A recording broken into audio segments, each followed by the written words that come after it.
Okay then, let's get ready for some Pokemon Champions. Hopefully everything is set up properly here. Chair to a comfy position. And today we're going to be doing our very first live stream of this game. Let me know if the audio is too loud or too quiet or whatever. This is my first time balancing the audio in this game, so hopefully it's not going to be too bad or anything like that. But let's see, so this is all functional. I'm hoping the game audio isn't too loud or drowns out my voice. How's it going, Neko? Toki? Game sound is a bit high, I'd say. Okay, let me turn down the game sound just a little bit. I'm thinking maybe negative 20 decibels? How's that? Is that better? Can you hear my voice? Do I feel like I'm being drowned out? How's it going, Ladonal? Okay, so, I think the first thing we'll do today is just, oh yeah, I might have to like move the chat and all that stuff too at some point, because that might get in the way of certain text boxes. We'll see though. This is the team, ignore the name of the team, that was just an old name that I was using. Yeah, let me change this so there won't be confusion. Let's name this 1. I'll name this 2. Then after that, I'll name this one 3. There we go. Okay, so this is a team that I actually used to do my final push-up to Ultra Ball rank, just to get to Master Ball rank. The main star of this team is actually Mega Aggron. As you can see over here, he's got Iron Defense, Body Press, Protect, Heavy Slam. So for those guys who are completely new to the competitive scene, or just Pokemon in general in the modern age, Body Press is a fighting type attack that, let me see if I can look at it actually. Body Press is a fighting type attack that deals damage based on the user's defense. And as you can see, Aggron actually has insanely good defense. So by powering that up with Iron Defense is like Swords Dance for this move, except like for defense also. So in a sense, Iron Defense is like a boost for both your defenses and your offense, which is why I think this combo was so useful here. When Mega Aggron was first introduced back in X and Y, Body Press wasn't a thing, so this was kind of an underwhelming Pokemon. But now that it is a thing, we have a Pokemon that is capable of doing some pretty fun things. We're using our Incineroar over here, who can pivot for us. I taught this one over here Snarl, which has the ability to lower both sides' special attacks, and that helps cover Aggron's weaknesses in special defense, sort of. Pelipper is just in here to interrupt weather teams and kind of bring up the rain when maybe like a Mega Charizard Fly wants to like Heat Wave me to death. This helps us resist the hit very well, actually. And then we got Mega Feraligatr. If I do run against Mega Charizard and Mega Venusaur, I usually switch to Mega Feraligatr to deal with that. Mega Feraligatr is Water and Dragon type, so it has a ×4 weakness to Fire typing.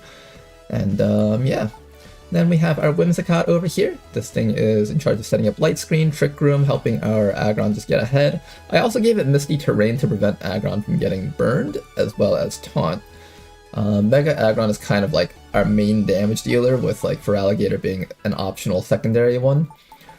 So because of that, we need a way to make sure that Aggron doesn't get shut down by a burn. So that's why I have Misty Terrain on this thing. We also have Taunt to interrupt enemies that try to set up against us. And then the final one over here is Sinistcha. I've never actually used this Pokemon before until I started playing Champions, and it's a really cool Pokemon. It has an ability that lets it heal an ally upon switching in, and it even learns Life Dew to do more healing. So its main job is just to heal up Aggron and act as like a healer, since Aggron doesn't learn any healing moves by itself. Commando, we gatecrashed so hard we burst into another universe. How's it going, Danker dude? Kama, welcome back, you guys. How is Water Dragon 4 times weak? No, 4 times resist to fire, sorry. Wasn't the Feraligatr named after me? I was going to name it after you, but for some reason I can't transfer it over to my Scarlet Violet games, and that's the only ones that I own. So both the Aggron and the Feraligatr were supposed to be named Ronar and Danker Dude, but since I can't transfer it to those games, I didn't have a way to rename it, since you can't rename Pokemon in Champions. Same with Sinistcha, I haven't renamed this thing yet. I'll have to transfer this one back. I think this one can be. But yeah, Feraligatr and Aggron can't be transferred to Scarlet Violet. So So I'll either need to get the new game ZA at some point, or I will need to get someone to name them for me. We'll see how that works out, though. What's next? What's next? I think the next thing we need to do is... I guess we just play a few rounds, why not? This is my first time doing a battle in Masterball rank. I'm expecting it to be incredibly competitive in here, so it's going to be damn hard, I think. It was already hard for me to even get to this rank. Let me switch this over so I can see the full screen here.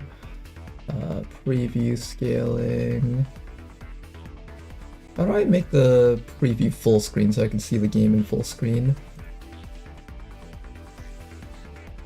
Open preview projector, source projector. Because right now I'm just staring at this from OBS and it's a really tiny window. I want this to be a little bit larger.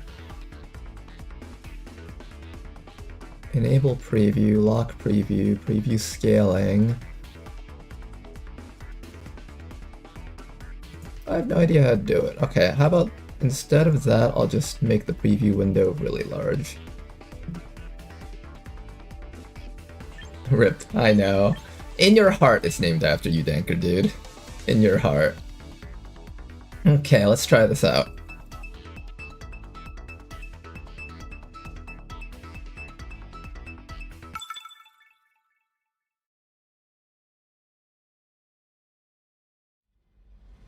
Okay, and also just let me know if like the Twitch chat stuff gets in the way of anything.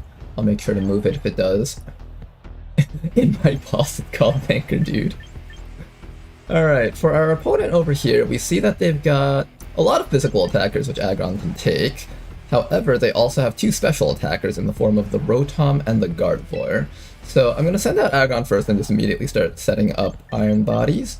And then I'll probably send in Incineroar to do a fake out lead, as well as possibly setting up some Snarls against those guys. And then after that, maybe we'll bring in Bobo for light screens and Sinistra for healing. Let's try it out. I didn't think too hard about this. I probably should have spent more time thinking about this. I can see that the Orthworm will be a problem. It's going to set up Head Tail to ensure that whatever comes in gets a substitute. That might be a problem. I'm particularly worried about the Rotom. Kind of the Gardevoir too, but the Gardevoir I can like 3-hit KO with Heavy Metal Slam as long as I can get through its substitute. We'll need to absolutely make sure that the Orthworm substitute is dealt with.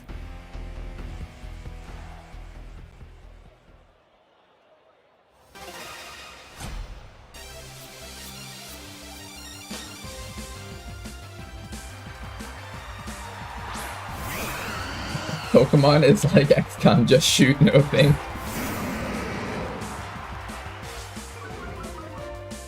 Okay then. Naturally, the Talonflame isn't going to be too dangerous here. The important thing right now is that I start setting up my iron defenses, I think. And I am going to start by faking out the Rotom if possible.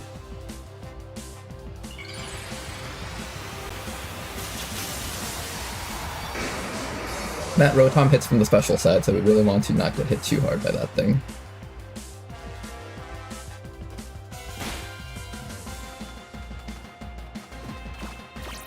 Oh, he has taunt on the Talonflame. Okay, that's annoying.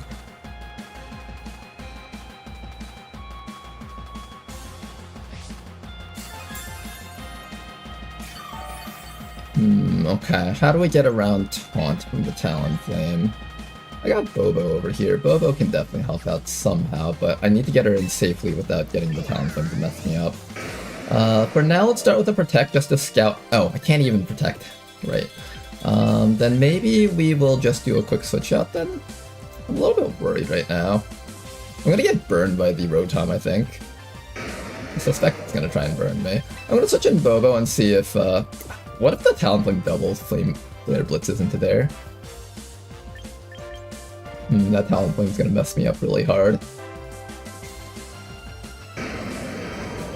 We'll leave Aggron in and go for an attack against this guy, and then we'll just hit a Snarl. Oh, that's up. Alright, randomly picked a move from it. Oh, it did learn Will-O-Wisp! Alright, we got screwed extra hard. I think we're gonna lose this one.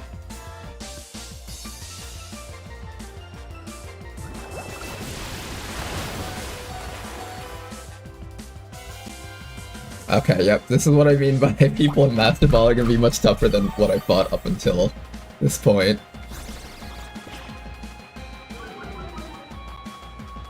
Well, at the very least we managed to weaken down the Talonflame a little bit. Now how do we deal with this?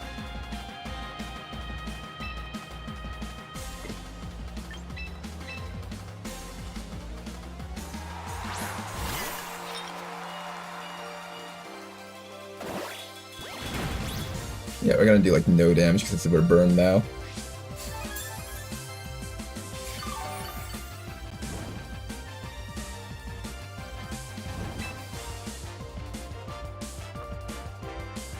You know what? I'm just gonna keep on spamming body press against this thing. And we're going to spam Life Dew here, I think. Actually, no, let's set up our Trick Room. If we set up Trick Room, we'll end up being faster than the opponents, and that might help us out a little bit.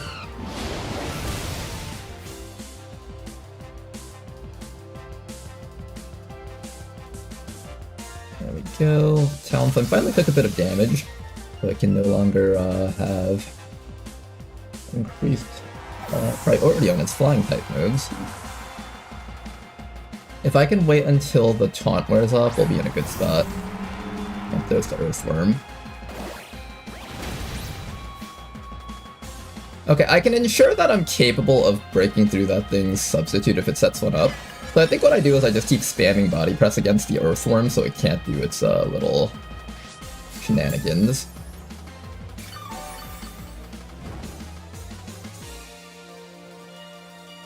Okay, I did shake off the taunt, but that thing's gonna try to taunt me again.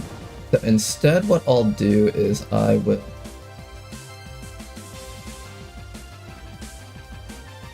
body press again.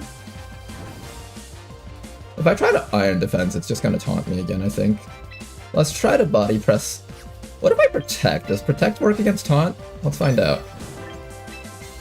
We'll do that, and then we'll switch in Bobo. And then we'll see if Bobo can taunt the bird before it gets a chance to taunt me again. Although at this point, setting up the Iron Defenses might not be as relevant anymore.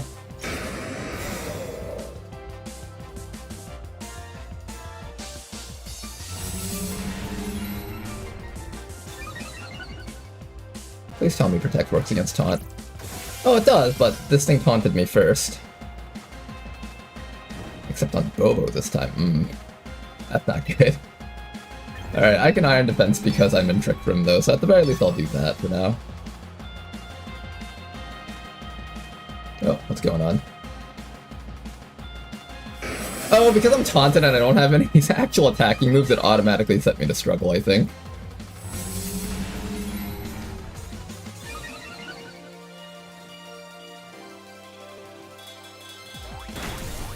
Yeah, you get him with that.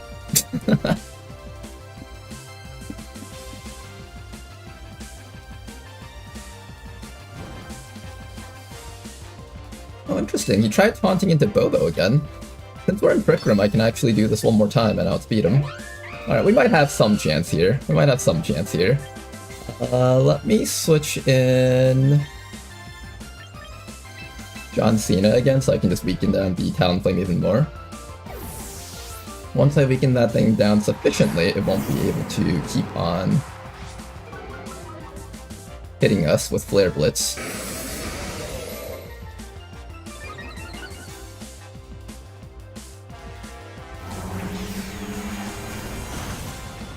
Alright, there we go. We took that pretty well. Hopefully we're able to turn this around. I am still burned on my Aggron though, which is really unfortunate. He finally stops me from using Iron Defense after the second one, but that's already enough for me, I think. We are going to start spamming Body Press against that Earthworm before it gets a chance to try anything funny.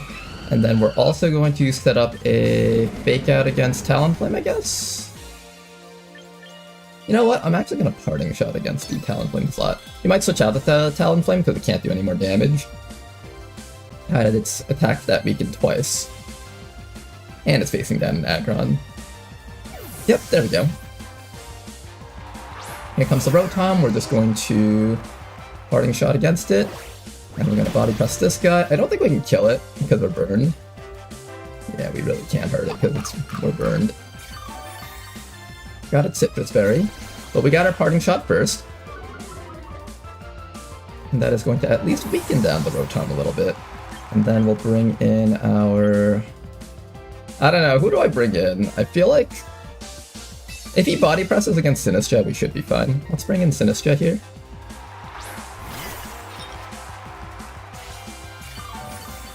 It'll allow us to heal up our Aggron just a little bit more. Comes the body press. Yeah, that wasn't bad at all. Man, Pokemon have gotten weird lately. Rotom is just a washing machine. They do have a lot of inanimate object type Pokemon nowadays.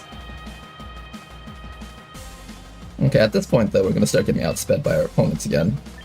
What I think I'll do is I'll just keep on spamming a body press against the Rotom, because this is the only thing that can actually hurt me. And then what I'll do is I'll start by setting up another Trick Room, I think. That way I can just act faster than them and then start setting up healing. Oh, unfortunate. Hydro Pump misses. Nice. We can out-heal that using Life Dew. And now all we gotta do is just kill this Rotom if possible. Ah, there we go. Those 2 Iron Defenses from earlier are giving us just enough damage to actually make a dent in things now.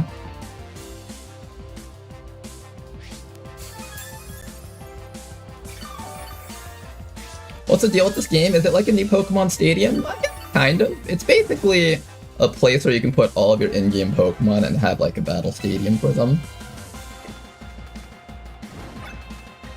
I'm still taunted for one more turn.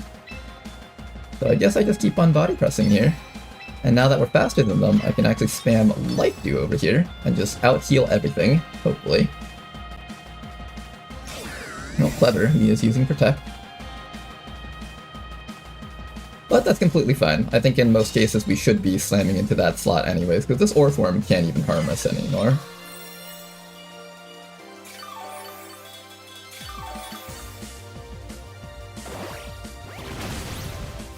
I think we should out-heal that, as long as I just keep spamming Life Dew.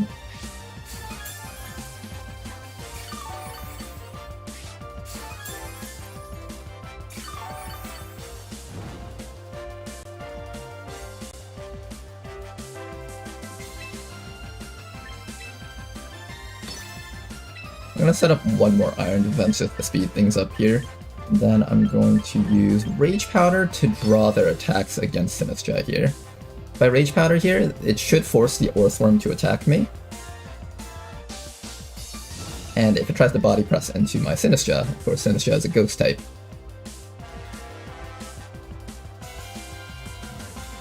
F? Did the stream drop?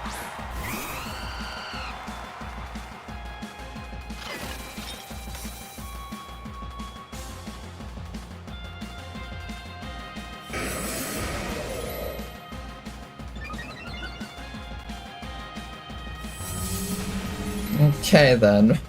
Both sides at this point have set up their defenses as much as possible here. That Talonflame is going to try and end Sinistcha, unfortunately. I think we just keep on body pressing into the Talonflame, and then what we're going to do is we're going to switch in John Cena over here. Excuse me, John Cena over here. Stream's cool over here? Alright, good to hear. I recently got back into playing Pokemon, so I loaded custom firmware on my 3DS to get all the generations I never played. Currently playing Platinum for the first time. Ooh, Platinum! That was a pretty high quality one. Alright, let's see how much damage it does against me. Here comes the Heavy Slam. Not much on John Cena, so that's good. Here comes the Brave Bird. I think that's also against John Cena. Yeah, they want this guy dead really badly. Okay, Aggron, you're gonna have to hold in there for just a little bit longer, okay? Let's clear out this Talonflame, and let's bake out against...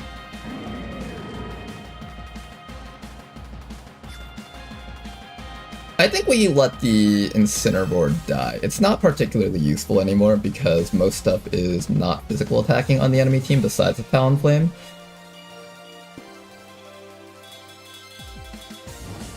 So we just try to end the Talonflame so it can't Flare Blitz me anymore.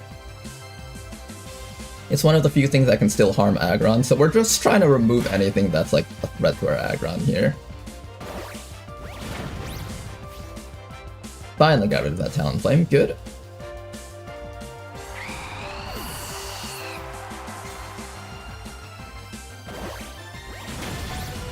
Hang in there, Aggron!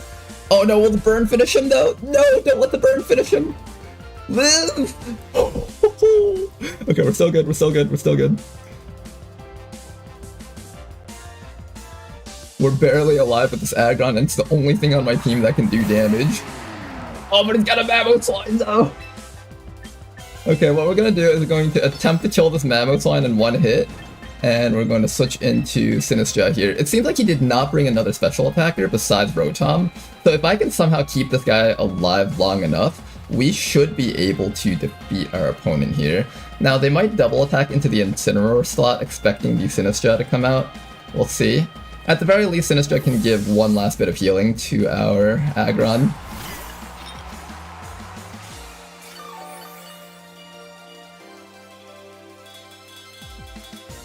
Alright, here comes the Earthquake. Oh no, it has Earthquake! I forgot about that. I think we're gonna lose this. Come on, Aggron, you can do it. No! Ah, they got me.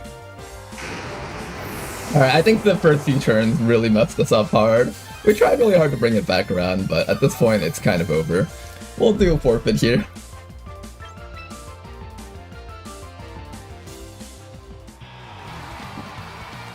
Oh man, I wanted the first battle on stream to be a win. That's alright, we'll try a few more rounds.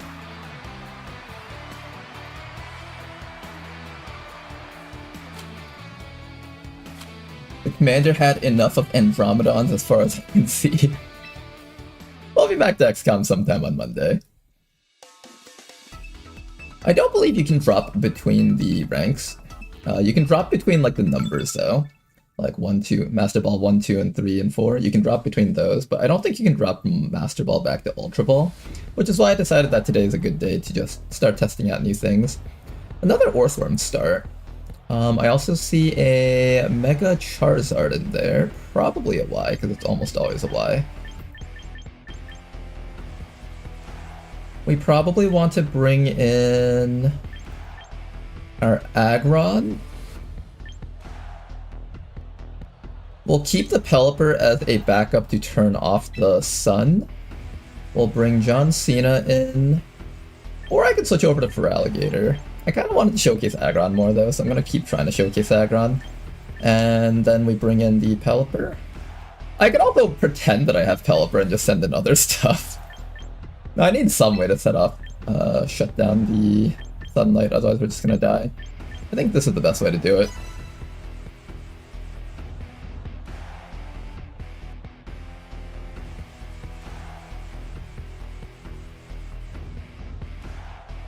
If I see like a Charizard Venusaur lead, then I'll go for Alligator, because then like there's no way Aggron can do anything. The Venusaur will just put it to sleep, and then the Charizard just keeps spamming Heat Wave.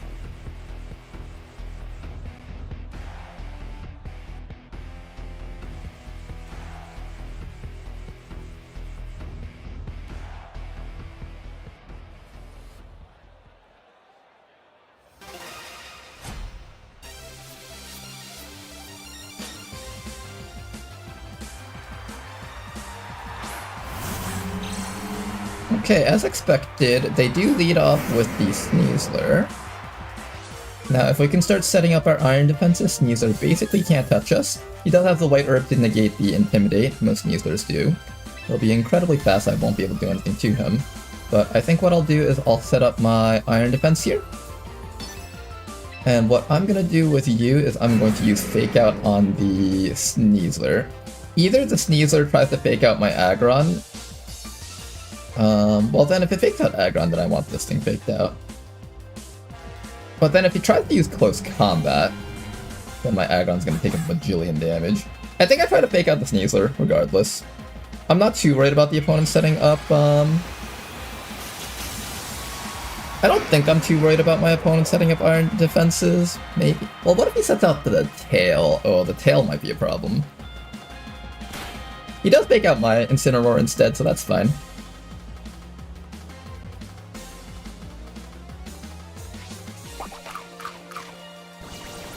He does do his shed tail.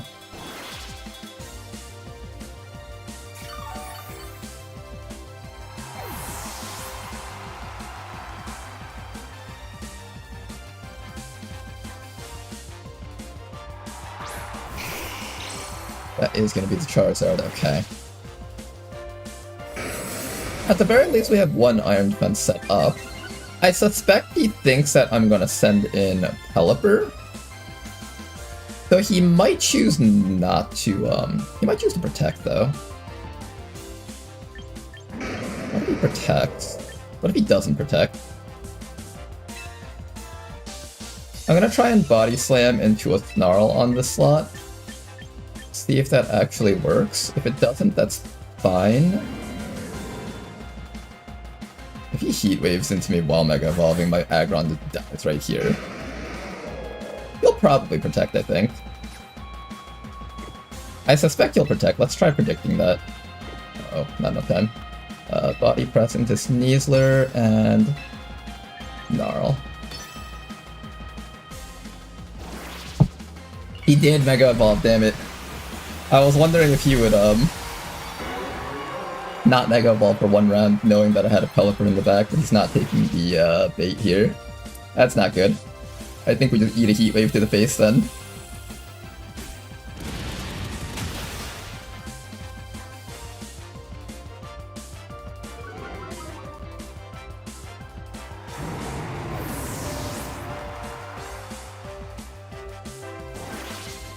Yeah, we're gonna eat the Heat Wave to the face. I think that one-shots us. No! Damn it, that's all instant loss right there.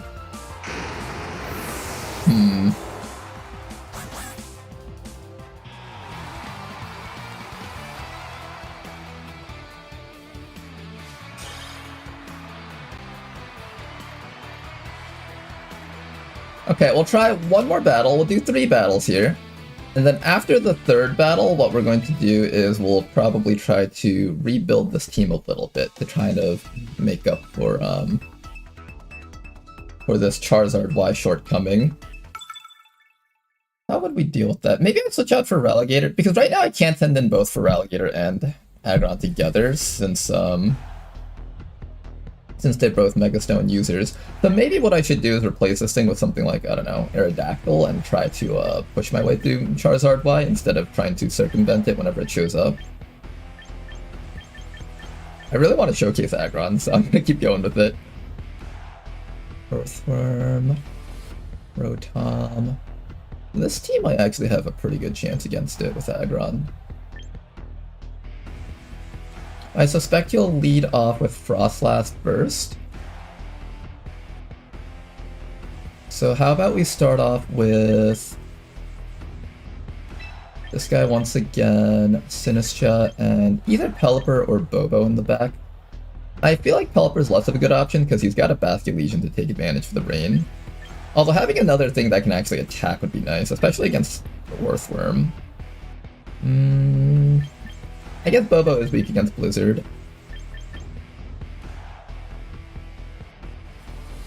I think the Pelipper probably is the better choice here. Let's try that one.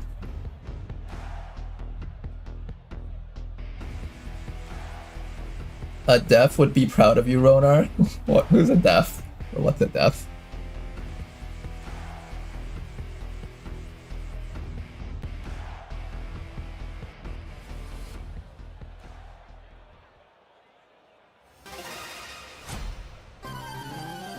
Oh no, we're fighting against your mom. We can't lose this one, guys. We have to win no matter what.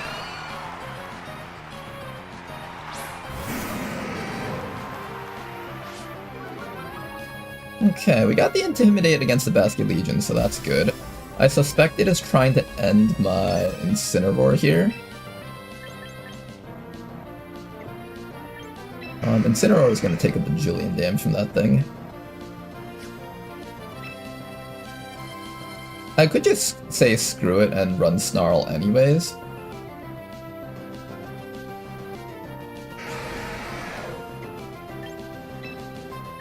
Oh, that Basket Legion's gonna mess me up. I didn't think about that. I can't body press it, which is what makes it so difficult to deal with. I guess for this round, I'll still run Snarl, I think.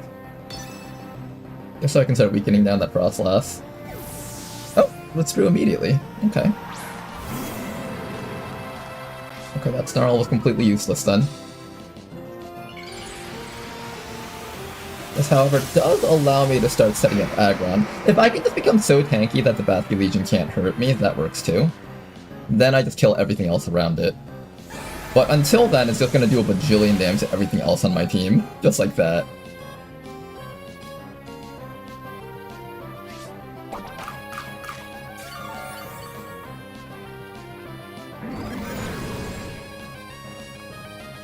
You know, that actually did a respectable amount of damage to Basket Legion.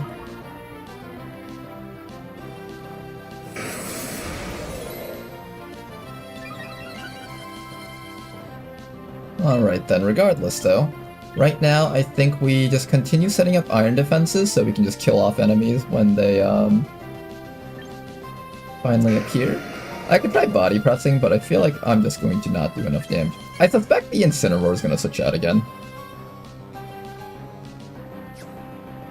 Here's what I'll do actually. I'm gonna start slamming into the Basket Legion here.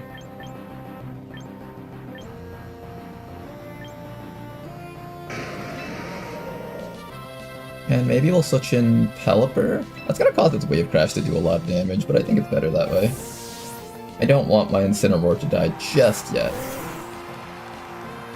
It still has a role to play. And if it keeps Wave Crashing against Pelipper, then it's just gonna lose HP more. And hopefully I can kill it with a Heavy Slam. I don't think I can. Maybe I should have just kept on setting up iron defenses. At the very least, I know that this Incineroar can't touch me.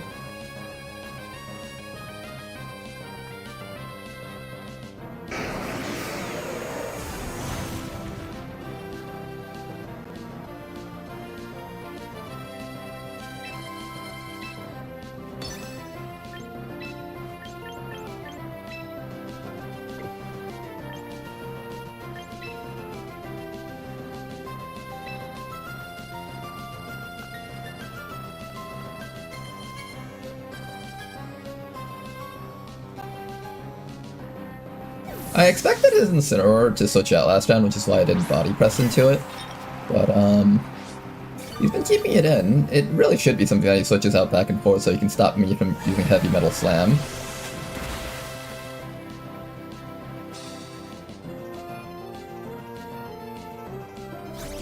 There's parting shot, okay. Yeah, my Mega Aggron's attack stat is just really low right now. The only thing I can deal damage with is body press, but that's the problem, right? Mega Frostlass is going to be able to spam attacks against me.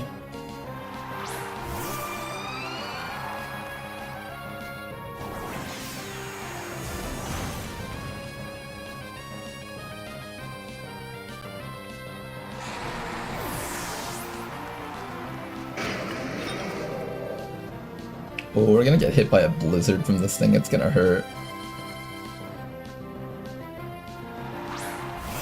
There's a Rotom. I can actually kill that Rotom, I think, with enough body presses.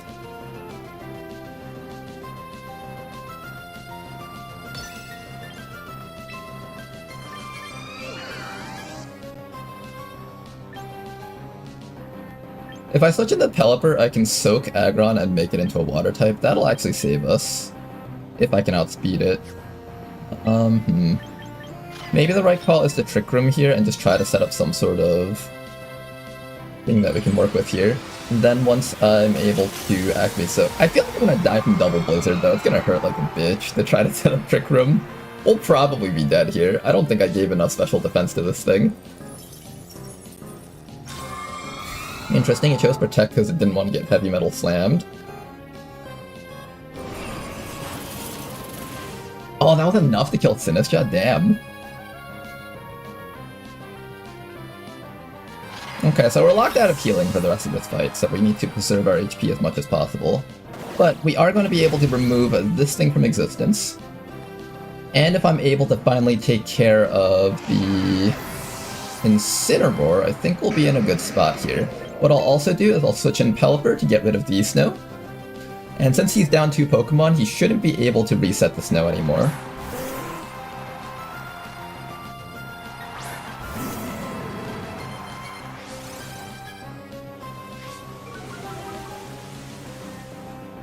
Okay, and then what I'm going to do next is I'm going to continue slamming into this guy, but I am going to start activating Wide Guard on Pelipper. By using this Wide Guard, it's going to prevent the Blizzard from actually being able to hurt us. And once I get rid of that guy, I think this thing runs out of options to actually hurt the rest of my team.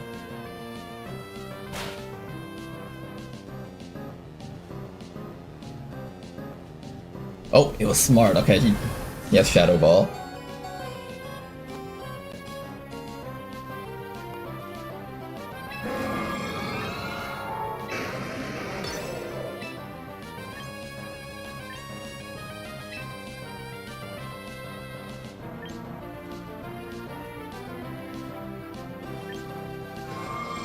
Oh man, do I start getting damage off against Frostlass or just remove the Incineroar from the game? We'll try to remove the Incineroar, see how this plays out.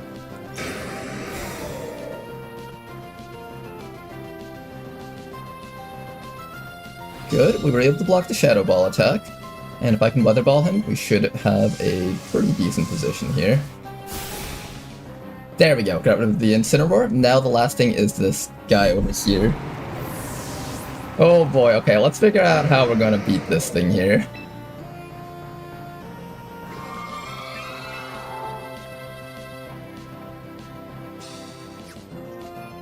Can I beat this thing if I just keep slamming it with attacks? I can't body press it. I'll try to heavy slam it, and then... Is he gonna spam a Blizzard? He might. He might also miss if he tries using Blizzard though. Let's just keep using Weather Ball against it.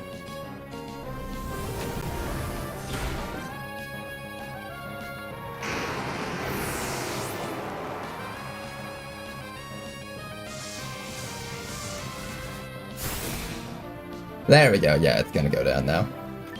It's definitely dead.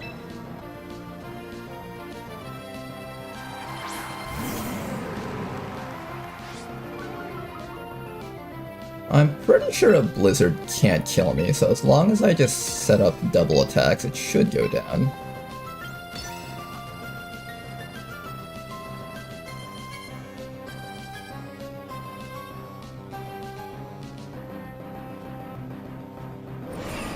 Unless it crits.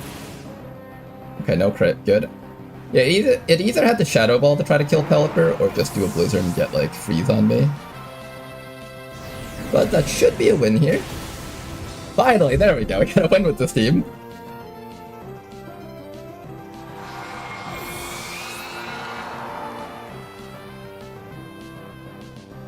Alright, that was a good fight for us. We defeated your mom, guys. How does chat feel about this?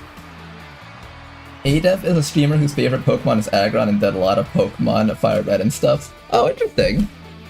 Do you guys know where the name Ronar comes from? I've explained this on stream a few times but in the past, but like, I think it was many years ago since someone asked me. Let's not do another battle. Let's do some team building for a bit. How's it going, Fazgore?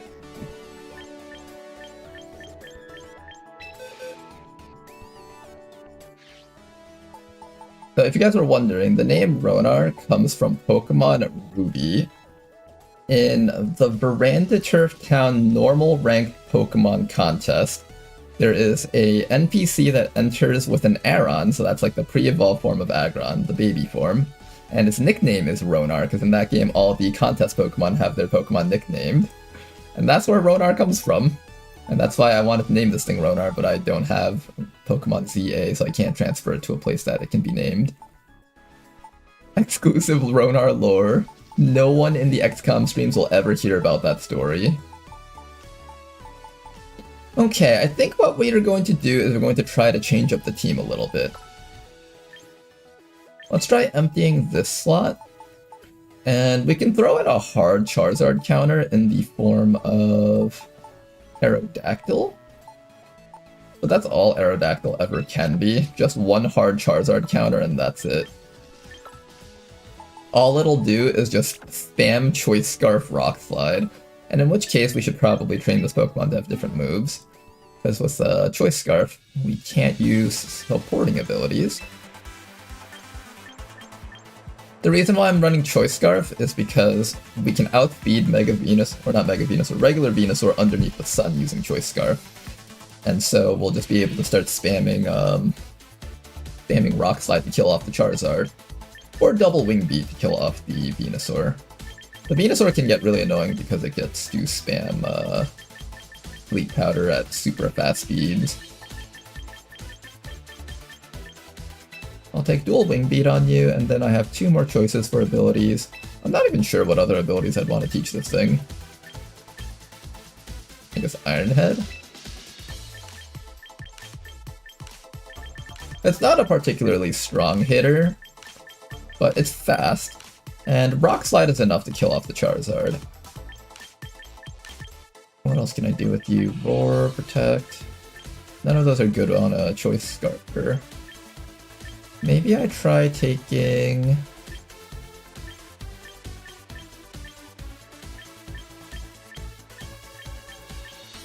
I'll just throw this on for now. This will allow me to break through screens.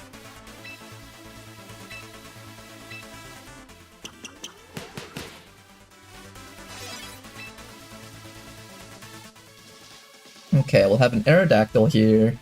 Then what else do I do? Do I still keep the Pelipper in? It was kind of useful versus the Frostlass.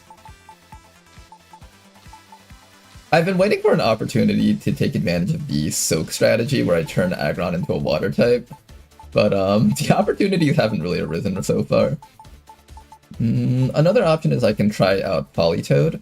This thing can also set up rain just like Pelipper, except it also gets Perish Song, which is kind of cool. Anything else I might want to try out here?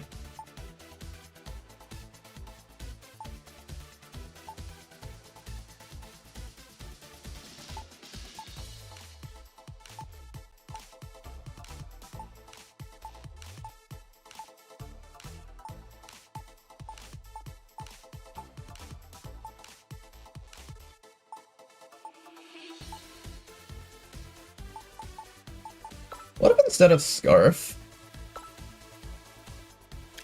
I gave you... I know I did the calcs before for this, and you need a Sharp Beak to get a one-hit KO on Venusaur. Let's try this instead.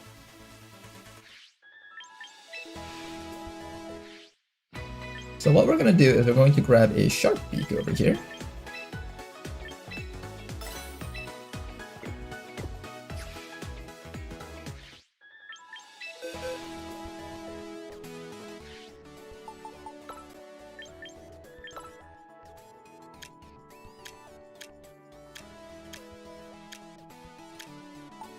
There we go. We'll give you a Shark Beak, and instead I will keep you as a support Pokemon, actually. I just wasted a bunch of tickets trying to train this thing. Instead of Iron Head, we're gonna give you Tailwind, maybe?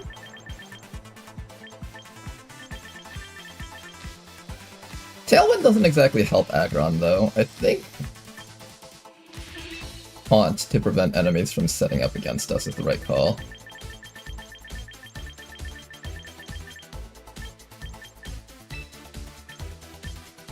And do I keep a Nerve? I feel like I should switch this out to something else.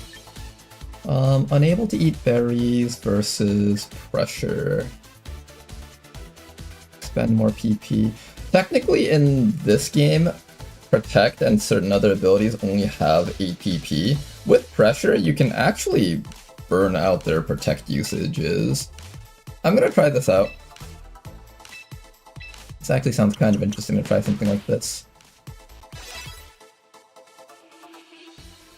Okay, then after that, what else do I switch in? I kind of want to keep in Bobo so I have some way to protect against burns and stuff.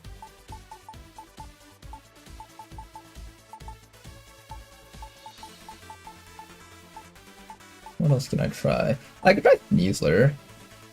I haven't actually thrown this thing into a team yet, so it's untrained. Hold up, did they just shoot the Aerodactyl? What do you mean shoot the Aerodactyl?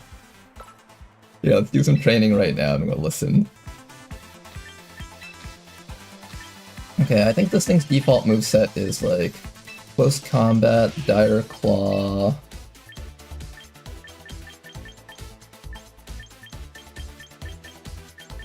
Coaching? Coaching would help out Aggron a lot, for sure. And then I think it learns Fake Out. There we go. Unburden should be the default choice here. It also gets access to Poison Touch if you want to go in that direction. Would I rather Unburden or Poison Touch?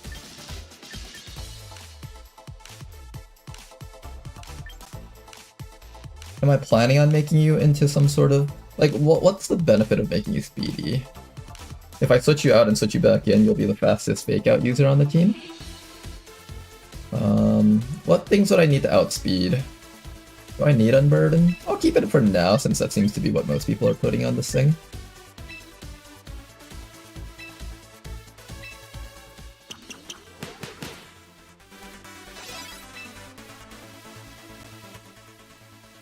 Okay, and then maybe we'll try switching in Sneasler in here instead of the Pelipper. It does feel bad to give up a Rain Setter to disrupt Charizard Y, but if I can kill it fast enough, I guess that doesn't matter too much. Normally I give this thing Focus Sash, but I think most people give it a Mental Herb. So I'll give him that Mental Herb. Now we technically have a core that can deal with the Charizard Y leads. So we would start off with Aerodactyl and then send in either Incineroar or Sneasler. Round 1 we threaten the Charizard with Fake Out, so it will end up using Protect, and then this guy can use Dual Wing Beat on the Venusaur. If the partner isn't Venusaur, then you just start spamming... Oh, you know what? I should be giving you Protect.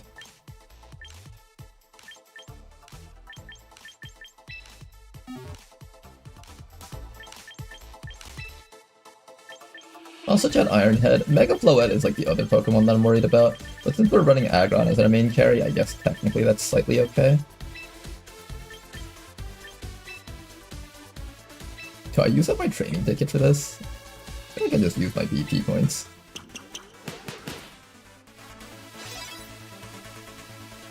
Give it a Sash when it consumes it, it gives it double speed.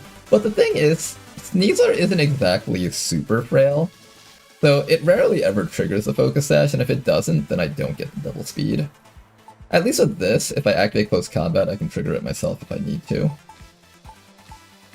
And I think it's pretty rare that Sneasler dies in one hit, unless we're fighting, like, a Psychic type.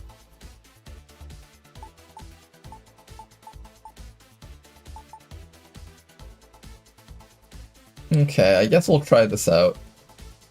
We'll see how this works. I think I want to give you a Fire Resist Berry because I think I encounter Steel a little bit less often. I thought White Herb triggers off of CC. Oh, did I give him the wrong one? There's like Mental Herb and White Herb. Which one did I give him?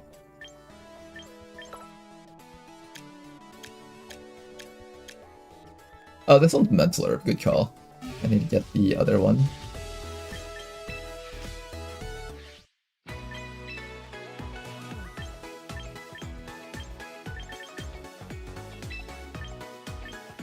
Mental Herb. There should be a White Herb, right?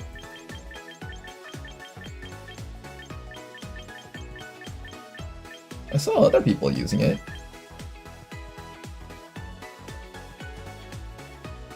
Infatuated, taunted, unable to repeat disabled healing item. Healing prevented encore statuses. Where's the thing that prevents... that negates the stat drops? I know there's something like that in here, but I definitely saw someone using it.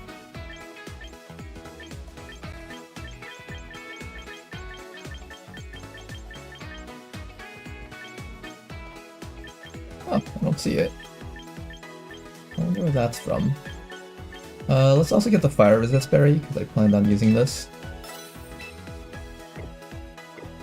I think it's a default item. Okay, let me go check again.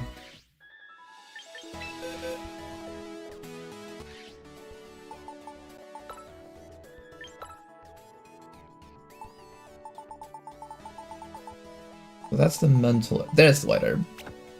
Okay, so white herb on Sneasler, and then I'm gonna try giving you the fire resist berry.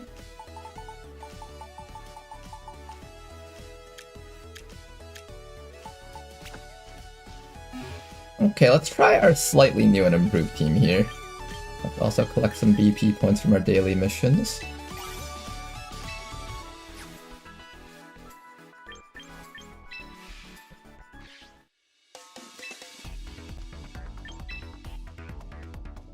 Okay then, let's give this a go.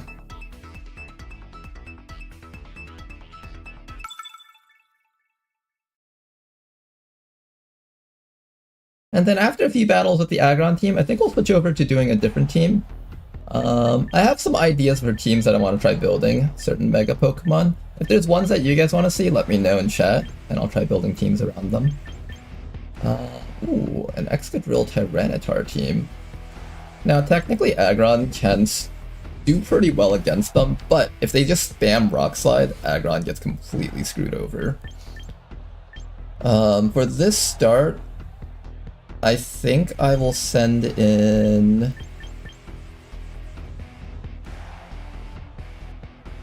Sneasler as a start isn't too bad. I think I want to just start doing this and setting up some Sneasler attacks against these guys. And then after that, we'll have... I'm a little bit worried about burns from those guys on the sides. But I also want you. I think I can put up with getting burned on this fight. With enough iron defenses, I can body press through the burn. So maybe we'll do something like this.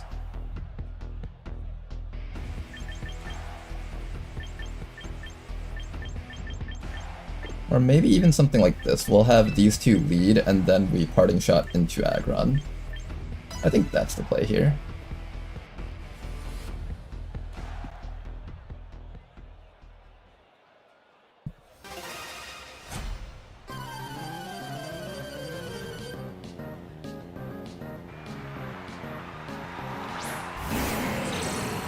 Okay, an Incineroar lead. So there's no Tyranitar in there. But there's these guys.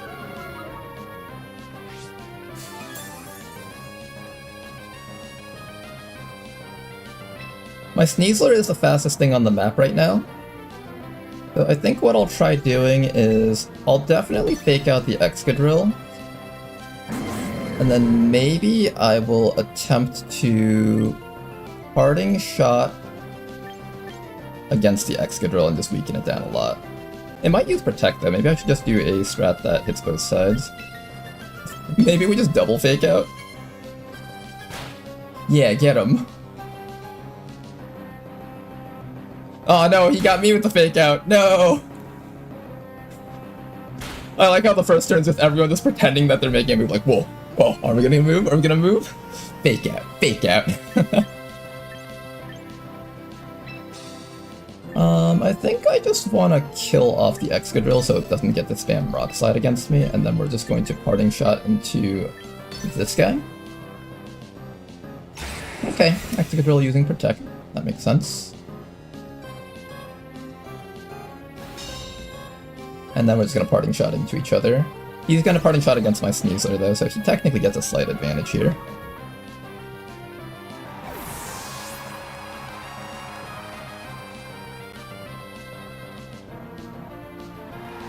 But because he goes first, I get to see what he sends out first. It's a Rotom, interesting.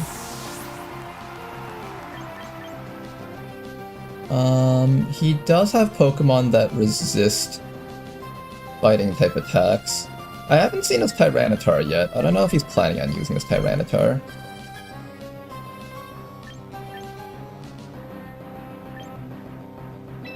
I'll send in Aggron for now just to see what his Rotom is up to. If it tries to burn me, that should be fine. And then what we'll do is we will start spamming close combat against that Excadrill. It should go down unless he has something in the back that can deal with this. And then we're just going to start setting up iron defenses so we can take out the Rotom. If it tries to burn me, then we just set up more iron defenses. If it starts attacking me, then I should start hitting it with body presses.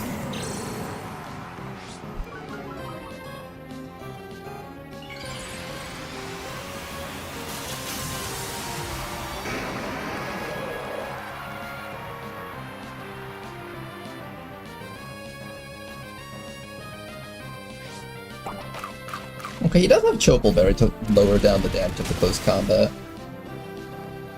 Oh, that barely did any damage. It's because we were intimidated like twice or something. Oh, it does have Will-O-Wisp, but he uses it on the Sneasler instead. Interesting.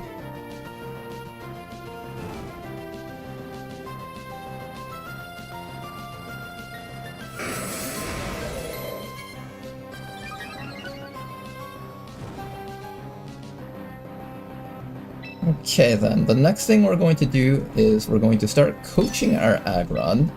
That way it can do even more damage. And we are going to start spamming body press against this Rotom here, because this is the only thing that can actually do damage to me. Of course, he can also fake me out.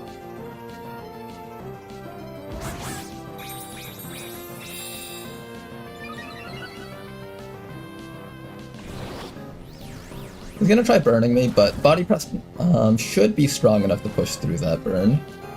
As long as I just keep on coaching with this guy.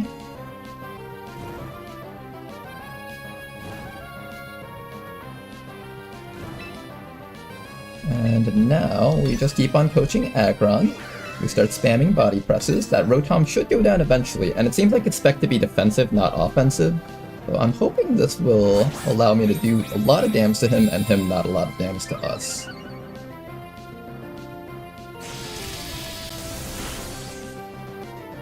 There we go, he doesn't do a lot of damage. And now all we gotta do is spam body press and everything on his team dies.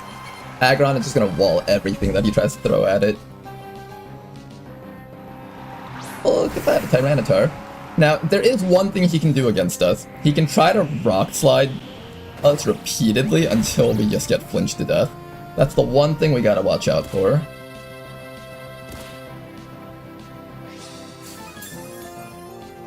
At this point, I think I might even be okay with just letting Sneasler die. I should probably try to keep it alive though. Even if it is burned, it can still use close combat on the other stuff around here, so that's valuable.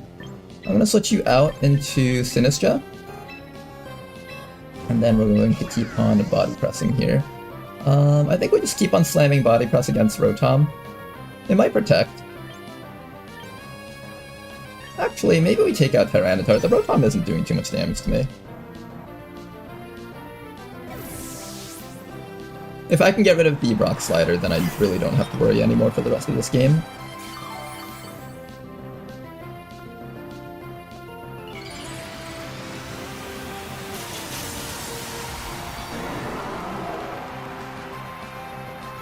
Okay, so he's got a Mega Tyranitar.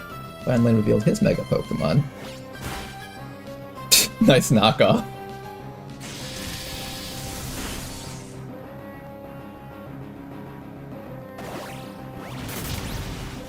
Okay, that thing dies in one hit.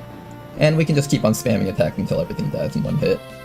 The critical hit was not necessary at all. That was gonna die in one hit regardless.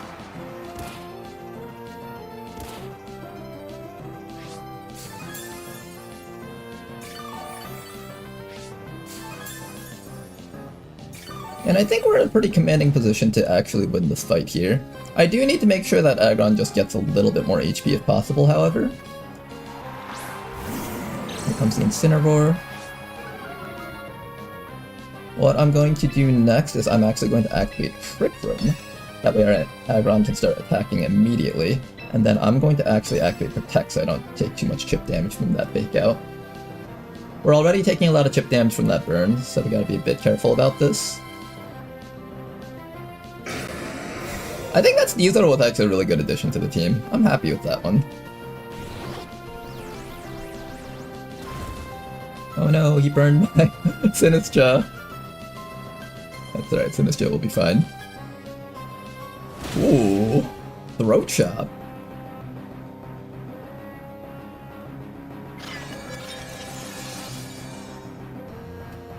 Alright, and with Trick Room we are now faster than our opponents, and we can start killing them very, very hard.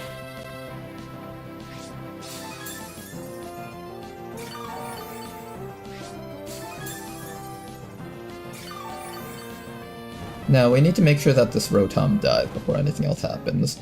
So what I'm going to do next is I'm just going to start spamming Life Dew to heal up our Aggron, and I'm going to start body pressing into this Rotom. Once that thing is dead, we should have our win conditions set up. I think the only thing that could possibly kill us now is if Excadrill comes in and repeatedly hits the 30% flinch from Rock Slide. Maybe I should have kept the Rotom alive and killed the Incineroar first. No, it's fine. I think this is fine.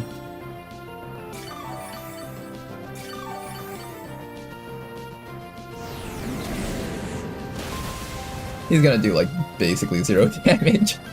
You can't touch the wall. Aggron doesn't feel pain. Pain is but a suggestion to it.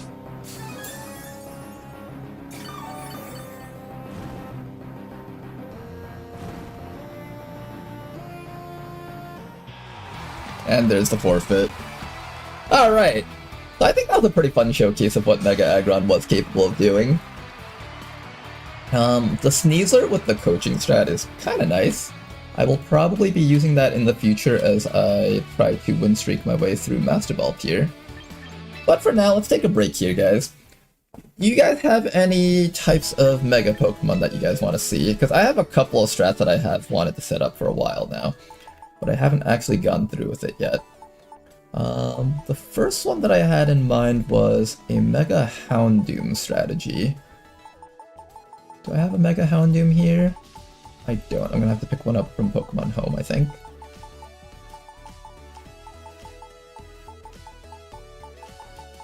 No Mega Houndoom, it seems.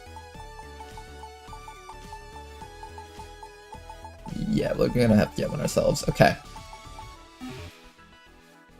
So let's head back out into the main screen. We're gonna go to Pokemon Home. Mega Frostlass is one I've been really enjoying, or Mega Glalie Explosion.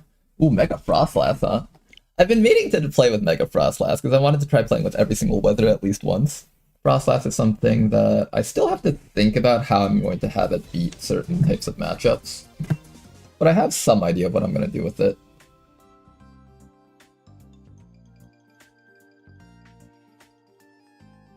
Yeah, it's fast.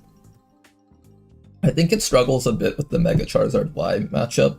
And since Mega Charizard Y is one of the most popular weather setters, I want to make sure that there's ways that it can beat that. It also has, I think, a pretty weak matchup into Tyranitar teams also. Because a slower Pokemon will get to set up the weather first. So naturally the home field advantage belongs to Charizard Y as well as Tyranitar.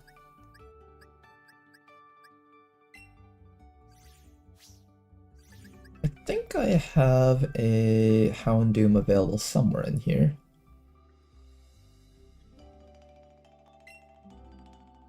Today's stream was kind of like an impromptu stream. In the future, I'm going to try to set up opportunities to name our Pokemon so we can feel more attached to them, rather than having them just all be generic and stuff. How do I do this? I think we first have to search for them. Was it ZR? List view. Then I have to press R for a filter, Pokemon species.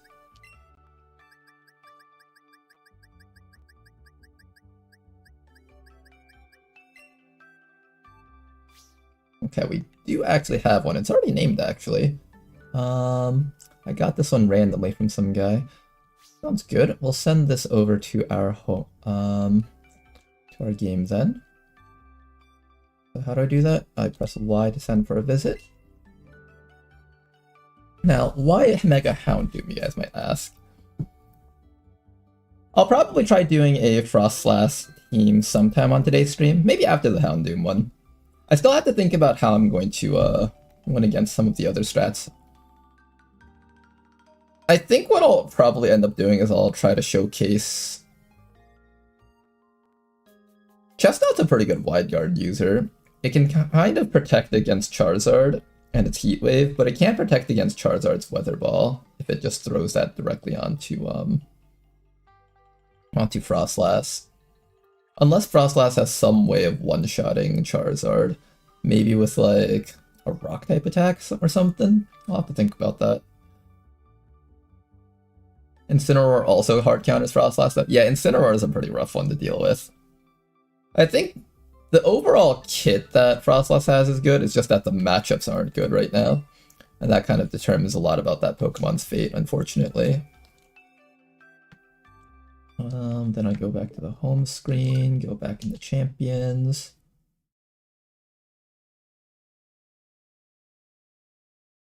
The Monstrosity Studio says you can change battle name in summary. You can? Alright, let me go check that out.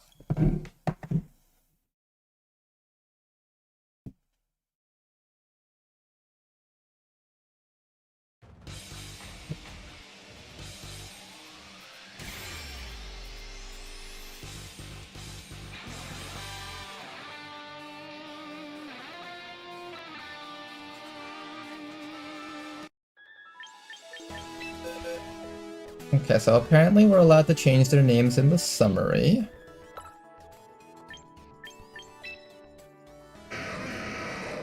Additional settings? Oh, you can change names! Nice! Okay then, I already know what I'm gonna name you.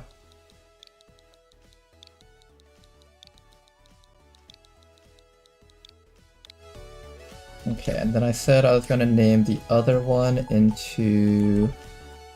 What's Danker Dude? At some point I want to try making a Mega for Alligator teamwork, just for Danker Dude.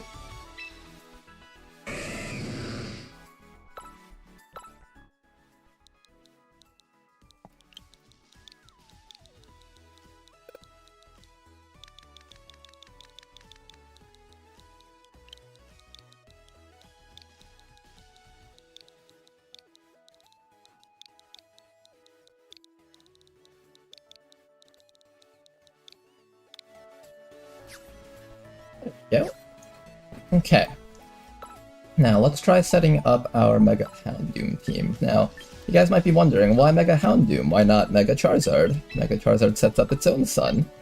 And the reason for that is because Mega Houndoom has a special ability. Mega Houndoom learns Solar Power as its ability. And Solar Power gives it a 50% damage boost. So theoretically, Mega Houndoom, outside of setting up the sun, that's kind of like Charizard's advantage, like the immediate setup. Mega Houndoom actually has a lot more power than Mega Charizard Y. And Mega Charizard Y is already incredibly powerful with Heat Wave spammed under Sun. But, where is it? I have to go pick it up somewhere, I think. So this is going to be my own take on a Sun-type team.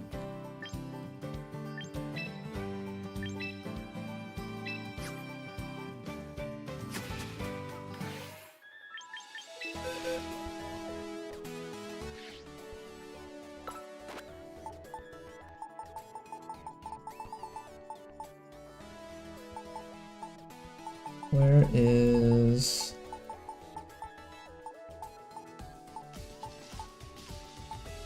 Where is it? I definitely skipped through it somewhere. There it is. Okay, so let's go train this Pokemon. So this thing comes with 100 and I think 15 base speed. So it naturally outspeeds its Mega Charizard Y. It'll outspeed things that naturally would outspeed Charizard Y, such as Garchomp and stuff, so we don't have to worry about that. We don't have to worry about getting one-shot by Rock-type moves, although they still will hurt a lot. Let's give you a maxed out special attack, give you maxed out speed. I don't remember what's worth, I think you want to have like an odd amount of HP, so maybe we give you like 1 HP and some defense, maybe? Okay, we'll do something like that. In terms of stat alignment, we definitely want to go Timid for the maximum speed. We can go Flash Fire, let's Early Bird, and Unnerve. We'll start with Flash Fire here. When it Mega Evolves, it gets Solar Power, so it'll get 50% damage boost underneath the sun. So it gets like a 50% boost over Charizard Y. And our goal is to find a way to help this thing set up Nasty Plot. Once it sets up a Nasty Plot, I ran a lot of calcs for this. This thing one-shots a lot of the stuff in the metagame. Anything that doesn't resist it is pretty much getting insta-killed by this move. So, Nasty Plot into Heat Wave. Where's Heat Wave? Into Heat Wave. I could do Dark Pulse as Dark Stab coverage, I guess. Yeah, for now we'll just run that. There's probably some better options later on. And then maybe I'll also give you... what else can I give you? Solar Beam? A lot of water types will resist you, so Solar Beam will be the alternative option to kill them off. Another thing that this thing can do is it can activate Flash Fire. Flash Fire will also boost it up a lot. So I think here's how we'll do this. We will commence training with this for now, and we'll adjust it as we need to. We'll do a bit of testing first. But a Nasty Plot boosted Heat Wave should wreck a lot of the stuff in the game. Maybe one thing I might consider doing, actually, is I might consider giving this thing... Can you learn, like, Sludge Wave or something? Because Mega Floette's kind of a big threat. So if we can deal with Mega Floette, we'll be in a good spot. We get Sludge Bomb. Sludge Bomb. I guess if it helps me kill Mega Floette, it's good, right? To be fair, I think Stab Fire boosted by the sun is probably better than... Well, what if I don't get the sun? If I don't get the sun, then we got problems. Maybe to ensure that I don't fail to get the sun, I'll take... Weather Ball? Does this thing learn Weather Ball? Weather Ball will still be Fire type underneath the sun, but if we're not under the sun, Weather Ball is still strong. No, it doesn't learn Weather Ball, okay. We'll try out Sludge Bomb, and I'll see if I feel bad about not having Dark Pulse. Like, what am I missing out on if I don't take Dark Pulse? I'm still killing things like Aegislash. Mega Gengar will probably just die to Heat Waves. Although it's faster than me, though. What can Mega Gengar hit me with? It has its own Sludge Bombs. I might die if Mega Gengar hits me. I don't actually know the calcs for that. I'll need some way to deal with Mega Gengar, probably. Unless it tries to set up Parasong, then I just kill it immediately with Heat Wave. Yeah, we'll stick with what we have for now, and then if we feel like we need Sludge Bomb for the other thing, we'll use it. Now we just need ways to set up the sun. So the first and most obvious way I could think of is Torkoal and Ninetales. We're going to start off with Torkoal here for a couple of reasons. Where's Torkoal? Torkoal, where are ya?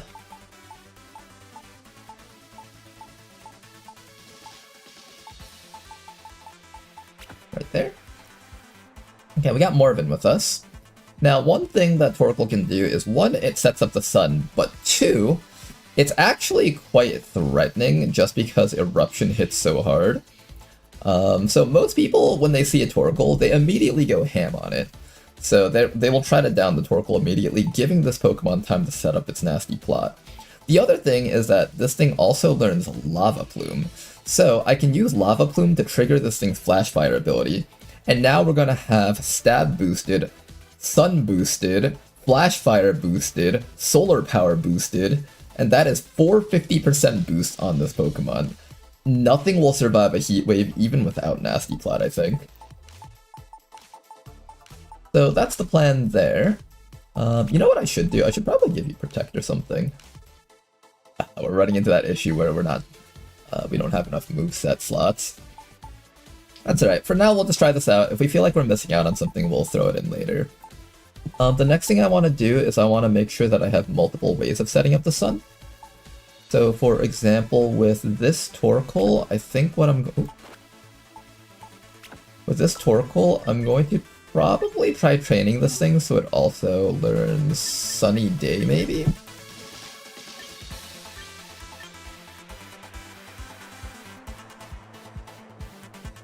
Yeah, like if the opponent tries to Well, no, if the opponent sends in a Pelipper, then both my Pokemon just die.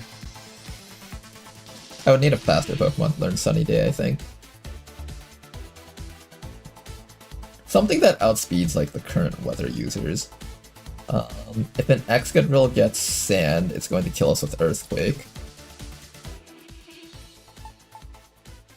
Can I be the Houndoom? Yeah, sure. Why not? You sure you don't want to wait to see if the Houndoom's any good, though? The Houndoom might not actually be strong enough. But I'll do it for you if you want. Is there a limit to how many times I can change names? I'm assuming not. There was in Scarlet and Violet, though.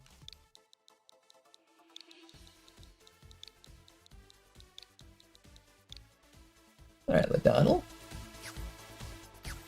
I actually had a Garchomp named after you, but I can always rename that Garchomp. We got Morven, we got Ladonal. And now we need ways to back these guys up. One way is I can bring in another fire type, although at this point we're leaning so far into the fire types that I think we'll just die if like Tyranitar and Excadrill show up. We'll need a way to deal with Tyranitar Excadrill. The best way to deal with Tyranitar Excadrill would probably be...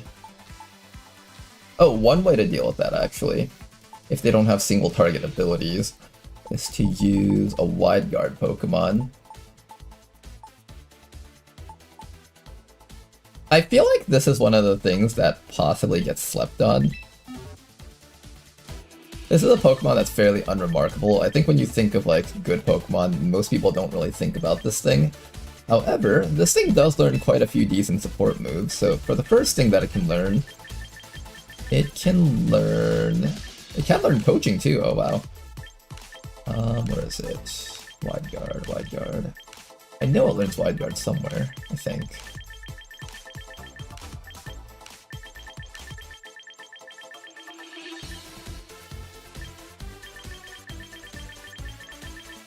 Wide Guard.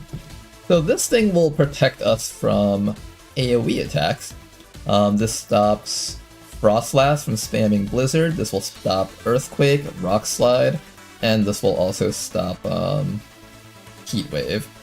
Now the other aspect about this Pokemon that's really cool is that it has the Bulletproof ability right down over here. So this thing is immune to all Ball and Bomb moves. There's actually a bit more than that. But one of the main things that this includes is Weather Ball. Mega Charizard-wise, Weather Ball and Heat Wave are both blocked against this thing. However, that doesn't stop Mega Charizard-Y from using Weather Ball against your ally, so that's something to keep in mind. This thing is also immune to Venusaur's Sludge Bomb. So in a sense, this thing is really good at just walling that type of team, and then it buys your partner time to decide what to do with Mega Charizard-Y. If you have a teammate like Aerodactyl, you could probably just have this thing spam Wide Guard while Aerodactyl just spams Rock Slide and kills the Charizard.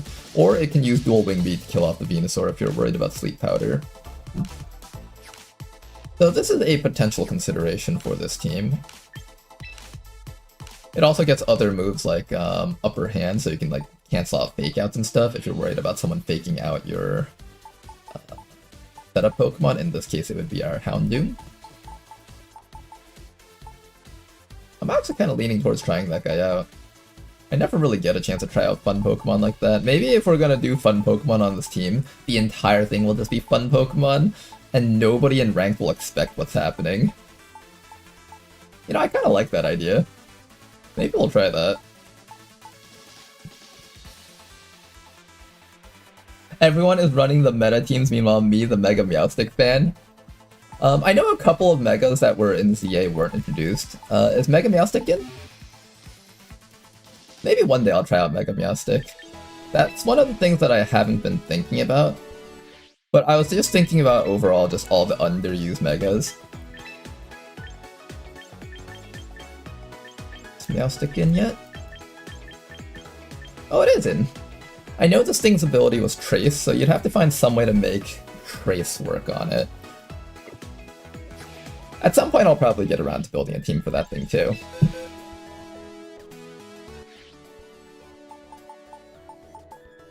Okay, let's head back over here. They're gonna try the Houndoom with Nasty Plot, and we just need as many Pokemon that can kind of power it up.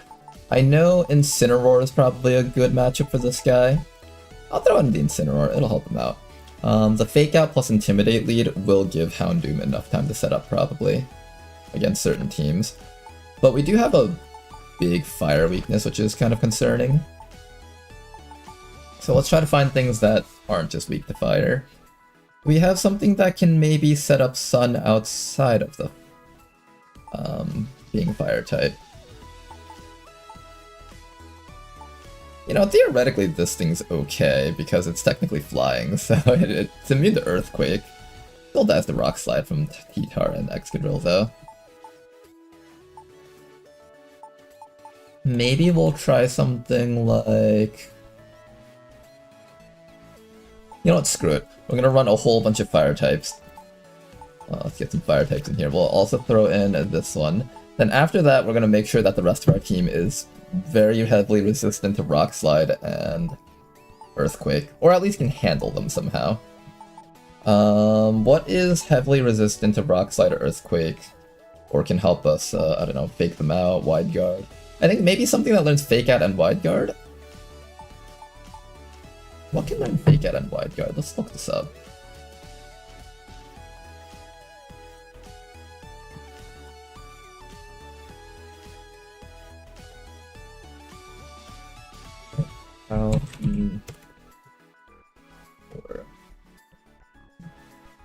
Okay, so we need to find something that can learn Wide Guard. Fake Out. Not a lot. I don't even know if half of these Pokemon are in here. Okay, so it's pretty rare to learn both Wide Guard and Fake Out.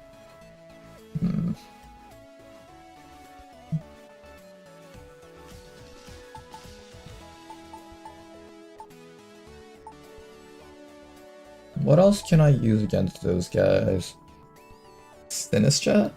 Sinistra dies to Tyranitar's Crunch, though, or Knockoff. Azumarill, Gyarados...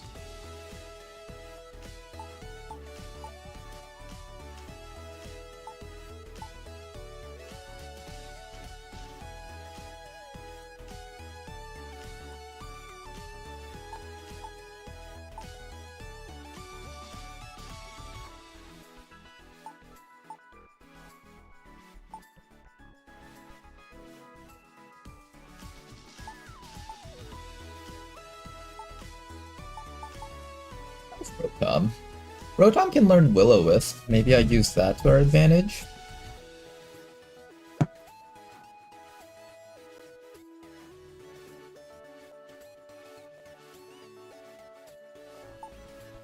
Will-O-Wisp. Anything else that I can learn that might be helpful?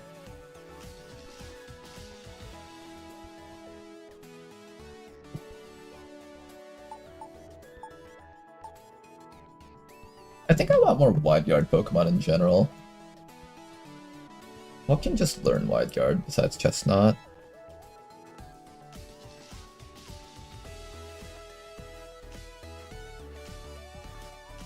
Pelipper can learn Wide Guard.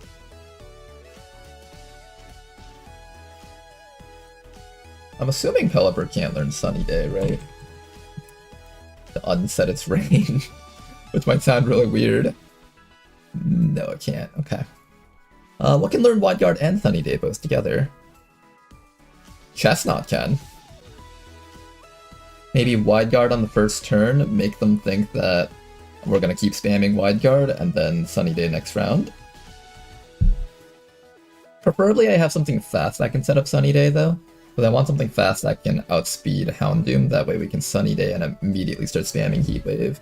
I could also just have this thing Protect and then Sunny Day for a round, and then start spamming Heat Wave. That's fine too if I have to. It just means that we're going to have to take something off for Protect, which is probably worth it.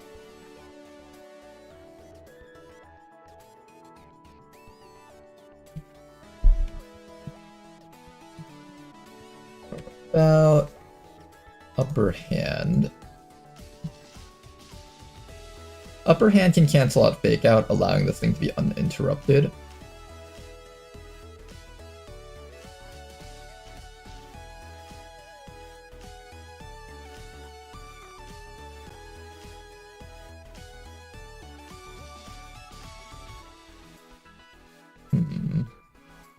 Sneasler learns Upper Hand, and Sunny Day, and Fake Out.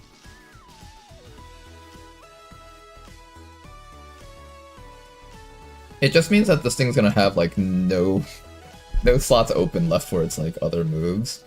I'm thinking like maybe Dire Claw. I'll need another Sneasler because the other one already has a moveset and I don't want to mess around with it too much.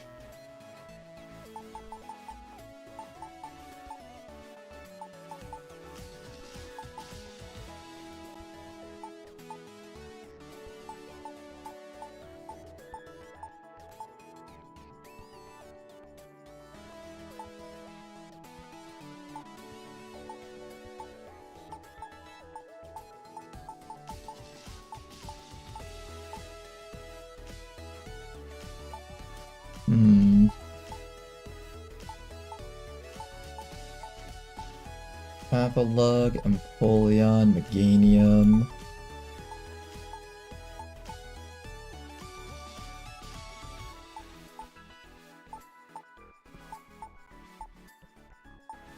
I see a lot of fun Pokemon that can be used under the sun, like Eruption, Choice Scarf, Typhlosion.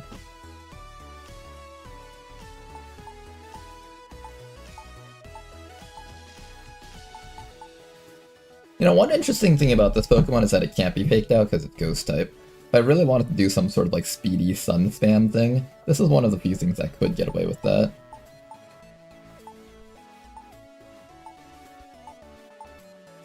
Anything else that can kind of support the strategy here?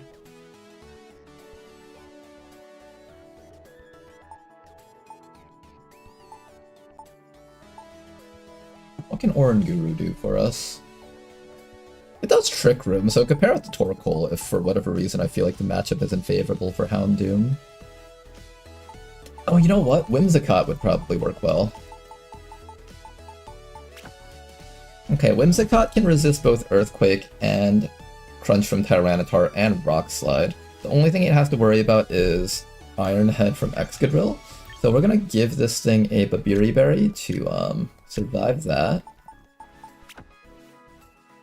And then after that, what this thing does is it'll use Prankster, and it can set up Sun before Houndoom attacks, and because of how the game works, any opponent that's switching into Pelipper, Mega Evolving their Frostlass or something, all that weather will automatically be cancelled out by this thing here. Okay, I kinda like that idea. This is like the ultimate tunnel vision strat. Our whole goal is just to find a way to buy time for that Houndoom to do things. Now, the other question is, if I'm gonna do this, and I'm gonna have Sunny Day on this thing, how do I ensure that the Houndoom doesn't die during the turn that it tries to set up? Do you learn something like, Follow Me? Do you have a way to weaken down enemy attacks? Worry Seed, Cotton Guard, Grassy Terrain, Drain, Solar Beam, Grassy Glide, Seed Bomb, Protect, Substitute, Endure, Attract, Sleep Talk, Safeguard, Encore, Helping Hand. I might want Helping Hand on this thing just to boost up the heat even more. Charm, Dazzling Gleam, Moonblast, Play Rough. I guess the biggest concern that I have to worry about is like a Sneasler lead. A Sneasler can outspeed our Houndoom and kill it with close combat. How do I stop a Sneasler from killing our Houndoom in this situation? I don't think you can do it. If we see a Sneasler on the enemy team, someone else has to switch in. So your goal is just to be on the team in case the opponent has weather entry Pokemon.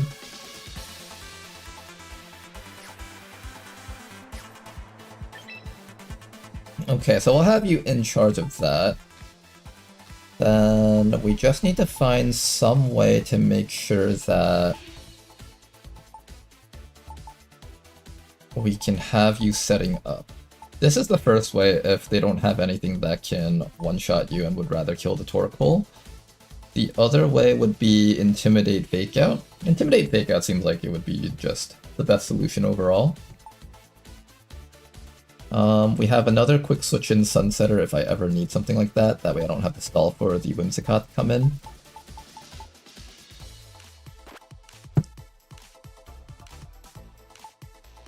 What's a partner for you versus Tyranitar Excadrill? I think that's the main thing. Versus Tyranitar Excadrill, I can fake out one of them, but the other one gets to attack. I guess if I ran into that, I would send in Incineroar, fake out the Excadrill, nasty plot up, and then get ready to try to one-shot the Tyranitar. I don't even think you could, that's the problem. Can you? You would have to protect for a round while this guy parting shots out into probably just anything that lets me kill the Tyranitar.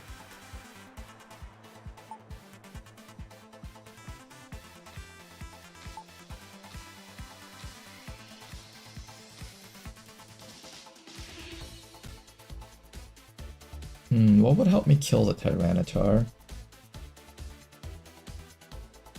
Maybe something that gives Helping Hand?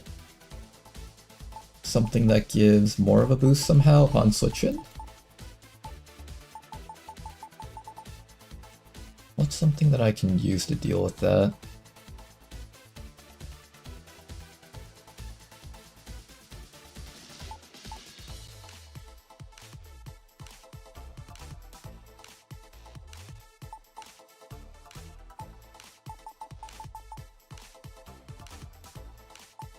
Maybe we just gotta run this team a few times, see what the weaknesses are, and then come back to try and fix it.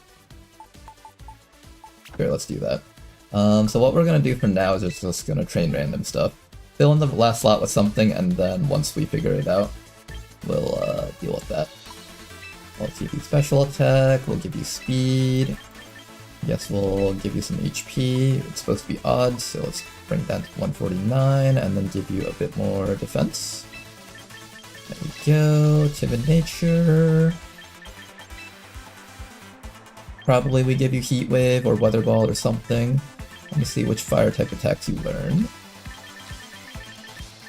I think we'll definitely give you Weather Ball and then we'll give you Heat Wave. Probably a Solar Beam. Or maybe more support moves. What else do you learn? You learn Memento, Snarl, Dark Pulse. Snarl might be good. I'll consider that.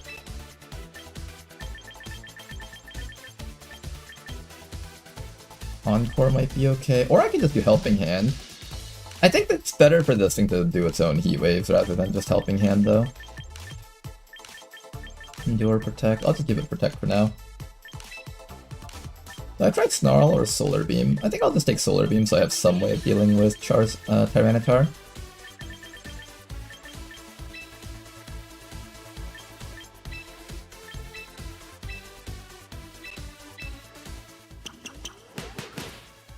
Okay, let's get a team running here.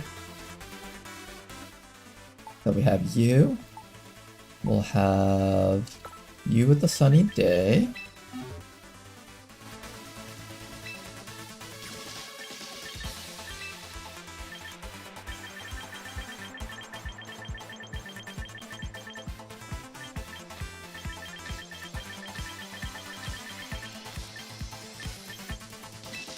Sunny Day with you. Taunt can be okay. I don't need Misty Terrain on this build. Hyper Beam, Round, Snore, Tickle, Helping Hand. Helping Hand will probably be good for our teammate here. So this is like a full support Whimsicott.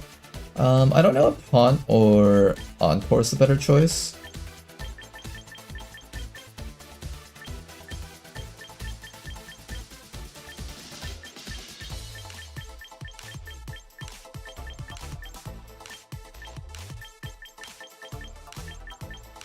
Or I could just pick an offensive option so it can actually do some damage. Beat up, switcheroo, fake tears, taunt, memento. Memento could be interesting.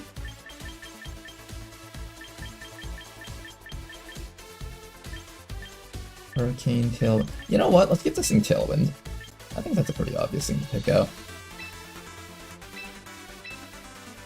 Okay, so we're gonna try out our Whimsicott like so. I'll keep you the same as you are, although I suspect I'll need to change you up at some point. Let me start giving out some items here. I think we need to give you Houndoom Megastone.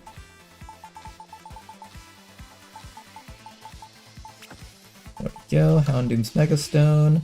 And this guy, I'm gonna give you a Bright Powder. I hate those items, and I hate how they keep insisting that these items be used. Citrus Berry, Mental Herb. Probably go Charcoal, just do raw damage on you. I'm a huge fan of Citrus Berry on the Incineroar, so we're gonna do that. You'll have this to stay alive.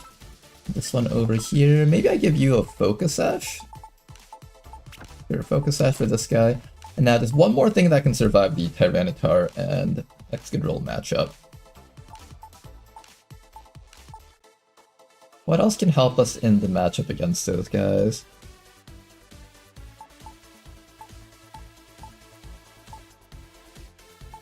I'm thinking the Rotom might be a good choice, like maybe Rotom Wash. Set up Will-O-Wisp.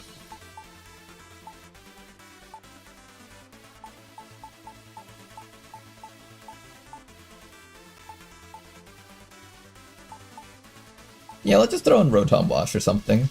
Let's see if I have one. Rotom Wash.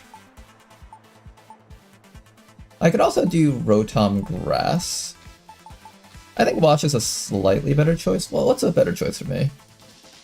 Water or Grass? I think Grass is slightly better because Grass actually resists the Rock Slide. Alright, we'll try this out. I'll give you an item to hold. I think for your item, I don't know, just take leftovers or something.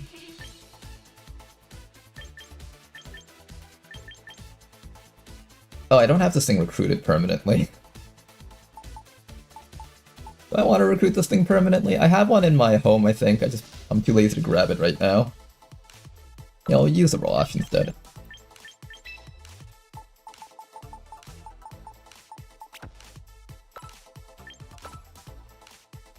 Okay, and you're going to be taking leftovers. And for your build, I'm going to be changing you up a bit. You're going to be more of a defensive Rotom. I don't know what the best combo is right now, so I'll just do like all defense. Give you a Bold Nature. And then you're going to learn Hydro Pump, Volt Switch, Will-O-Wisp, and finally one final perk over here. I think for the final thing you can learn Protect, I guess? King Split, Helping Hand. Ooh, Helping Hand might help out actually. I think I'll go Helping Hand here. Let's do that. Alright, we've done a lot of theory crafting today. Let's actually do some battles now.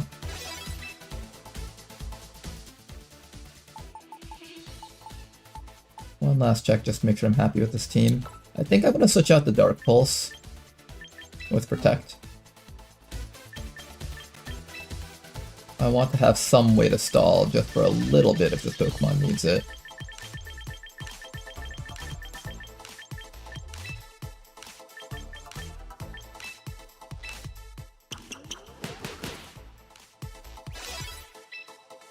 Okay then.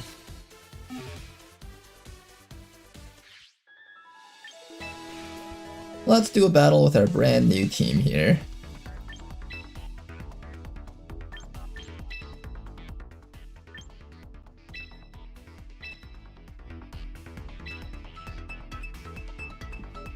Let's see how Mega Houndoom does in Master Ball rank.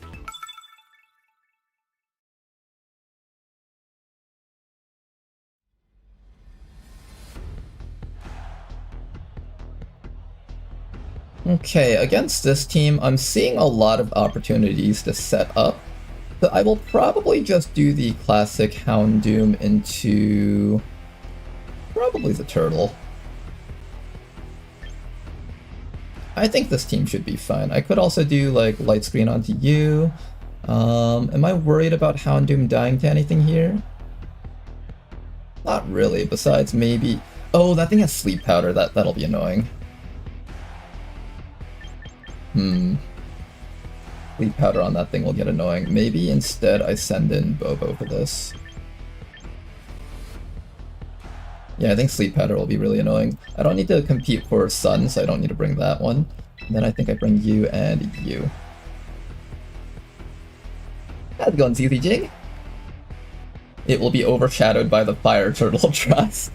Morven is definitely not biased here. Alright, we'll try this out. We're bringing the Whimsicott just so I can taunt the butterfly if it comes out and tries to spam sleep powder on us, because I really don't want that thing spamming sleep powder.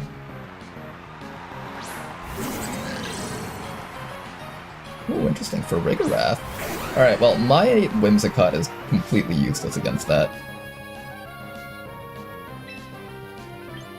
I think naturally we're gonna set up our nasty plot here. I don't think there's anything the opposing team can do to actually get me here. I might actually protect for a round, because I'm gonna get faked out most likely. So we'll protect for a round and bring in maybe our own Incineroar.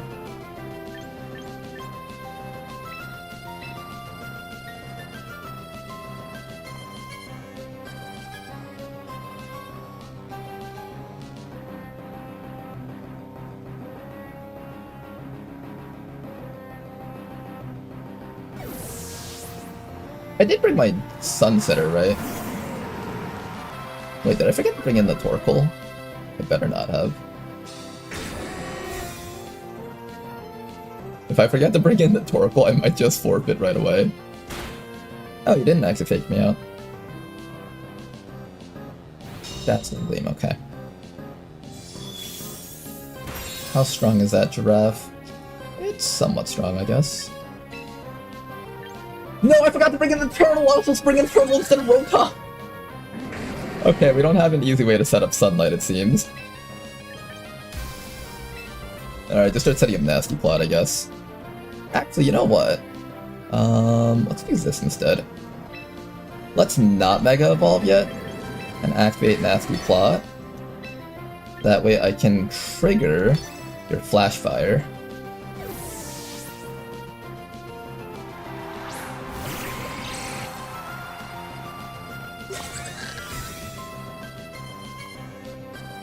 I don't have Sun because I'm a complete moron.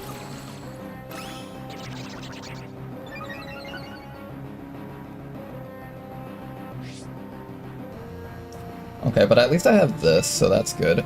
Then I can protect for one more round, and then I'll have to bring in... I can actually just Snarl with you. Let's do that.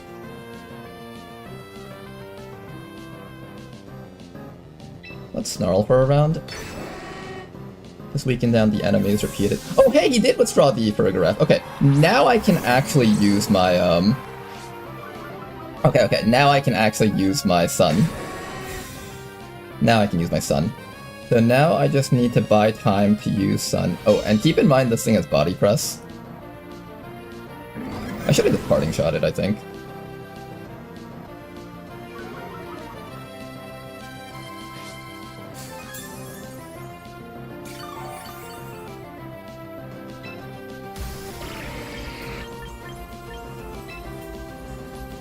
Okay, let's see if this works out.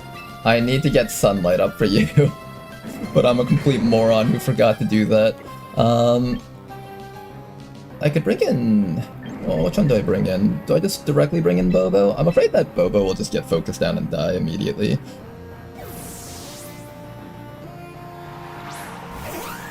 Lodonald might just straight up die from that Body Press. That's gonna hurt like a truck, I think.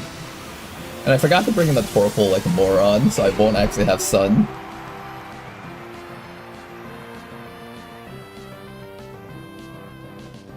Oh, there's the fake out. Alright, we're dying, I think. I'm pretty sure we just died from that. Live! Live! Oh my god, you lived! She doesn't have enough damage! We're fine, we're fine, we're fine. We can win this, we can win this now.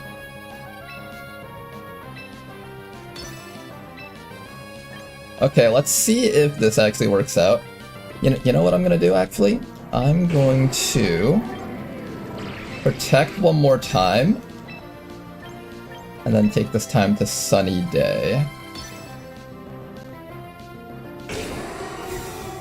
That way I can also get Helping Hand next round.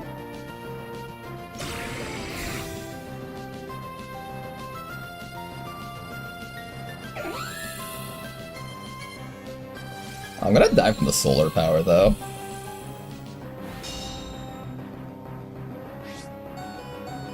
I'm gonna die from solar power because I spent too much time trying to set up the sun.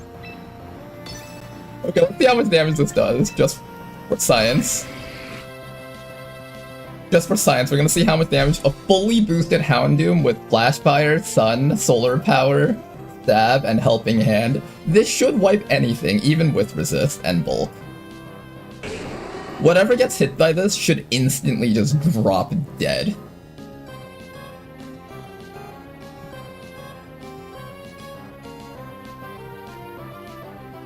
Man, I suck. No, it's okay, Ladonnell. It's okay.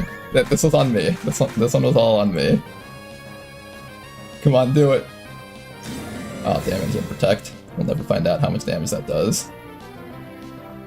Don't miss. Don't miss. Don't miss. Don't miss. Kill it in one hit. Kill it in one hit. Kill it in one hit. Okay, so we know the strat works. We're able to kill tanks with this. Now, unfortunately, I need to make sure that I bring in my Torkoal so I can have automatic Sun without having to eat a big hit to the face. That will be for next time, though. Unfortunately, our damage dealer is dead. I'm pretty sure we just lose at this point. Fairly certain this is just instant lose. But the idea was there. It was cool. Alright, now to try to pick up the pieces of this match, if there's any left.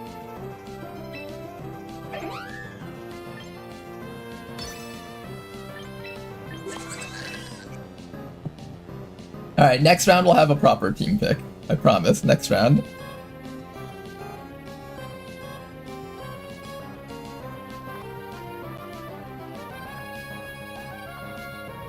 I kind of want to forfeit this just so I can get to the next round faster, but I should probably at least try to win this, just for the sake of keeping my elo.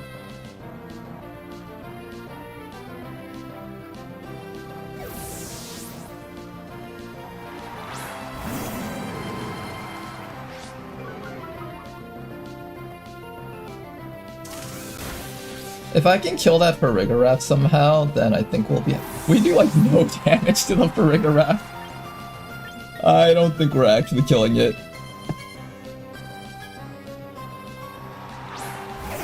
I don't think there's any way we can kill that thing.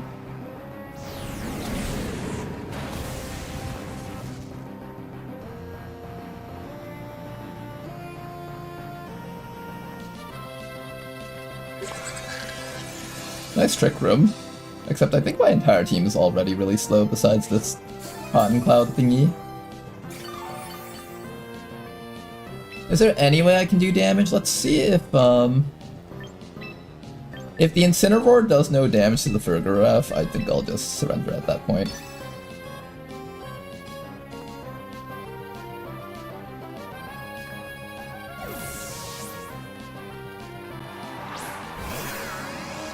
Save everyone some time, including ourselves. Alright. How much damage is that? Okay, that's respectable. That's actually like, I can kill it-able damage. That's like, I can kill it levels of damage. Then the next question is whether or not I can kill this thing over here. The opposing Incineroar is something that we're gonna struggle with killing.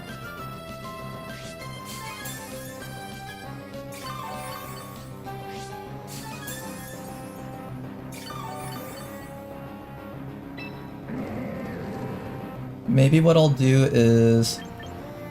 I will expect him to try and switch out Farigiraf into something else. What's his last Pokemon even? His last Pokemon is not revealed yet. So maybe what we'll do is we'll just continue boosting this guy into hits against that Farigiraf. See if we can just like one-tap it.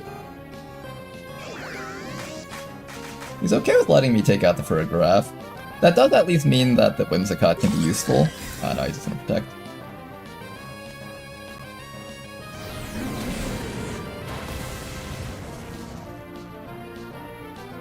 I suspect this last Pokemon is also just a support one, so we're just trying to kill each other with support Pokemon at this point. Oh, there goes my Harsh Sunlight.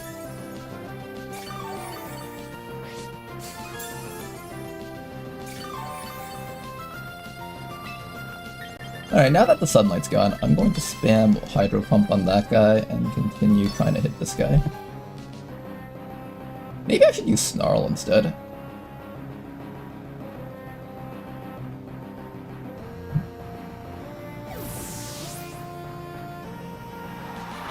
Alright, what's this last Pokemon? Oh no, it's a Vaporeon. I don't think we can beat that. Actually, I do have Volt Switch. Technically, I can use the Volt Switch to kill it.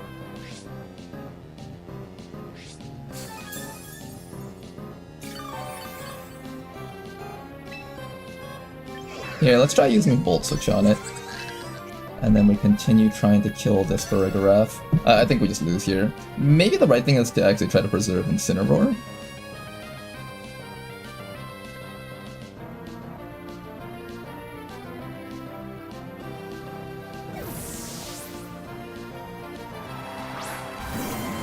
These Pokeball games are always so crazy. Never played one myself. You've never played a Pokemon yourself? It's quite fun. I haven't played in a while myself too, though. Yeah, I think we lose. We just can't push through these. And he's actually doing a very good job of out-predicting me so far. Oh man, he even has an Electric Resist Berry. Okay, so that means I can do approximately a third, 40% of its life in one Volt Switch. Technically, if I preserve my Rotom really well, I have a chance.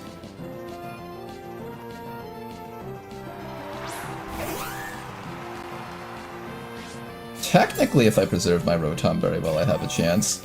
I know he's gonna switch into the Zebra again, or not the Zebra, the Giraffe again, and it's going to negate my ability to do anything, so I'm going to switch you back out into the Rotom. If he was smart, he'd realize that his Giraffe can just completely screw me.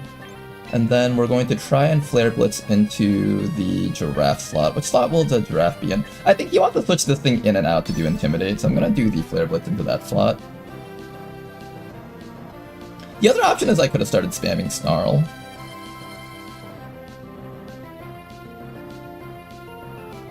Maybe I should have done Snarl. Snarl probably would have done more here, I think.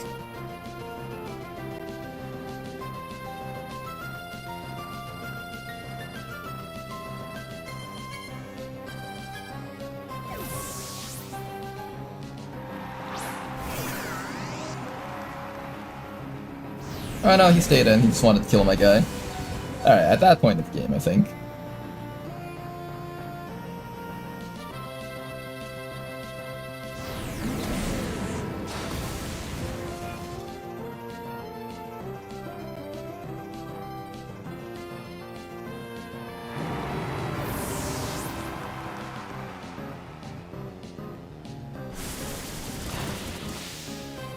Yep, I think that's game. We'll surrender this so we can save everyone time. Let's make sure not to forget to send in at least a Ninetales or a Torkoal with our Houndoom next time.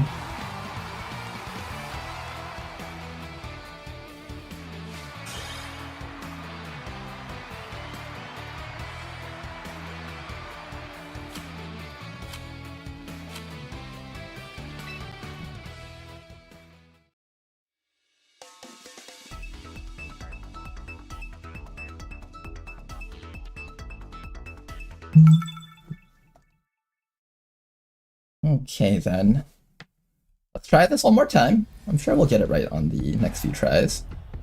Versus this team, they've got also a Sun type of team. I think the thing I'm most scared about is the Sneasler lead. So we will probably send in... What do I send in with the Sneasler lead?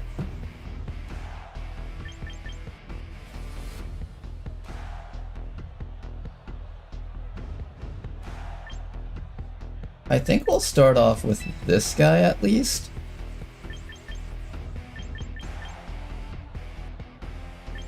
With the Rotom into these two guys.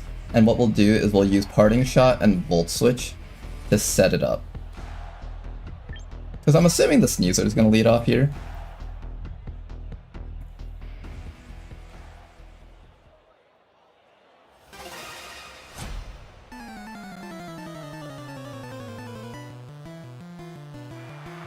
And I'm hoping he doesn't send out King Gambit.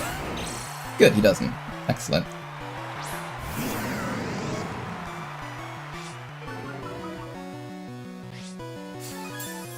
Okay, so the first thing that needs to happen is we are going to probably try to fake out... We have two choices. We can either fake out the Sneasler or the Garchomp. If he goes for my Rotom, it's better that I fake out the Garchomp. That way both sides don't get to attack. But if he tries to fake... what's the right call here? I think I try to fake him out if he tries to close combat. We'll use that, and then we'll just set up a Will-O-Wisp against this Sneasler. Ah, damn it. Okay, that's fine. At least we got some chip damage off against him in case we need to use that. And this Garchomp is going to try and Rock Slide Flint just to death. Okay, good to know. Good to know.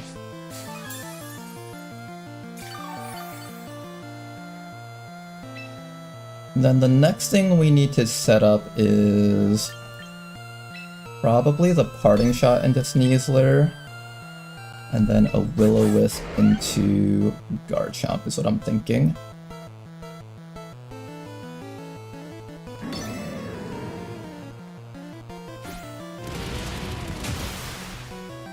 Ouch, that one shot me.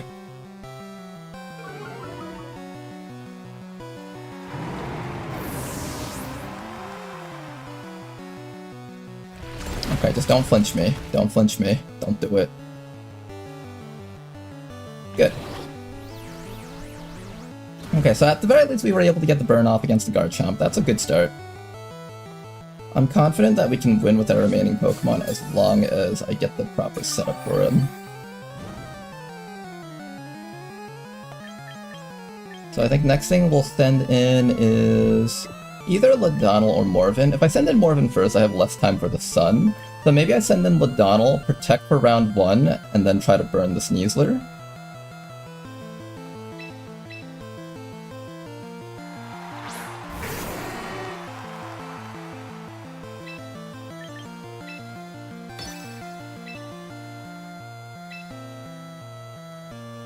And then we just keep trying to burn things here.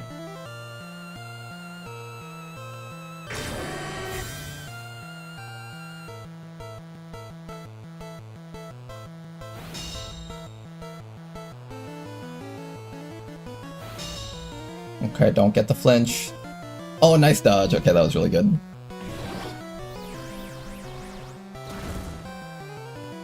Alright, and now that his starting Pokemon are all burned, I should be able to kill that Sneasler in one Heat Wave.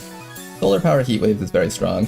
Even without a boost, it should be able to knock that thing out, and since the Garchomp is burned and weakened, alongside the fact that it'll be hitting an Earthquake, we should be strong enough to knock these guys out with just a Heat Wave without using Nasty Plot. And then we'll send in Torkoal here, I think.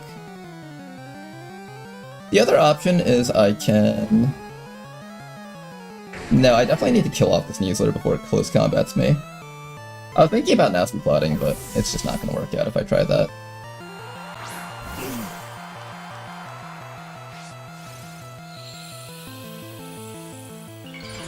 Alright, Ladonal, let's see you do it. You got this, Ladonal. Just one-shot that Sneasler and do more than half to that Garchomp, and I'm happy.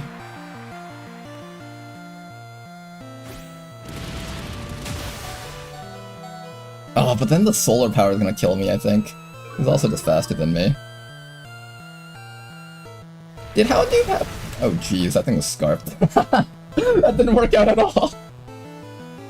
Okay, Scarf Guard Chomp. That explains why I didn't switch between Rock Slide.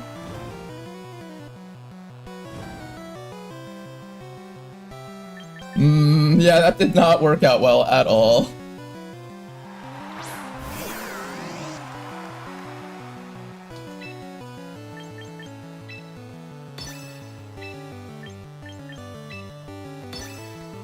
I think they're just gonna double attack Morphin and try to weaken him down.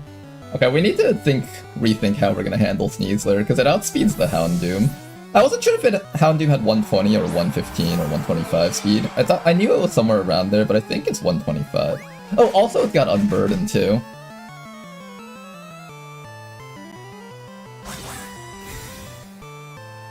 I wonder if this will be enough to one-shot the Dragapult.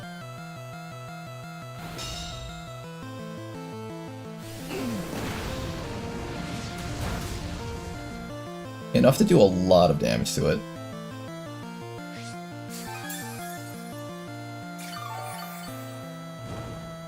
The Garchomp's gonna probably come in and try to start spamming Earthquake. What do I do with you? I guess I just keep helping Handing and Eruptioning.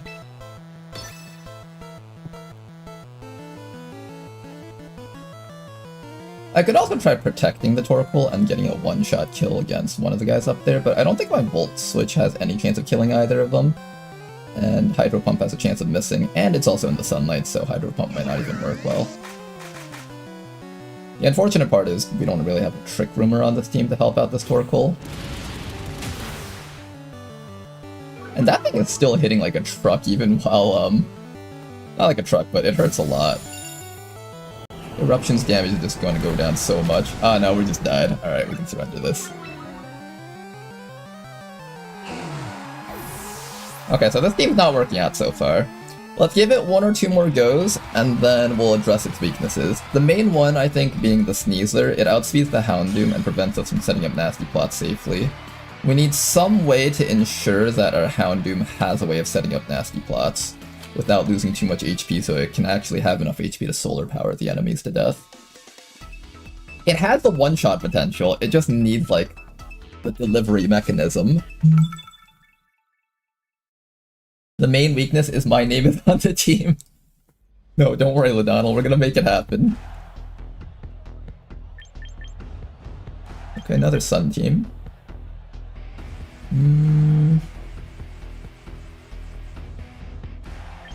Incineroar, Fake Out. A little bit worried about the King Gambit. Make sure we have at least one Sun guy on the squad. I wonder if I can scare them into not attacking the Houndoom if I send out the Torkoal with them. We'll see if that works out. I don't think it will, but if it does, that'd be really funny. So let's try that, and then we'll send in... I don't know, what else is good? Rotom might be good. Boba, what can Bobo gets countered by the Giraffe thing. I think we'll just send in the Ninetales just so we have a second form of Sun. And it'll also be able to help us kill King Gambit as well as Crabominable.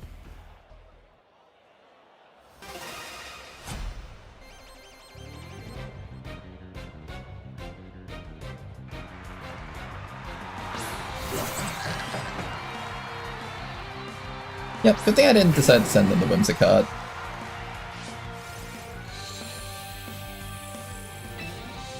Okay, so what we're gonna do first is we're not gonna Mega. And we're gonna see if we can get away with setting up the nest. No, he's just gonna close combat me and kill me in one hit. Well, who knows? Maybe he'll attack the Torkoal. Let's test this out. Let's see how much we can call their bluffs. I'm gonna activate Lava Plume so we can activate Flash Fire on our guy. Okay, who's he attacking?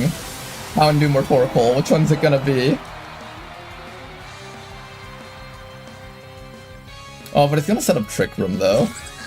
Oh good, he sets up Protect instead. Oh no, but that means he's planning on killing Houndoom, doesn't he? No, he's totally gonna kill Ladonal. Don't do it, let Ladonal live. It'll be funnier that way. No! No, they're just calling the bluff and just ignoring the Torkoal. They're ignoring the Torkoal. I don't think this is working out the way we hoped that it would.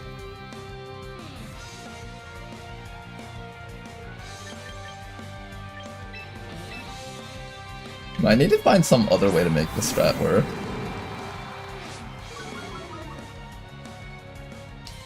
Okay, well, for now, we'll just Flare Blitz into this thing to ensure that it doesn't kill our Torkoal, because I think it might be a little bit faster. Torkoal's only got, like, what, at least 20 speed or so?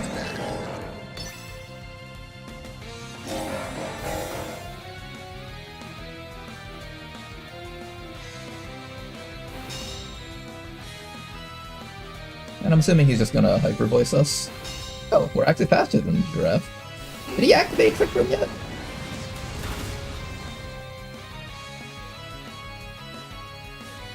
Oh no, he hasn't. Okay, that's why he won't move fast. Okay, so I actually think this turtle is faster than both of them right now, which is kind of funny. Do I want to keep you in here, or do I think I keep you in here, and then I just try to... Here, I'm gonna Snarl in case he switches out into something. And then we just keep clicking Eruption because I'm faster than them both. Go Morven, kill them! Get revenge for Lodonal! This is what's supposed to happen with Lodonal on the field, except slightly more effectively. But in a sense, we're winning really hard because they set the Trick Room up for us, which is kind of ironic. Maybe I just stick with a Trick Room Torkoal.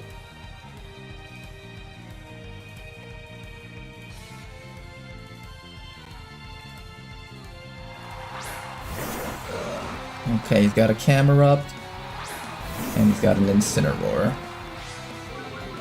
We should be faster than both his Pokemon, but he is going to try to fake me out.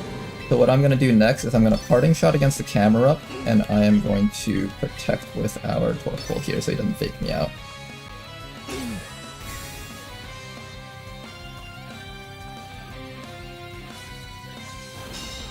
Good, no fake out on us, and we can hopefully... Oh, no, but he's faster with Earth Power.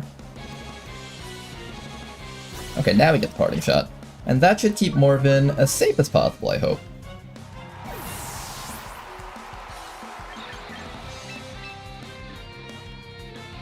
Now, unfortunately, the rest of our team is just all fighting types, so we basically have to try to brute force them through these Harsh Sunlight is wearing off in one round, so what I'm gonna do actually is I'm gonna switch this right back into the Incineroar. That way I can switch in the Ninetales for the Sun next round. And because Trick Room is up, we should be moving faster than both of them, because Torkoal is just such a slow Pokemon.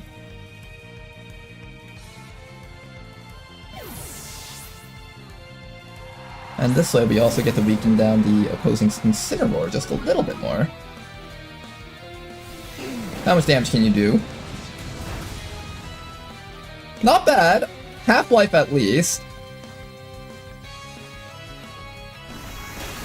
And now he switched over to attacking our Incineroar, which is perfect, actually. Oh, clever, though. He is going to start spamming Parting Shots against us.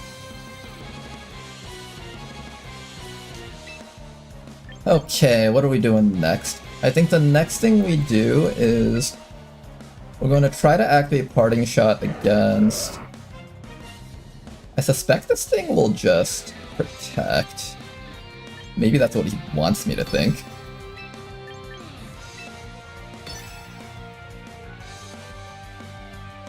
Oh, Trick Room's up soon. Shoot, I should have thought about that. I can't let Trick Room run out.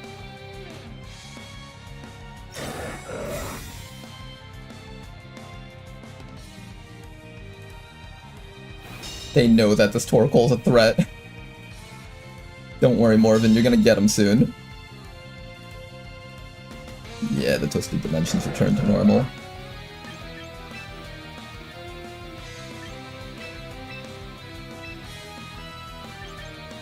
Alright, try your best to hit them all with an Eruption. I have a feeling Morven's gonna take a crap ton of damage from that Camerupt. I think I did get to lower its special attack by like 1 point at some point here, so maybe that'll be enough.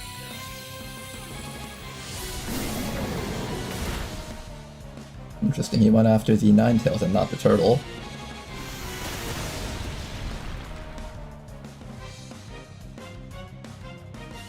Okay, because you didn't go after Morven, Morven should be able to finish off the camera up, I think. Get him, Morven! No, that wasn't enough, Morven! You needed more! Man, that Incineroar is actually incredibly tanky.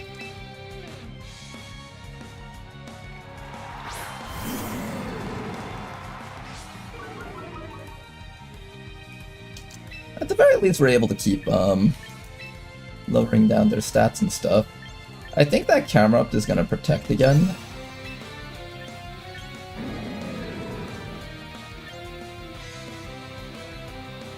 I'm gonna go for the Lava Plume, because if he hits me with Earth Power, then, oh, but then I hit John Cena. Was that worth it? I guess if I can maximize damage against that guy, it's kind of worth. The Incineroar has, like, basically no attack, so as long as I kill the camera up, it should be a win. Maybe I should have tried faking out the camera up instead. I assume that it would protect, right?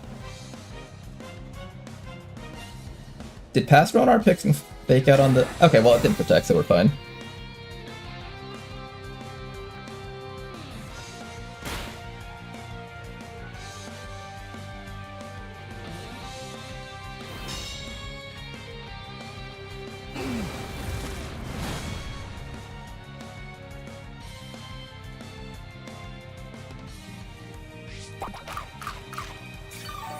Okay, I think we can push through with Morven's power. What I'm going to start doing next is I'm going to start spamming Gnarl, just in case Morven somehow dies from this next hit. I think I'll just use Eruption at this point. I don't want to take too much damage on John Cena, because he can still be very relevant at this point.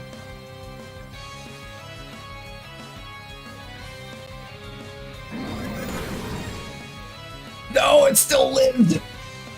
Okay, at least we lowered its special attack.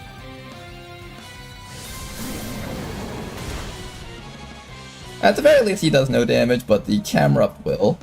Oh, it chose to go for me instead. Interesting.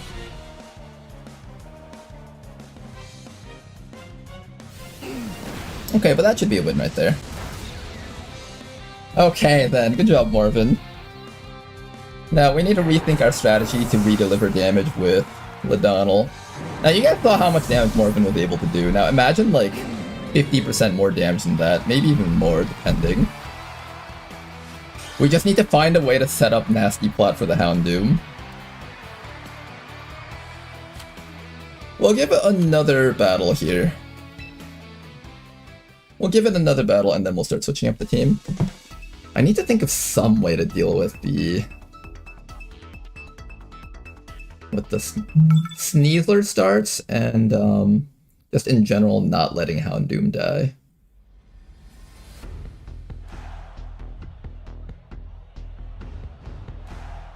Okay, this team doesn't have a Sneasler start, but it does have a Talonflame lead.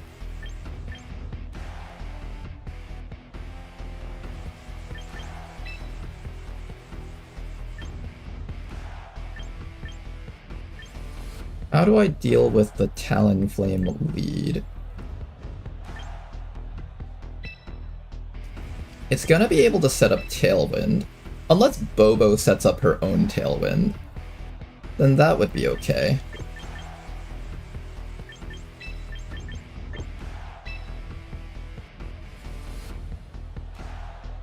Nothing really threatens me too much here. The Garchomp kinda does. That Earthquake's gonna hit like a truck. Do I send in Morven or Kana? I feel like I want my Sunsetter to be a bit bulky. Is this the right call? We kinda died to the Garchomp, don't we?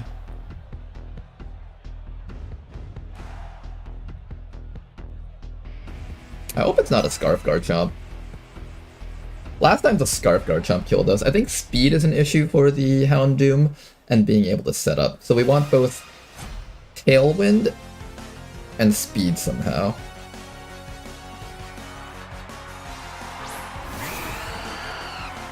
Oh, and that Basket Legion.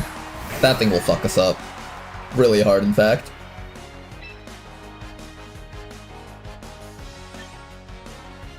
Oh, that thing's planning on wave crashing me in the face really hard.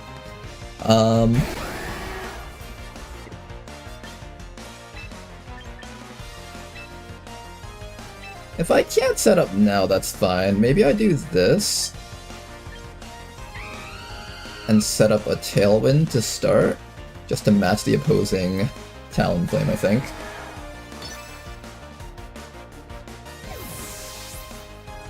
I didn't bring any Dark-type attacks, so I can't actually hurt the Basculegion. I have Solar Beam. I guess that would help us kill it. Maybe. I don't know how much damage we do, though. I think I need to have at least a nasty plot to kill the Basculegion.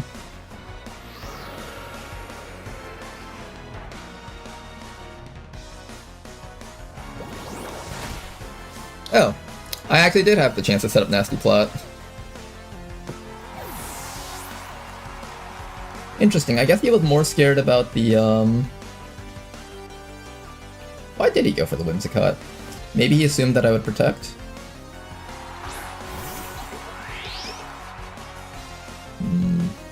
Back up Lamora, huh?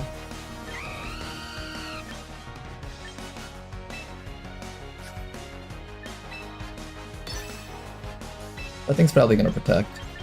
Let me just see if there's anything good here that I can do for you. I have Light Screen, I should probably set that up. So, fake out Light Screen.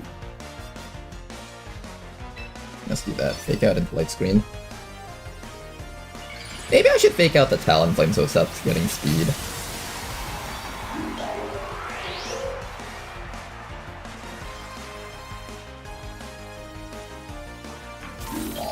Oh! Yeah, fake out and Talonflame was the right choice. Okay, so note to self, this thing actually learns Spiky Shield.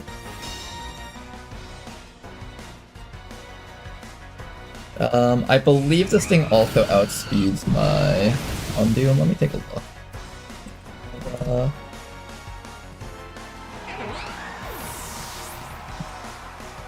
101 speed. It does not actually outspeed my Houndoom.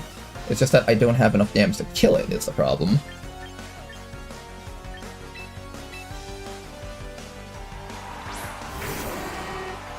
But I don't have enough damage to kill it is the problem, though. Here's what we'll do. Let's Parting Shot against this guy, and then we'll protect for a round. And next round we'll have the Torkoal out, and hopefully it'll focus on Torkoal instead of the Mega Houndoom.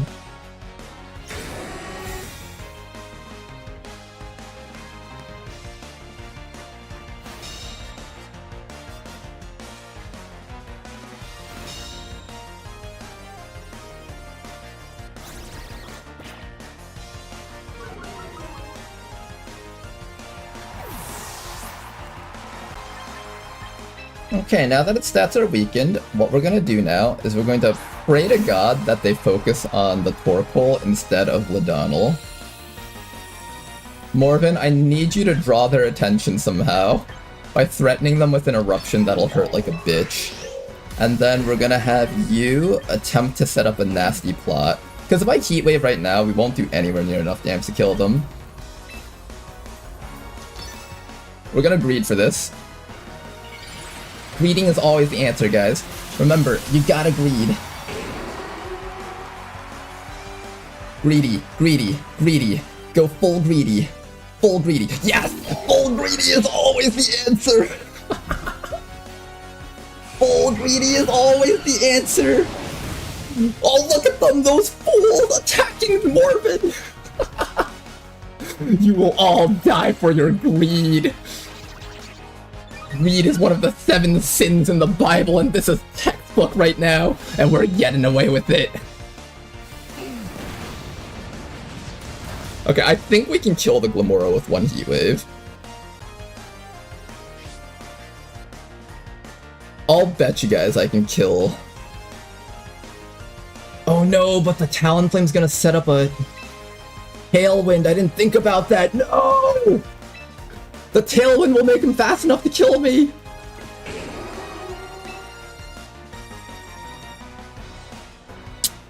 Dude.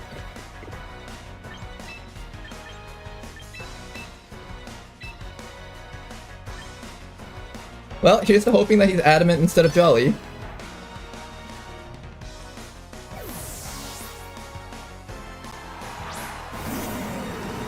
We greeded once, we can greed again, guys. We can greed again! Okay, he was jolly, he was not adamant. Wait, he attacked the Incineroar. Dude, you don't realize that this thing's gonna murder you right now? Don't you realize that Houndoom is gonna rip apart your entire team? Well, it seems like they never realized that the Houndoom was gonna rip apart their entire team, so that's good, I guess. Guess you didn't see me as a threat. Surprisingly, the Glimmora did survive the heat wave, though. Here, let's fake out the... No. The Garchomp's still faster than us. I think we try to fake out the... Garchomp, because this thing is gonna go for the Spiky Shield, I bet. Alright, let's hope this works out. He's gonna Spiky Shield. Watch, he's gonna Spiky Shield. He's gonna do it. He's gonna do it. Yeah, he's gonna do it! He was gonna do it! Kill him with the greed! Kill him with the greed! Kill him with all the greed! All the greed! No, don't miss! Don't miss! Don't miss! Don't miss! Don't miss! Don't miss! Don't miss! Don't miss! Don't miss! Good. Get destroyed! Not very effective, my ass! Okay, at the very least we get to see Mega Houndoom's powers here. That was pretty cool. Solar Power Sun, obliterating everything. Last Pokemon is that thing. One more turn for Harsh Sunlight. And I think the Tailwind pewtered out, so we should be clear to just go for the Heat Wave at this point. It can Aqua Jet me, but we should be able to survive that under the sun. Oh, it's Scarfed. Wait, it's still trying to kill him? Why?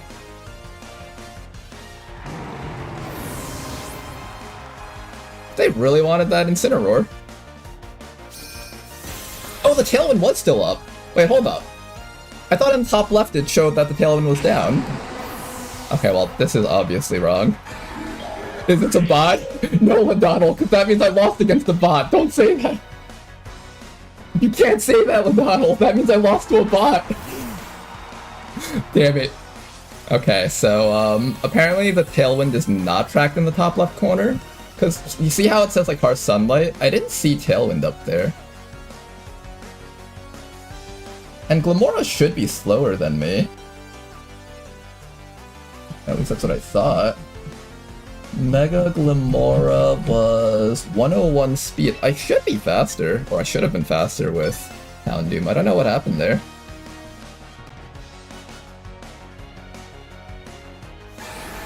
Click X. Oh, X would tell me, huh? Well, even if we lost here, we got to see the full power of Mega Houndoom. So, a couple of weaknesses that need to be addressed. Speed is an issue. Speed is honestly the main issue more than anything else. How would I set up speed for Houndoom? Tailwind is the obvious one.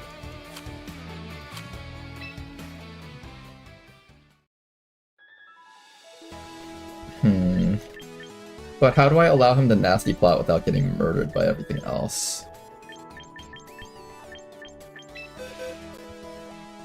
I feel like this team has like some potential built in, but it needs more work.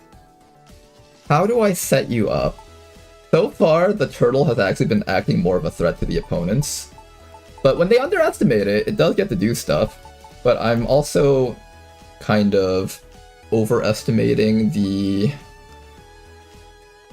ability for this thing to take hits. This definitely can't take hits from like close combat. This definitely can't, even with like Intimidate, it just dies to close combat. So what's a good way to make it so that Houndoom can get Tailwind, Fake Out, and Sunny Day? So I think that's the next thing we look at. Tailwind, Fake Out, Sunny Day. Shift tree is the only one. Is shift tree even in the game? Pokemon champion is available. Even if it does, would I even run it? Shift tree is not in this game. Okay.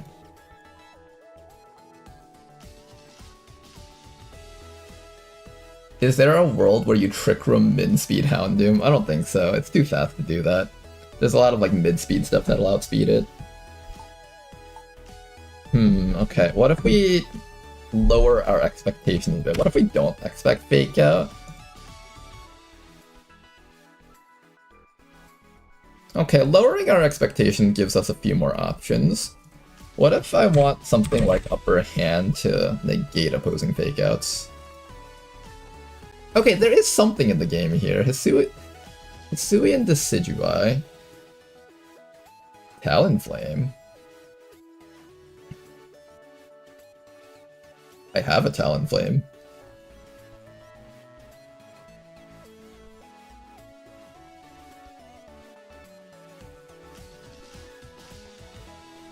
And Talonflame can learn Sunny Day also. Alright, you know what? Let's try putting in a Talonflame and see if that fixes some of our problems here.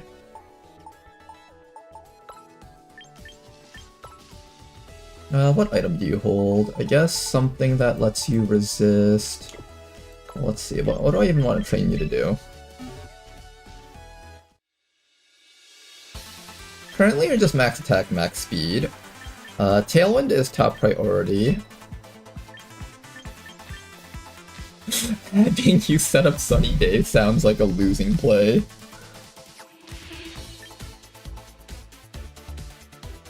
Well, what else can I do for you?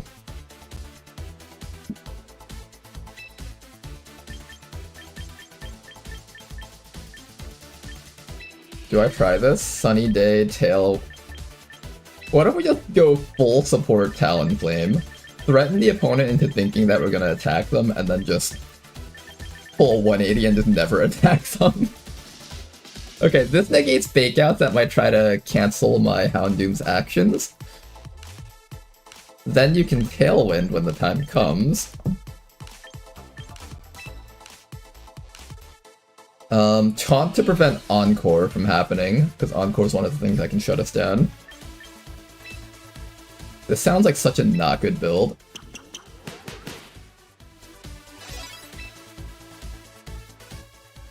Alright, we're gonna try this. Let's give this thing an item to hold. What item?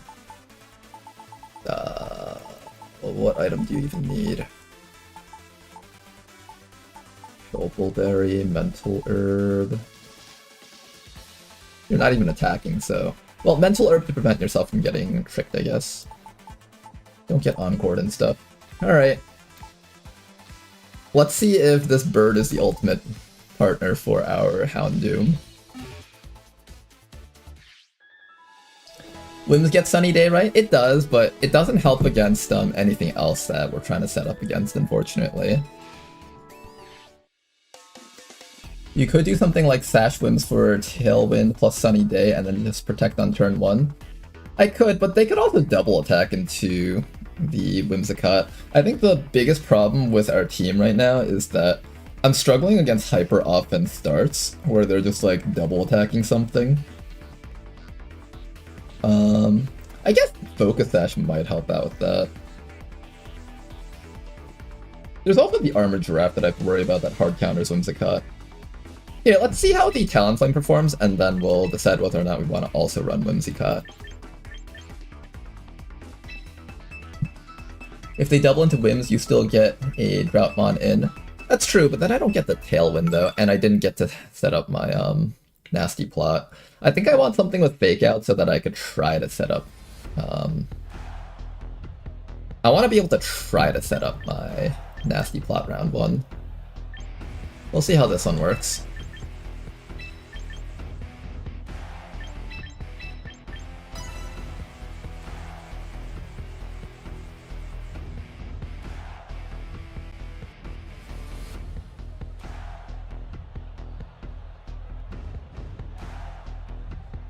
Oh, he's gonna Trick Room onto us.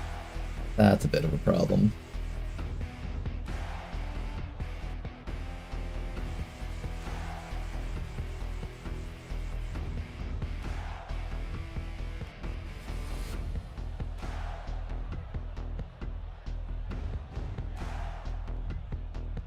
Maybe I need a follow me Pokemon. Maybe the mouse is the right partner.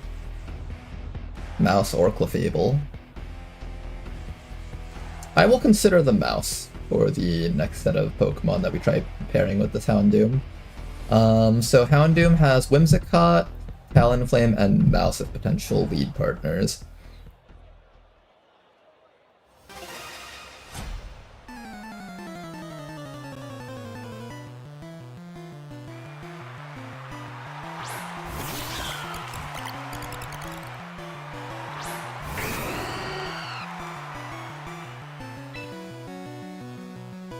Okay, so I think as a start, is he gonna fake me out immediately?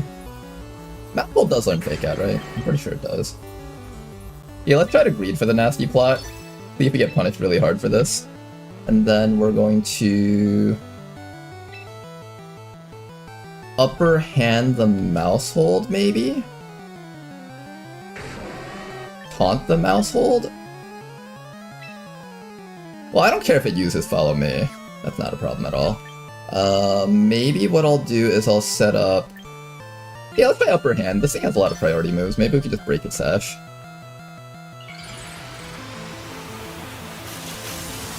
Can Masterball also learn fake out? I bet it can.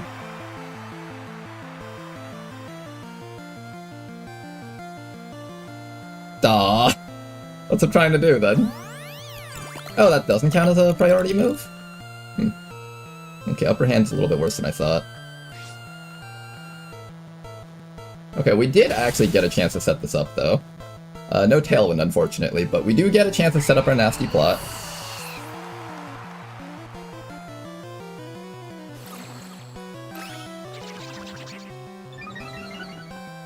I don't think we outspeed Meowscarada, so I need some way to keep it down.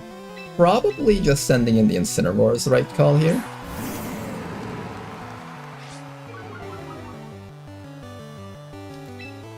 And then we just start spamming Heat Wave at this point, and then we'll switch out right back into Morven for the Sun. Let's see how this works out.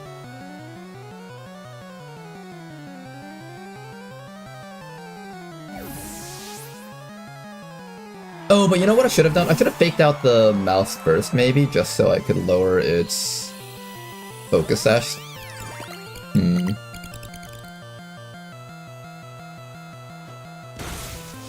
That's not too bad.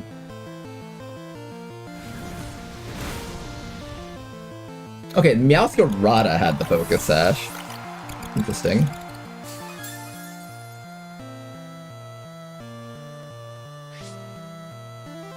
Okay, now we're gonna start losing HP from solar power, so I gotta watch out for that.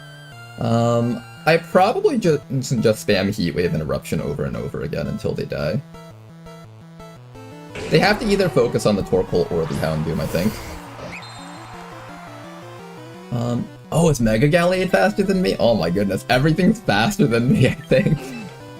I really badly needed that Tailwind. Alright, that's okay, they have to pick between one of these two. Pick Morven or Ladonnel. One will die, the other will kill you all. Pick one now. We have one that operates under Trick Room and the other one that operates under Tailwind, but only if we get it up ourselves. We have both the speed and the slows. Both all pure damage right now. Pure burning power. This is like the power of the sun right here. They are literally going to get burnt to a crisp.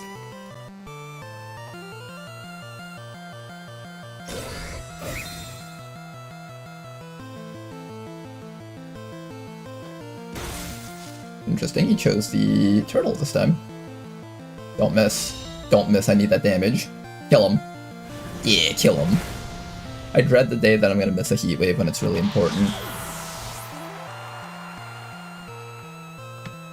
Turns out Fire Spam is big, strong, Tailwind be damned. It is true, Heat Wave spam is just always gonna be good. Heat Wave and Eruption spam. Oh look, it's a Farigarath. We get 3 more turns of sunlight. We should be good here. Now the question is whether or not Mega Gallade outspeeds my dog.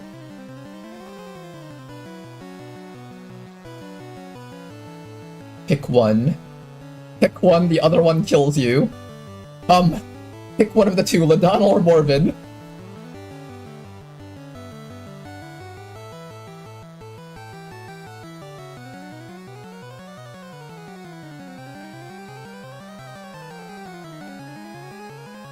They're stuck. They can't choose between the two.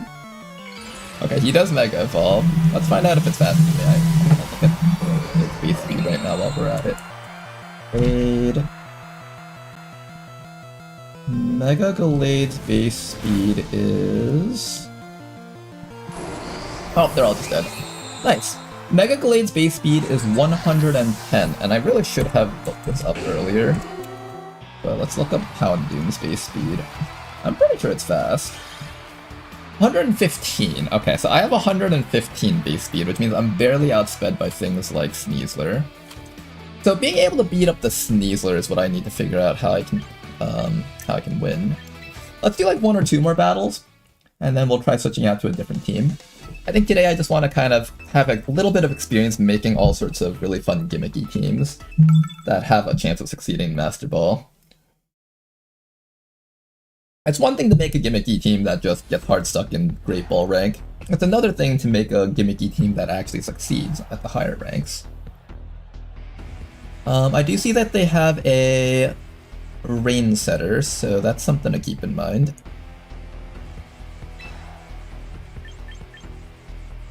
Maybe I put a Focus Sash on Tally. I think the dreaded start for us would be Sneasler, Pelipper lead. How do I support you through a Sneasler Pelipper lead? The answer is that I can't.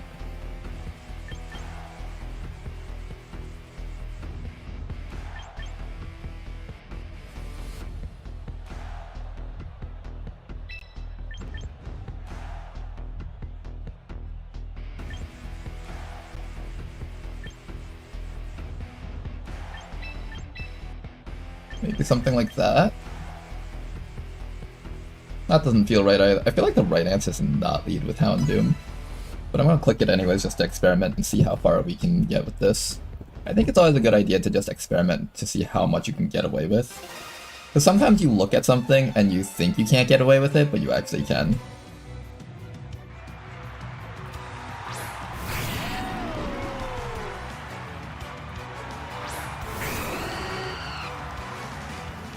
And the start is Archaludon and Sableye.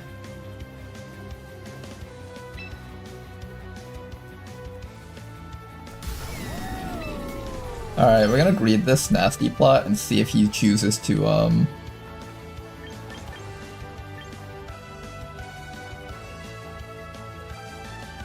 You know what, I bet he's gonna bring in Pelipper.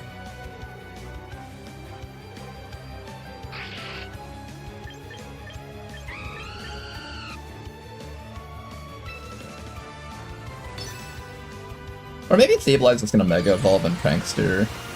No, it doesn't. It has Prankster currently, so it'll probably just taunt someone. It can't taunt Houndoom at least, so that's good, because Houndoom's Dark type. Oh, interesting. Prankster Rain Dance. Guess what? Hey, Archaludon. You're gonna use your Electro Shot and get completely screwed. Before, if he was in Rain, he wouldn't need to charge. Now he has to charge.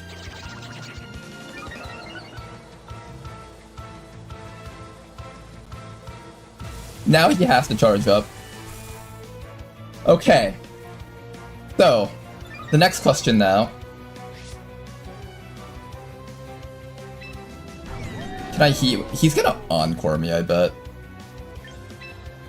I bet that Sableye has Encore, or maybe Taunt. You guys think it has Taunt or Encore? Probably Encore. Can I protect against that? I don't think I can. Can't Encore Houndoom? Oh, right, I think. Alright, I guess we spam Heat Wave then. Heat Wave into Tailwind, I guess?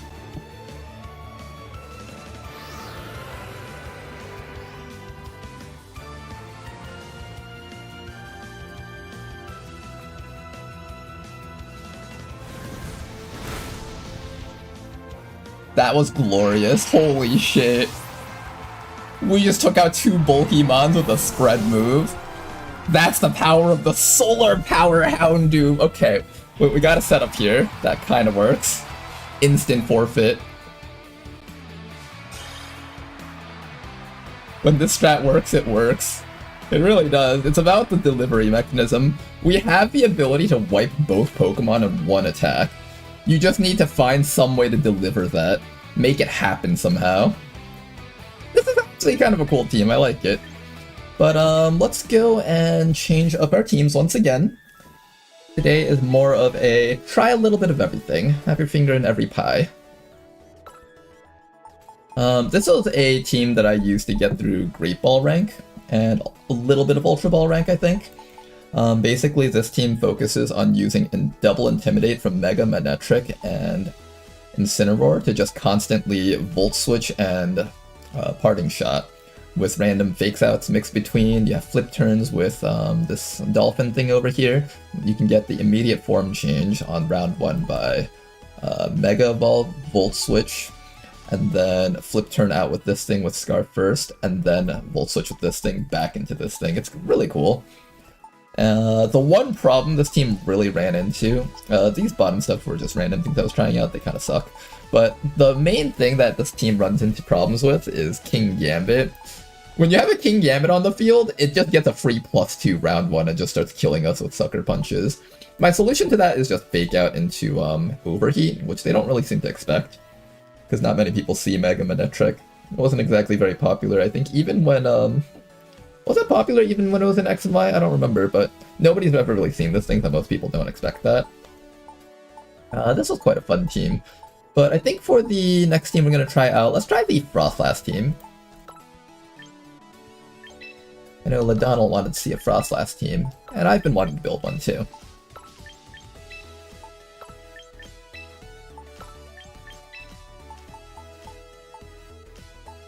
Okay, so obviously the main character of this team is going to be Frostlass. We need a Rotom Refrigerator, which I don't have.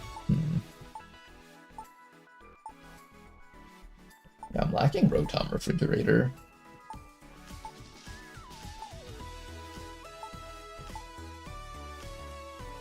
Is it called Rishi? Not this one. Rishi wanted to be a Gardevoir or a Ninetales, so eventually I'll probably give her this Gardevoir here. I could also give her the Alolan Ninetales. I think she'd like that.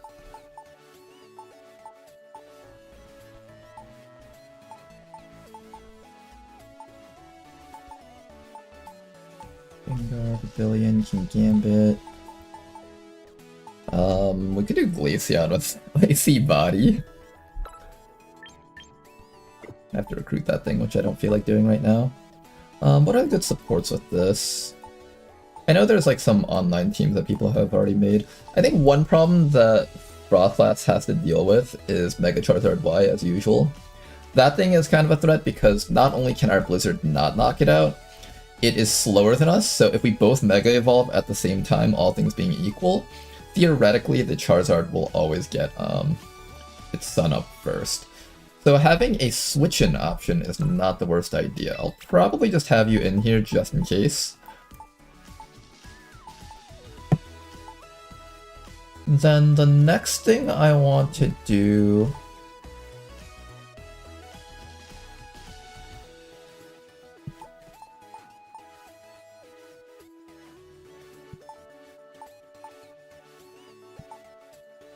How do I deal with Venusaur putting us to sleep? It would just have to be like an all protect round 1, I think. And then hopefully I can... Okay, so here's one way to look at it, right? Round 1, I send out both of these guys, which might sound a bit insane, but we send out both of these guys. Round 1. His Charizard expects me to set up Aurora Veil, so he immediately Mega Evolves. During that time, I can set up Aurora Veil with this thing, and then you protect for a round, they get this... Or no, I can't set up Aurora Veil, so I think I double protect when he Mega Evolves. That blocks the Venusaur Spore while it's under sunlight, and then the Charizard does stuff. Then I Mega Evolve with Froth Blast, get back up my Snow, and then I can Aurora Veil into Blizzard, or just something to try and kill the Charizard, I think. Let me see if there's any way I can kill the Charizard in one hit. Like, does this thing learn Power Gem or anything good?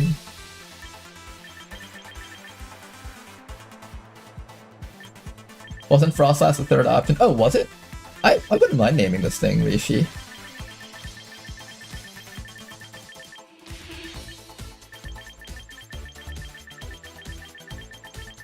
I don't learn any Rock-type moves.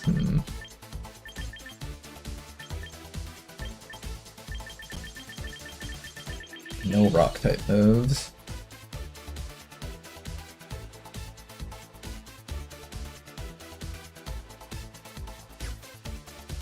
You know, as much as everyone hates saying Incineroar, I think Incineroar is an option here.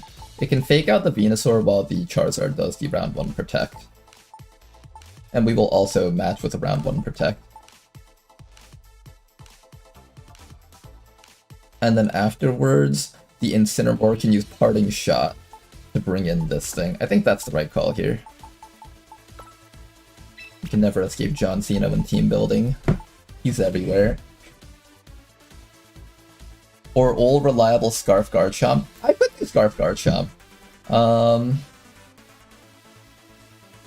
You know, Scarf Garchomp's not a bad choice. I think the main issue is if I run Scarf Garchomp, they might just choose to protect Sleep Powder, in which case my Rock Slide wouldn't do anything. But then Frostlass is free to do whatever it wants if I set that up. Maybe attack with... how would I set that up?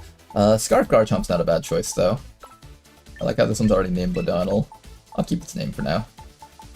Okay, Scarf Chomp might be an okay choice. I'll have to give that thing a new moveset, of course. Okay, Scarf Garchomp. We have double Ice Leaf. What if I also have a Abomasnow? What if we just really, really badly want the ice? Well, what can Abomasnow do against the Charizard team?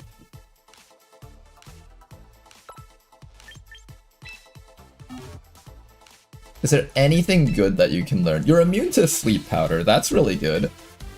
You'll always get the Snow up, but you always die in one shot the Heat Wave, no matter what. Even if I lower its special attack by 1, I think you just die in one hit.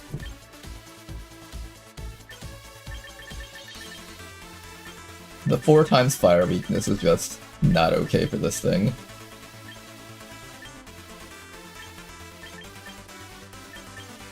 Always a critical hit. You know, I was looking for Pokemon that can learn Frost Breath, because there is a really fun Pokemon over here that you can mess around with. Where's Crabominable? A Trick Room Crabominable team does not sound like a bad idea. And this thing gets a Mega Form too, which is really funny. But theoretically, Anger Point Crabominable probably can work if you set it up correctly.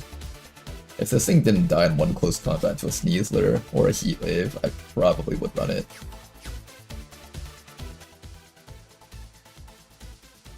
And by reliable, I mean pray for no Rock Slide miss. Ah yes, a page out of the pray that Heat Wave doesn't miss, pray that Rock Slide doesn't miss. You know, with how few items there are in Champions right now, running King's Rock Slide might actually be a legit strat. I used it for a while and it was just like the most obnoxious thing ever. Is that a bad idea? I kinda wanna try it. Scarf Chomp and Aerodactyl just spamming Rock Slide until the opponents hopefully die. Or just forfeit. King's Rock on Aerodactyl, Choice Scarf on Garchomp. The entire goal of the team is just to piss off your opponents for as long as possible. You know, Aerodactyl's not bad for this team. He wins the matchup against Charizard Y and can kill Venusaur through Focus Sash with Dual Wing Beat. Here, I'm gonna register you also, and then we just need one more Pokemon to pick from. Frostlass also loses against Garchomp Excadrill, I think. Because Sand always goes up because of how fast it is. So we need to find a way to ensure that we get...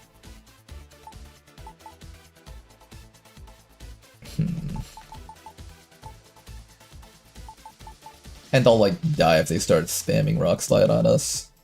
I think 2 Rock Slides is enough to kill me. Maybe I'll survive with Aurora Veil, but I mean Rock Slide isn't a particularly strong move, but it's getting hit from things that have really high base attack, and Tyranitar does have stab. We do get snow resistance though. Snow increases our defense by 1 stage. Maybe that's enough.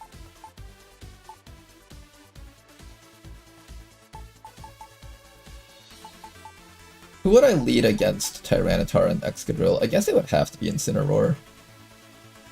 And we can buy ourselves some time by taking out one of the enemies out there. Probably the Excadrill to also break its sash. Alright, I'll believe in you for a bit. Then I just need to figure out one last thing to bring in to kind of support this team. Is there anything that's really fast and sets up hail that can sit in the face of like a Charizard and a Tyranitar?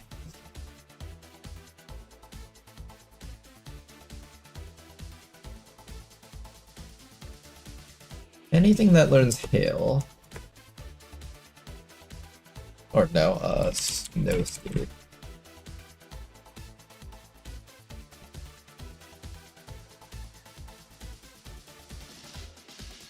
You know, Galarian Slowbro does learn this special ability called, what's it called?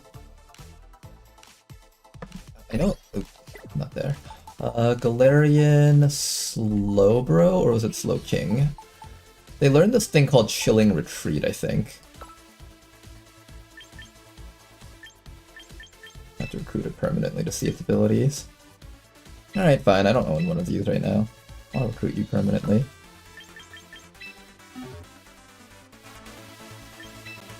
This thing learns Hilly Reception. Summon Snow for 5 turns, and the user switches out of battle to be replaced by another party Pokemon. This perhaps might be my best way to set up Snow. Possibly.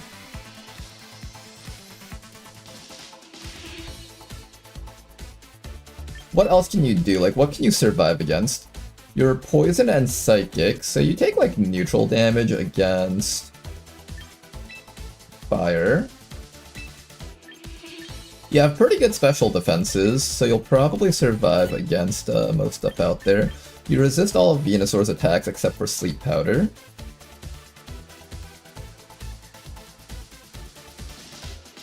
How about versus Tyranitar? Excadrill will kill you with Earthquakes, but you do have really decent defenses, so if I like max out HP, max out defense, or maybe max out HP, do some split between defense and special defense, you can probably take that decently well. Okay, that's not a bad choice. What else can I teach you? Foul Play, maybe? Foul Play allows you to do like some damage versus Excadrill, and if you use a Swords Dance, it just dies. You can learn Light Screen, but I don't see Reflect here. No Reflect, but you do get Light Screen versus Charizard if we need that. I wonder how much damage Charizard does without, yeah, let's calc that actually.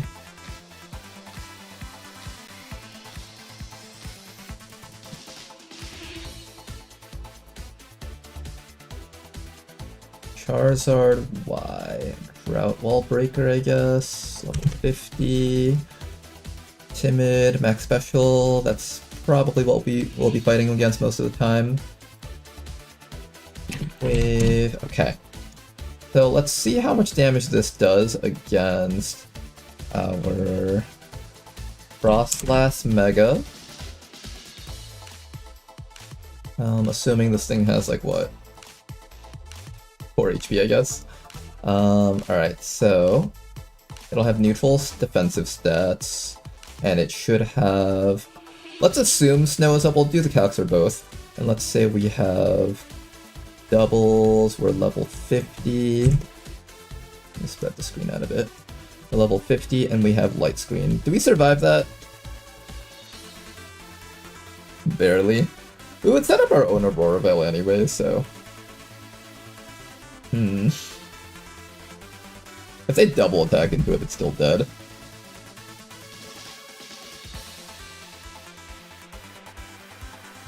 Yeah, it would not take that well. What else can I do to help it take hits? Maybe I would...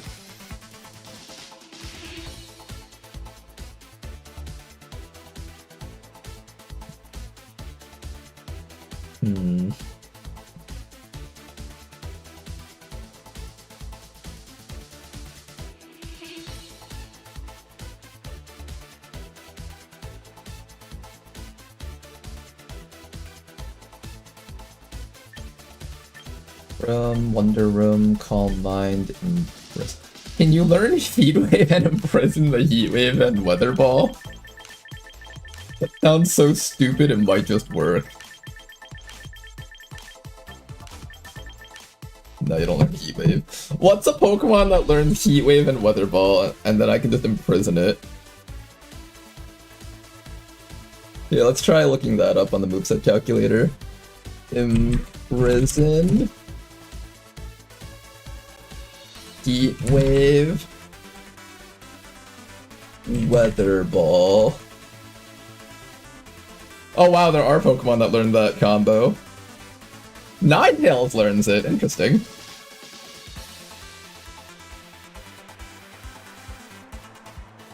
Oh man, am I gonna do that? That sounds so stupid, it might actually work. And then I'll give it like Solar Beam to maybe cripple the Venusaur or something. Wait, this might actually work. Hold up.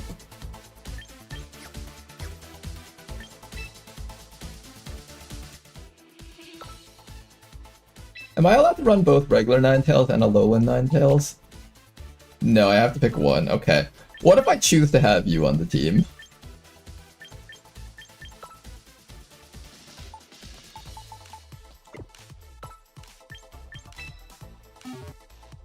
This sounds so stupid. Am I actually gonna try to imprison it?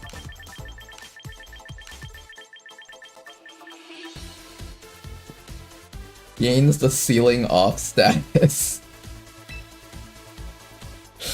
Oh my goodness, am I actually gonna do this?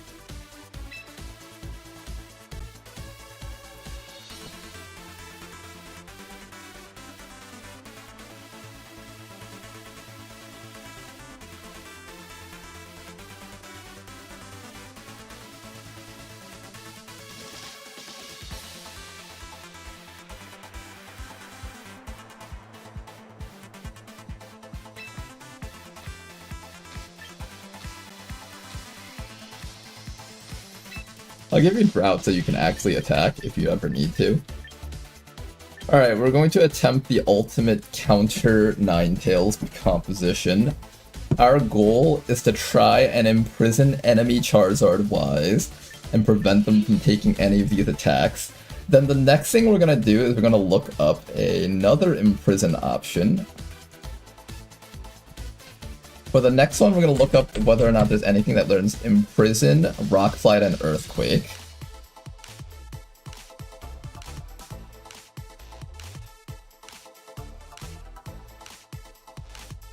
And, well, what else? Iron Head, I guess?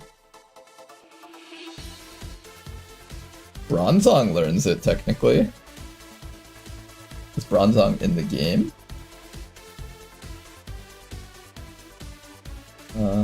Is a Pokemon connections. Bronzong? No, Bronzong is not in the game. Okay, what if we send in something without Earthquake? That's fine. Take out Earthquake and we get a couple more legendaries thrown in, but that's still not it. What about... if I take out Iron Head? What if I just want Rock Slide imprisoned? a few more options if I just want Rock Slide. What about Rock Slide and Iron Head? Okay, no Rock Slide and Iron Head. What about... What other, like, big Pokemon are out? What about Trick Room? What if I just don't want them to activate Trick Room? Okay, technically there's a couple more. Gothitelle isn't in the game. I think Reuniclus might be in the game. Oranguru is in the game. Metacam is in the game. Imprison with Metacam and then just spam close combat. Wait, that legit might be a good strat.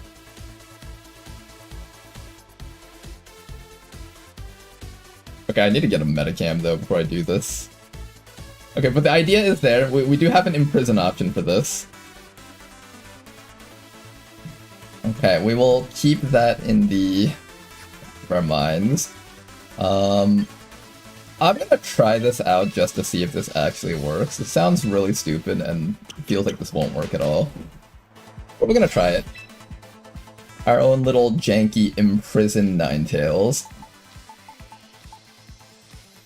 Okay, we'll run the Imprison Ninetales, and then after that, we're going to have...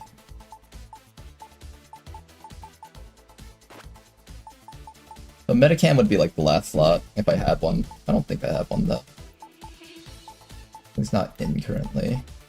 I could probably grab one. Let's see if we can grab one.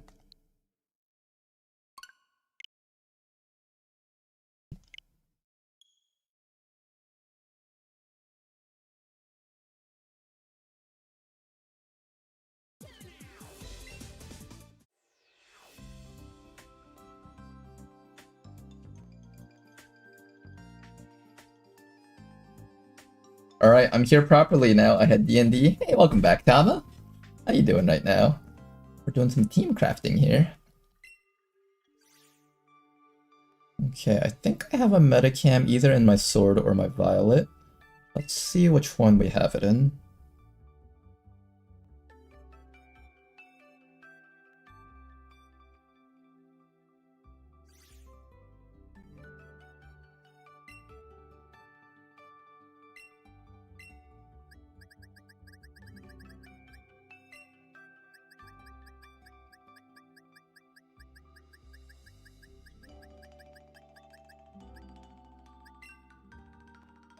Okay, we got two Metacams here.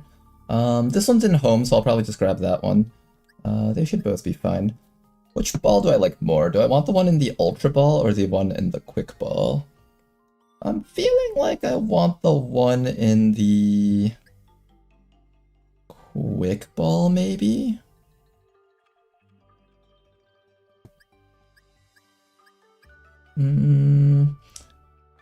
I feel like most of my Pokemon are in Ultra Balls, so I should probably try something different like the Quick Ball. But the thing about Quick Ball is that it works nicer on the shiny Metacam. I'll do the Ultra Ball one. Okay, so let's make sure that we send that one over to our Pokemon champions. It was great. My Wildfire Druid purged a great tree from corruption by messing with the evil ritual circle and cleansing it in flame. Did you actually kill the tree, or like did you actually like legit cleanse it properly?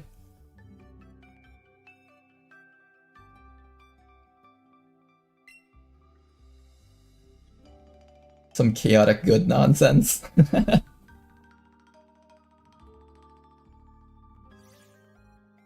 Okay then.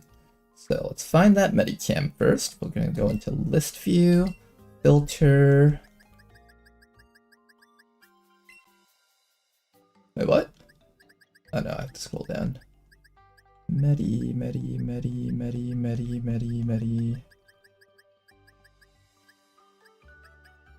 There we go. Found ya. So let us make sure that you get sent over.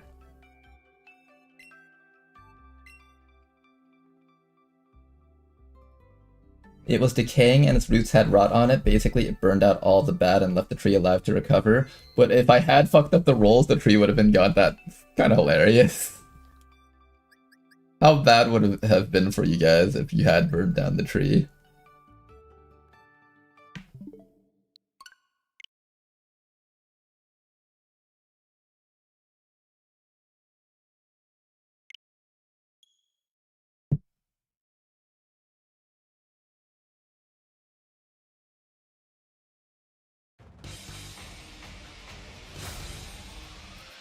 Considering it would have corrupted my character into a demon and I would have had to roll a new character real bad. Oh, those stakes are pretty damn big. Did the DM let you see what the dice rolls were? Like, what you needed to succeed? Was it a really risky roll, or did you have it in the bag?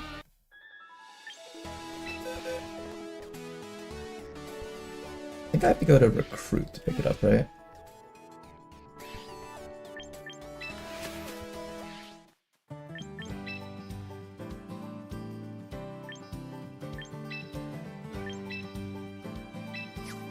Alright, welcome in, Medicam. Did I recruit more Pokemon? You know what, let's do a quick recruit here.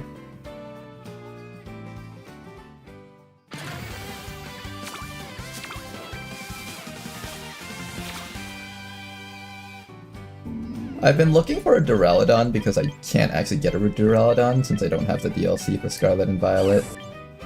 None of these are Duraludon though, unfortunately. Any one of these special? Do you guys have like shininess? Cool titles? None? Alright, I'll figure that out later. Anyways, back here we go. Let's go throw in that Medicam. And let's try making this Mega Frostlass team work.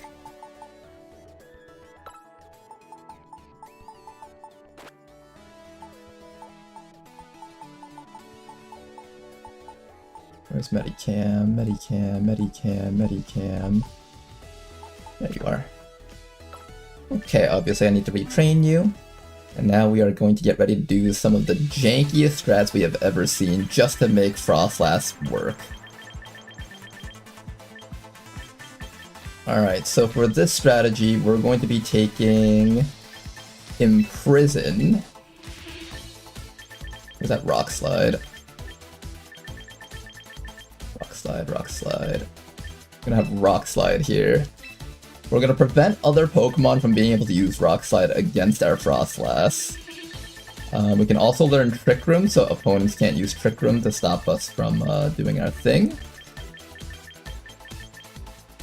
Do we have Trick Room? I thought we had. Yes, Trick Room.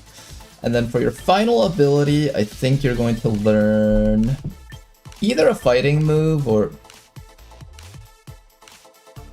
I could give you Fake Out, prevent... No, Frostlass is already immune to Fake Out. Close comp. Frostlass is technically immune to close combat.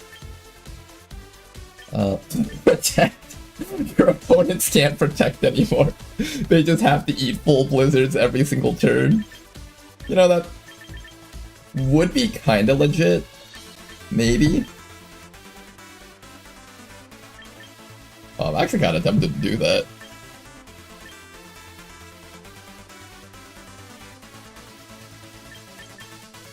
What if I want you to actually be able to fight a little bit? I want you to be able to do something here. What can you do?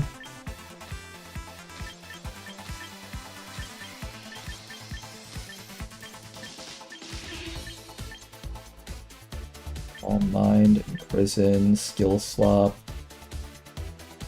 Trick, Rest, Reflect.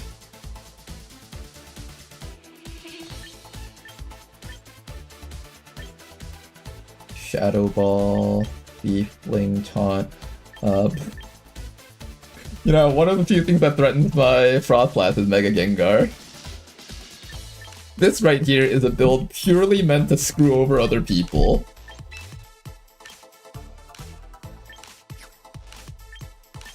Is this even a good build? I feel like this is so bad that it's just not even worth trying something like this. And then we're gonna max out your HP so that, you don't die easily. And you're just gonna sit there spamming Rock Slide trying to get some flinches. This sounds so stupid. It might actually just work, guys. It's just stupid enough that it might work. Low kick, go telepathy then. Well, I don't have anything that hits my guy, and Theater Power does power up the Rock Slide a little bit.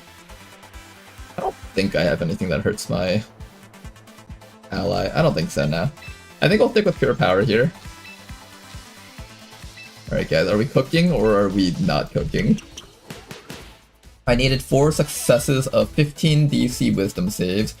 Were you guys like high level characters? Like, did you guys have like lots of bonuses that you could apply?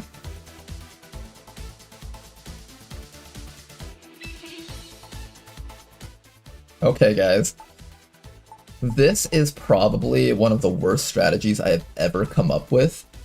But if this works, I will laugh so hard.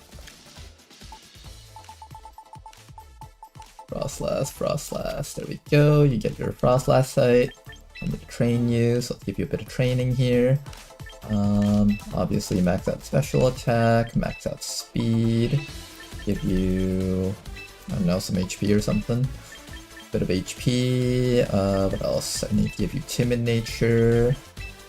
There you go, there's your timid nature, and then you're gonna start spamming blizzard. And we're gonna hope that blizzard is strong enough to just kill everything that tries to stand in our way.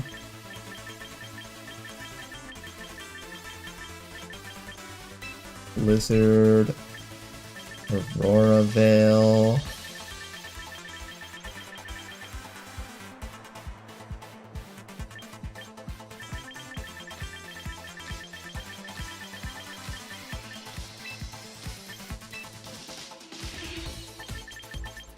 Protect. And probably Shadow Ball. I could consider setting up Nasty Plot.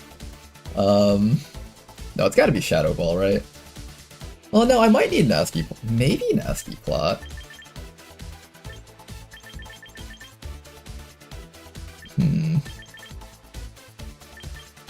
We'll take the original stuff first that we were planning on doing, and then we'll change it up if we feel like it. Where's it Protect?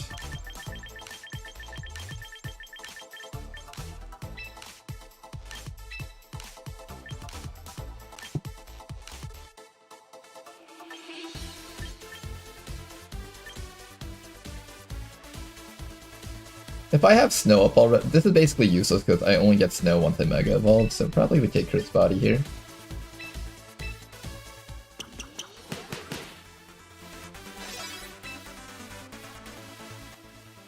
Okay, so we got that going. I'm gonna give you a Citrus Berry.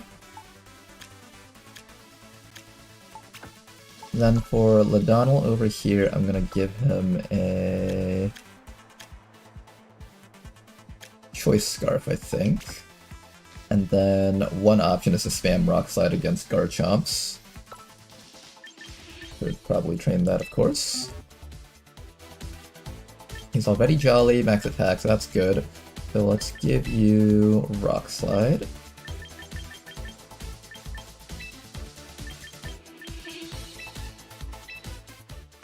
Okay, I think this team's almost ready. We're either gonna find out if we're cooking or if we're like just spilled all the pasta water on the ground. I'm hoping that we were cooking though. Really hoping. Aerodactyl is going to take a Sharp Beak actually. And the reason for this is because you need Sharp Beak in order for Dual Wing Beak to actually score the one-shot kill. Taunt might not be a bad idea to replace with Tailwind, I'm thinking. That or I just don't take Protect on this thing. Is it better to replace Protect or Taunt? I feel like Taunt's kinda nice if you ever need to like stop a setup mon from just setting up in the face of a Frostlass. And then probably Tailwind is kind of important too.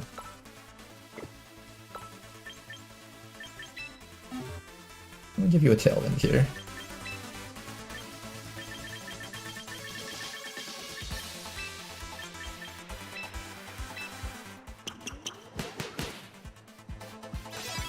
Icy Wind for enemy speed reduction. We're relying on you to actually kill things. Everyone else is just sitting there imprisoning the enemies. So I kind of need to make sure that this thing just does damage at all times, I think. So either Shadow Ball for coverage or Blizzard for just killing both sides. What if I run into an Incineroar? Can I deal with an Incineroar?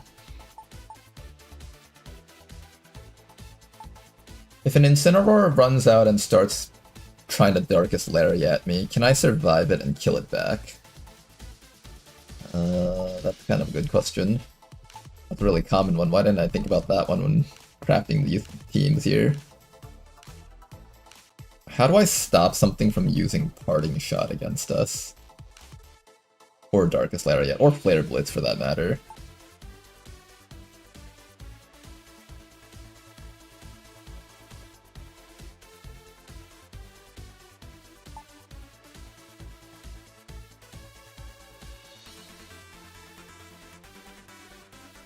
In my D&D campaign, my first character fell into an abyssal pit with another player character, and this is a special session where we are going to try our best to escape.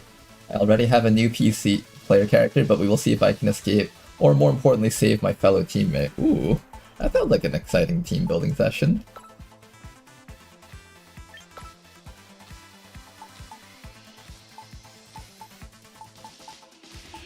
I'll give you a focus F so you're guaranteed to get off your thing. And then I'm gonna give this thing a...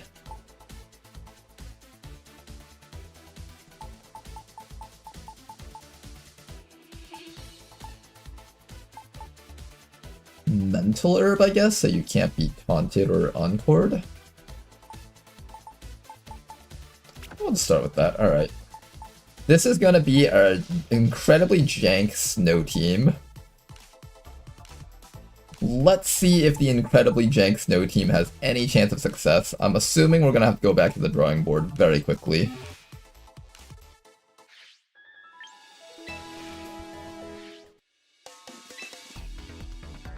Goodbye, Elo. It was nice knowing you.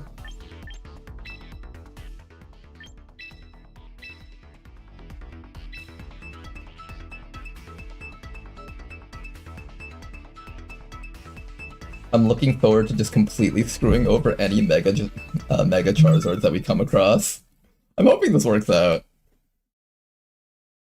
Watch, none of the stuff that we come across is going to be Mega Charizard. Oh hey, it's an opposing snow guy. Problem though, the opposing snow guy can beat me pretty easily. Because he's actually spec for snow. I'm just like spec for countering things that deal with snow. Aerodactyl spamming Rock Slide's not a bad choice, same with Ladonnel here. You know, you guys both fill a similar role. I probably should take off the Garchomp. It's not particularly helpful here, I think. What else might he send out? He might send out his Arcanine would probably wreck us. How do I deal with the Arcanine? I actually don't is the problem. I think we died to the Arcanine. So that means if I'm gonna die to the Arcanine, the right choice is John Cena, Aerodactyl, Freerins in the back getting ready to set up for a kill. I guess I should set up Aurora Veil first though, just because I can. No, I'm gonna die if I try setting up Aurora Veil. Which means the right answer is actually you, so you can fake out the Arcanine. Then you can set up the Aurora. Yeah, I think that's the way to go. Set up the Aurora Veil and then either protect or try to do some damage to that thing. And then we'll have Aerodactyl to help out a little bit, and then Garchomp can hopefully kill it with Earthquakes.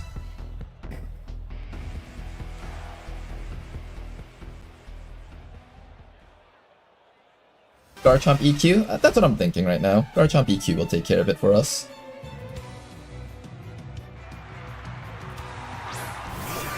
Okay, he is sending out Frostlass and Rotom, which is going to completely wreck my Garchomp. You know, I actually think I have a winnings matchup here. Let's start off with our own Aurora Veil, and then we're going to actually start spamming Snarl here, I think. I could also fake out the Rotom. I think I wanted to start spamming Snarl. The faster I start weakening these guys down, the better off we are.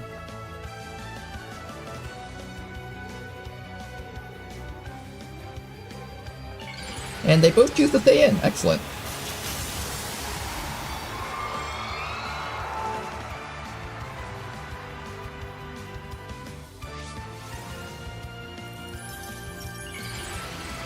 Okay, it's a double Frostlass encounter. Let's see which Frostlass is the stronger one.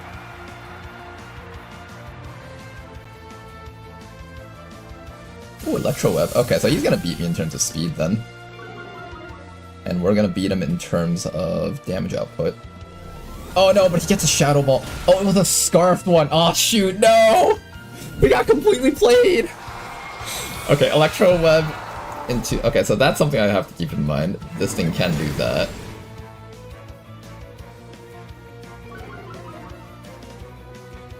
Okay, how do I follow this up? We have a good follow-up opportunity here. I think Aerodactyl spamming Rock Slide might be the call here.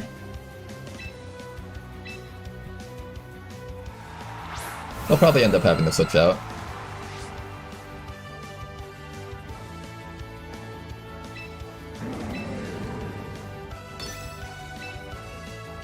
And then we just keep on spamming Snarl, probably. I wonder if they can kill the Aerodactyl. They probably can, right? I'm hoping for one of them to flinch.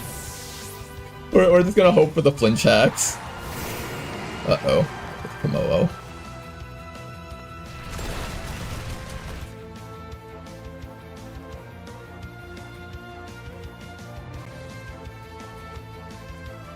Hey, Labao, he got flinched.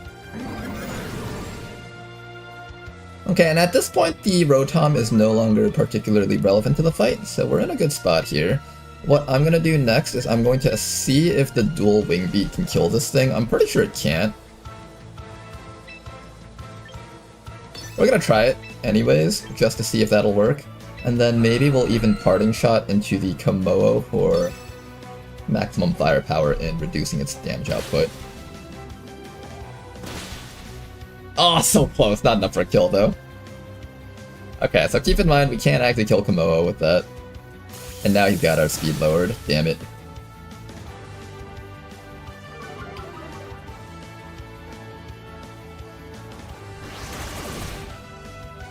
Surprisingly, Aerodactyl actually does survive that.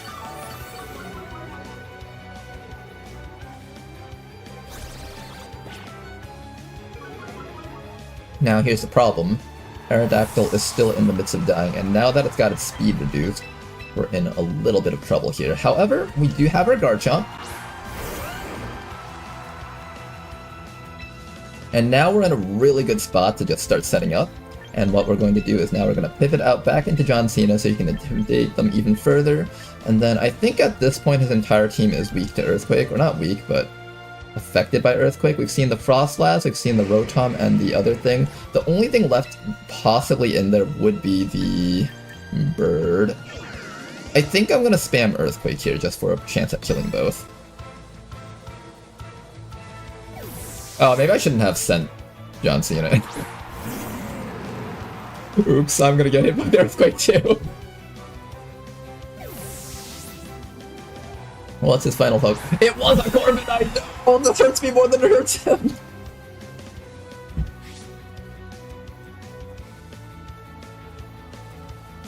Grit your teeth, John. It's gonna hurt. Oh god. I should have just protected with the Aerodactyl for a round. That would have actually worked so much better.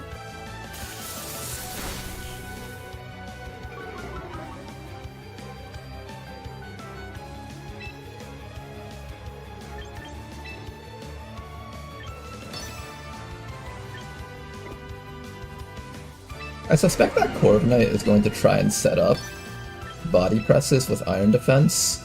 My team can't survive that if I don't get rid of it now. I think the right choice here is to fake out the bird.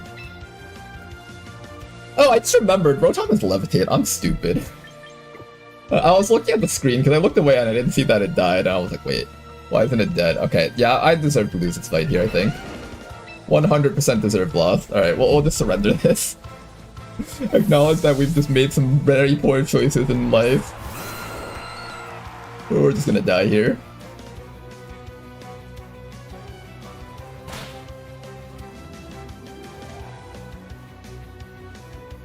Yep, he's just gonna keep spamming Electro Web.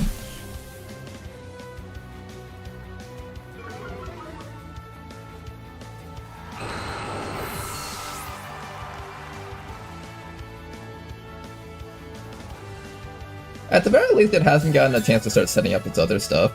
If I can somehow kill Corviknight with Rock Slide, we have a chance, but I'm pretty sure that's like slim to none. Congratulations, you played yourself.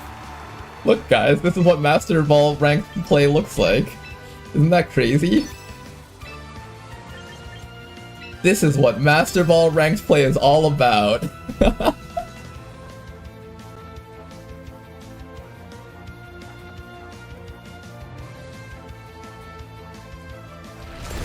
Kill the Rotom, please. Good.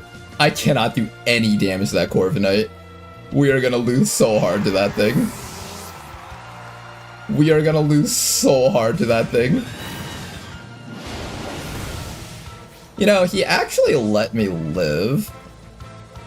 If this Flare Blitz can do enough damage, we might get something to happen here. Oh my god, we can win! We can win! We can win! Holy shit, John Cena!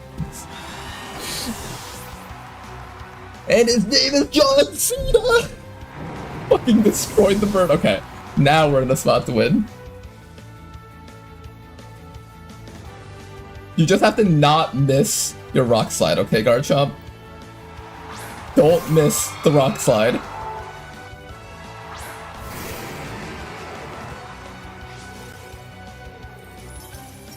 Okay, don't miss the Rock Slide on either of these two opponents. Please, Ladottle. Oh no, it's got bonus defense. The Rock Slide won't kill the Frostlass. I don't think it'll work. I think we lose against Frostlass. And the Kimolis! No! Goodbye. The dream was there. Rock Slide flinch. Pray for the double flinch.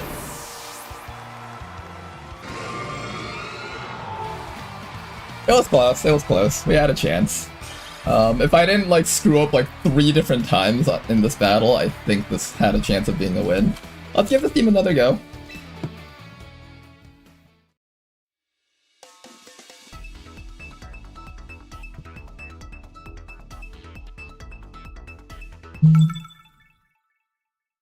Danker, I thought we were gonna win that. It's okay, we'll win the next one. For this one we have... Oh no, it's my first... I haven't fought a Perish Trap team at all, actually. I think I fought against Perish Trap like once.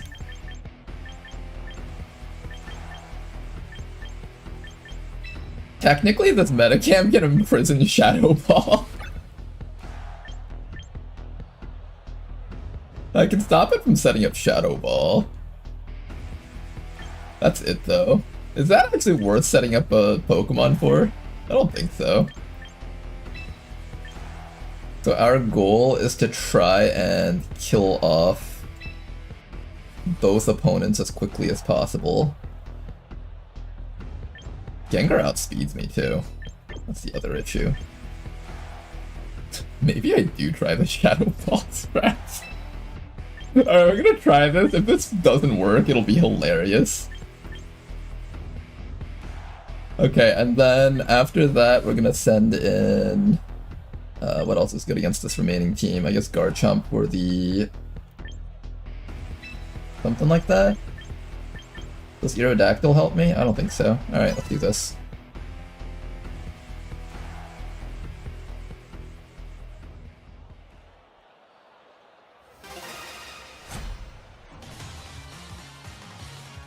They're gonna be expecting Mega Metacam, and when they see this, they're gonna be so confused as to what the hell I'm doing.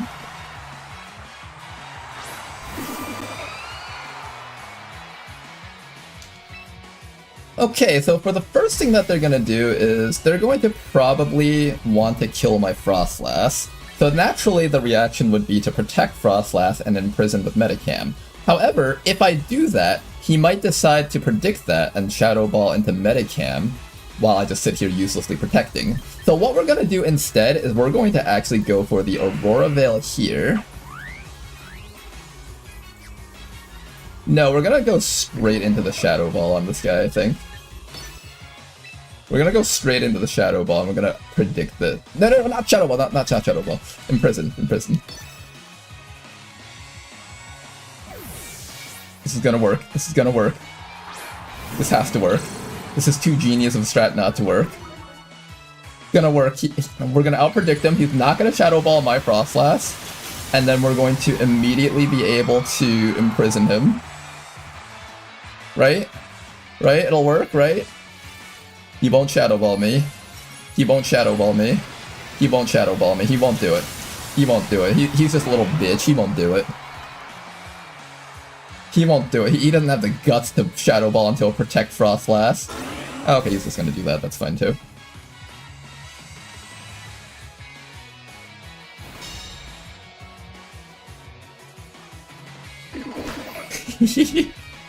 Okay, now he can no longer Shadow Ball me, but here's the problem. Incineroar can still shit on me. The strat is fucking terrible. This strat is so terrible. What am I supposed to do with this thing now? Try to rock slide them. That's what you're gonna do.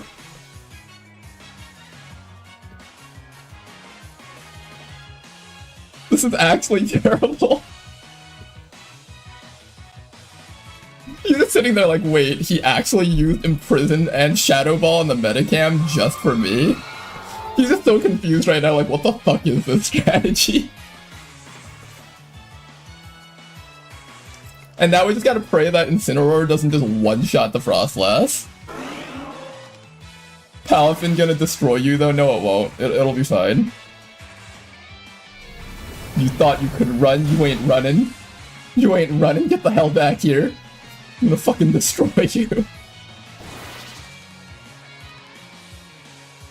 And we're gonna successfully flinch them both. Flinch them both. Flinch them both. Flinch. Flinch. Flinch. Flinch. Flinch. Flinch. Flinch. Flinch. Eh!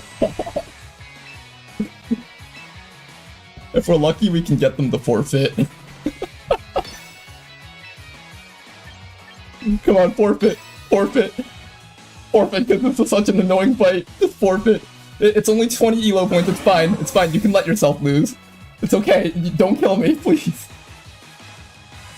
It's okay, you can let yourself lose, it's fine, it's fine. Don't miss, don't miss, don't miss, don't miss. Good, now flinch, flinch, 30%, 30%, 30%, 30%, 30%, 30%, 30%, 30%, 30%, 30%, 30%, no! Okay, we're still alive, we're still alive, we're still alive. Okay, we just gotta keep Shadow Balling until it works, okay? No, he's just gonna keep on substituting again. No, if he substitutes again, we'll get the flinch. Flinch, flinch, flinch, flinch, flinch. Chant with me in chat, guys. Type in flinch in chat. Whoever runs out first, protect, charge, or Shadow Ball.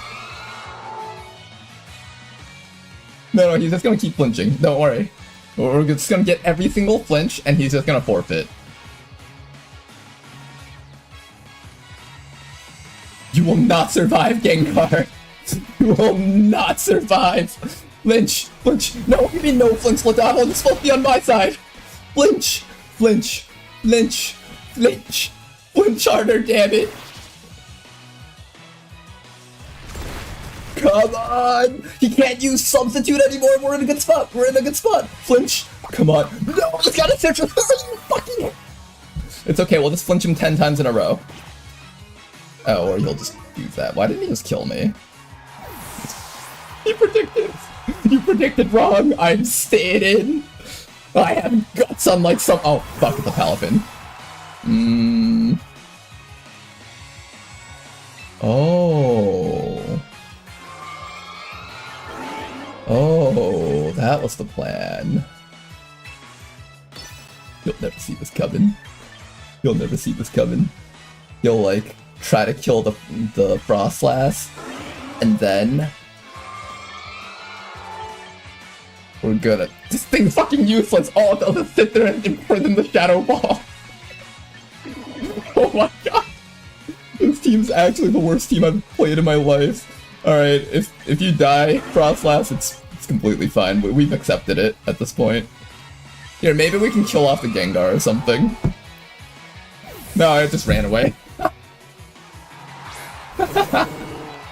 This build is so bad.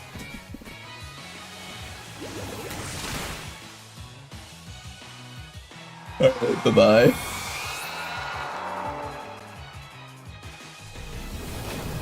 Watch how little damage this Shadow Ball's gonna do.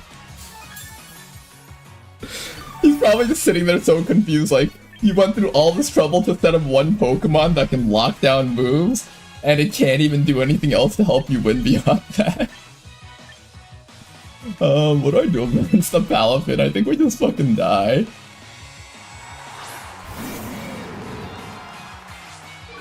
I'm pretty sure the Palafin just freaking kills us at this point. Here, let me, fake out the Palafin. No, you know what? He's got a Parasong with the Toad. I know exactly what he's doing. I know exactly what he's doing. So what we're gonna do instead is we're gonna Snarl. We're gonna Snarl and switch into Garchomp. I'm gonna win this fight. Minus the fact that Palafin's just gonna absolutely ravage our assholes.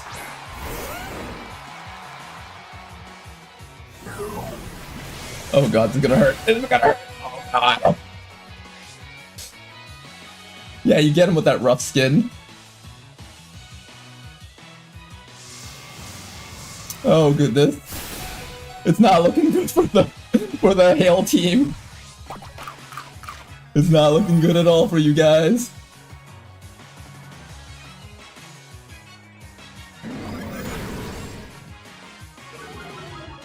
Look guys, we got a special attack at least. Alright, I was expecting a Gengar to come in, but I guess not.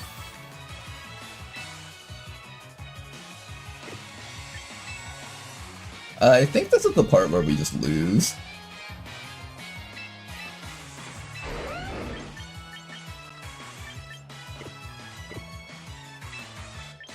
Here, if I can somehow get off like a parting shot against Palafin, maybe we have a chance. And maybe he doesn't click. If I use Earthquake, I kill myself harder than I kill him, I think. But I'm gonna be Choice Locked, so I need to be able to kill the, yeah, we just die, okay. Alright, this team is terrible, we're switching this up.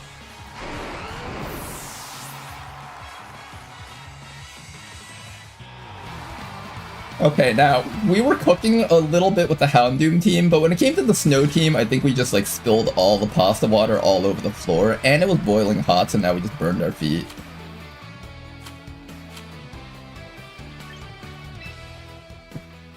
I blame me. No, that was completely on the metacam. This metacam was absolutely terrible. Okay, I was not cooking, so let's uncook that.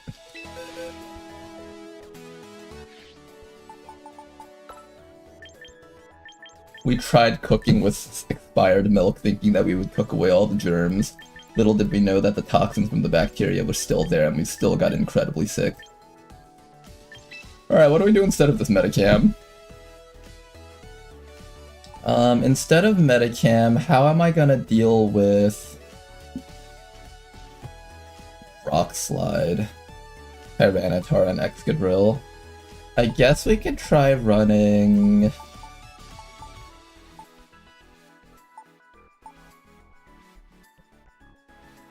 What else kills Frostlass besides those two?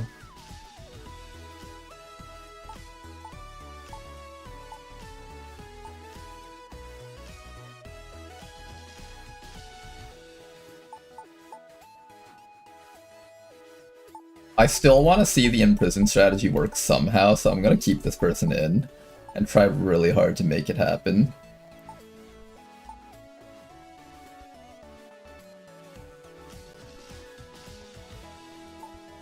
Then I guess instead we would switch out the metacam for... Maybe I just put in a Pokemon that can just kill the stuff that shows up there. What can kill Tyranitar and Excadrill? Like, Neasler, I guess? Neasler can do it, Gyarados kind of can.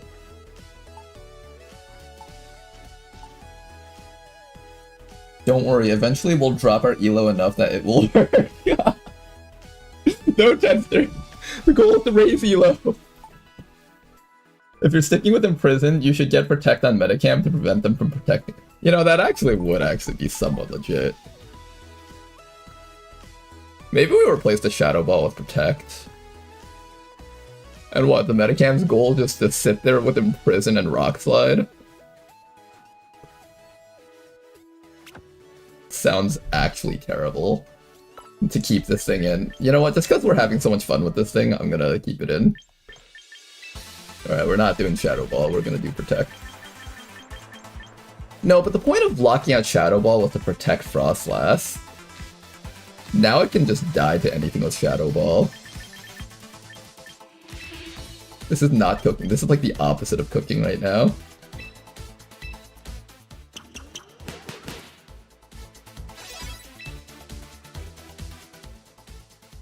What are you running Trick Room for? Incineroar? To lock down Trick Room so opposing Pokemon can't use it. Alright, I think we only need one Rock Slider. So I'll take out the Garchomp for this one. And instead we'll throw in something that can pair with the Frostlass.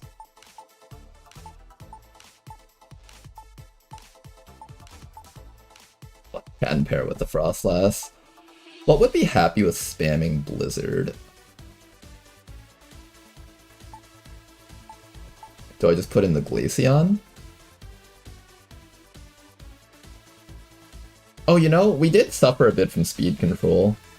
The Refrigerator Rotom would probably work best, but I don't have one of those right now. Am I allowed to change their forms? Or do I have to get a separate Rotom? I think I have to get a separate Rotom so this doesn't work.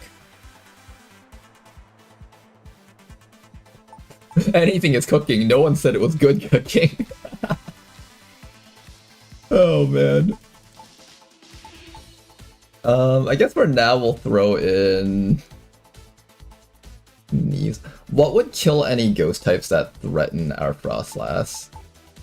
What threatens any ghost types? Well, what threatens ghost types? Normal types, maybe? Do we have a normal type sitting around? Or I have Basculegion just slam things with Last Respects. King Gambit. Alright, you know what? King Gambit might be the play here. Let's throw in King Gambit for now. I don't know how to build this thing. Why did I give it 2 speed? I want it to be slower, I think.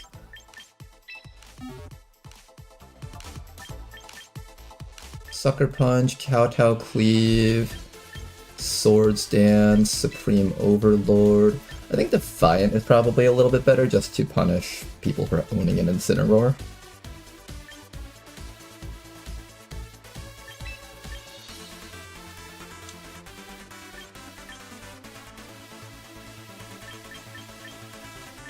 Sucker Punch, Kowtow Cleave. Low Kick to one-shot Tyranitar, I think.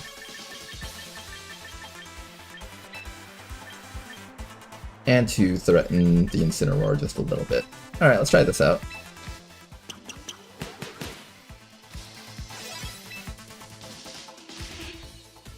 Okay, round 2 of trying to make the Super Jank team work.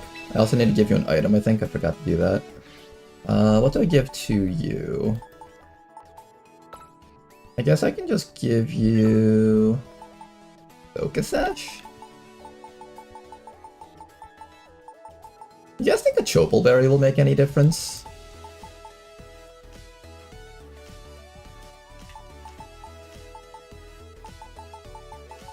I feel like it won't. I feel like a Sneeze or a close combating into King Gambit will just nearly kill it both times. I guess that'll be the difference between a 1-shot and a 2-shot, though. Sure, let's give you a Chopal Berry. Alright, let's go lose some more Elo here. When I'm finally done playing around with teams, we're gonna have the Elo of a Great Ball player. Let's do it.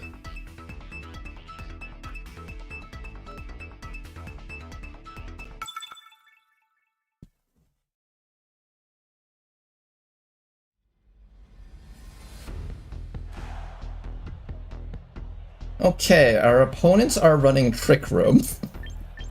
Oh, you know what has to happen now, guys. Oh, you guys know what has to happen now. Who would he run alongside the Trick Roomer? Like...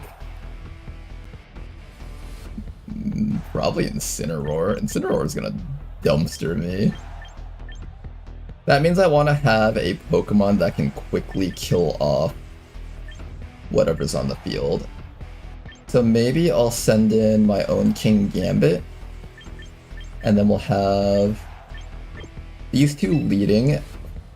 Frostlass will be in the back, And then we'll have our own Incineroar just to, he doesn't really have a lot of physical attackers, so I'd mostly just be... Well, you have Snarl. Snarl's still pretty good. Alright, let's see how this team works. It's time to... win? Non-priority Trick Room, funnily enough, and Prison Strats work here. Yeah, it does. It was the leads that we expected.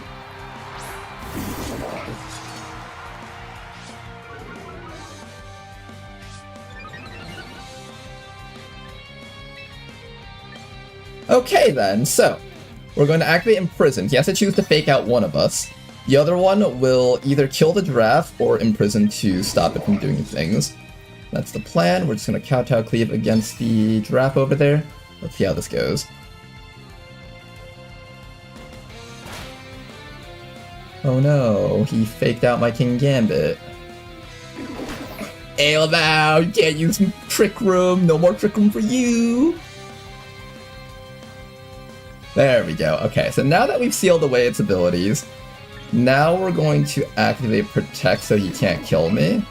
And then I'm going to just start killing the... Do I kill the tiger or do I kill this thing? We'll probably switch out with it, honestly. So I think we low kick the tiger and just start trying to kill that thing.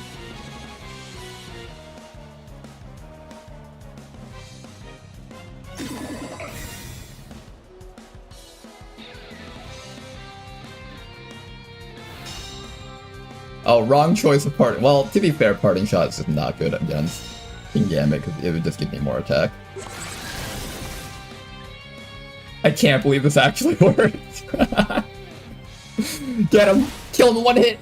So close! We were almost there. We were almost there. Okay, now we just got to...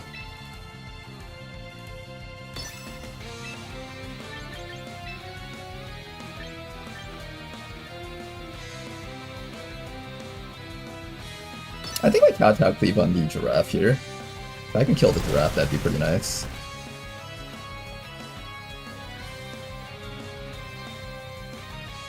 Oh, unfortunate. Rock Flinch. The most degen move I've ever seen as an XCOM player. Goodbye, giraffe. Ooh, we got a Colder Berry.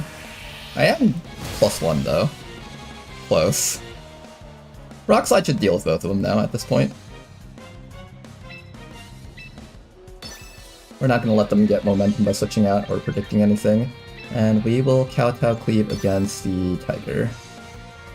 Whatever it brings in, it will probably die from that. Nice job. And now they're down to their last two Pokemon. Let's see if they still have other Trick Roomers or if they're just like left without a Trick Roomer on their team. Genius Ronar. Every once in a while, the madness becomes genius. Need to rename it to Queen Gambit and give it all chest-named moves. Okay, so there's the Torkoal.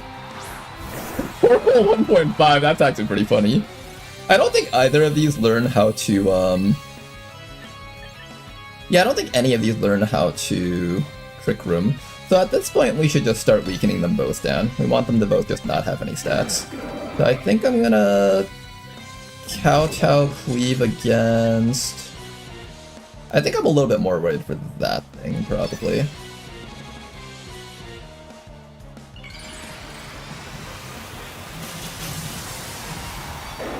Okay, spam as much damage as we can get off against these guys. And then as long as their eruptions don't kill us, we should be good. Flinch, flinch, flinch, flinch, flinch. Everyone type in flinch in chat. Lend me your flinch powers. Beautiful. That thing's eruption's gonna do 0 damage now. Oh, it knows Heat Wave. Okay. Note to self, this thing knows Heat Wave. Okay, maybe the Torkoal can flinch. Flinch, flinch, flinch, flinch. Well, I have to switch in something right now. Did it flinch? I didn't even see. Do I send in Free Run now so it just does less damage and then... No, I think I sent... No, he might use Earth Power against me if I send in... Athena right now. Well, I can fake him out and then just continue hitting him with damage. Let's do that. It flinched? Okay. That's good, that's good. Now then, fake out into this guy, into a Kowtow Cleave against this guy. That should finish him off.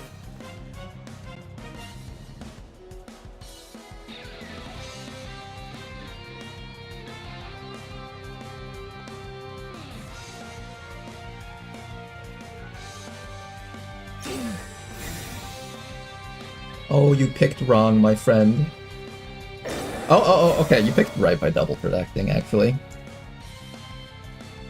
That negates my ability to do anything relevant this round. Unfortunately for him, he is also just stalling out his own son. Now, he's probably expecting me to parting shot so he can kill off my Frostlass, but he probably isn't seeing the Snarl coming in. Which is good for us. Now we can just win this nice and easily here. Finish off that 4 Coal 1.5 so it can't keep on spamming Heat Wave. Whoa, we tried the double protect. Clever.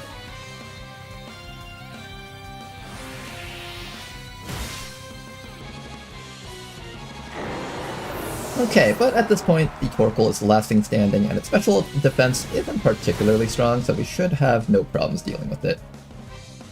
Goodbye to King Gambit here.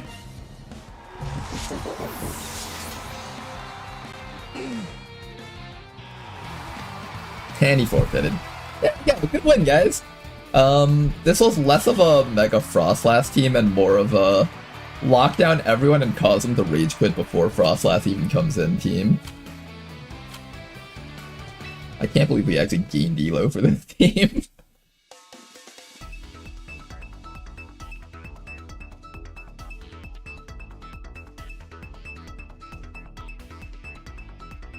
Just don't let them protect team. You know, Imprison with Metacam with Protect is actually kind of funny.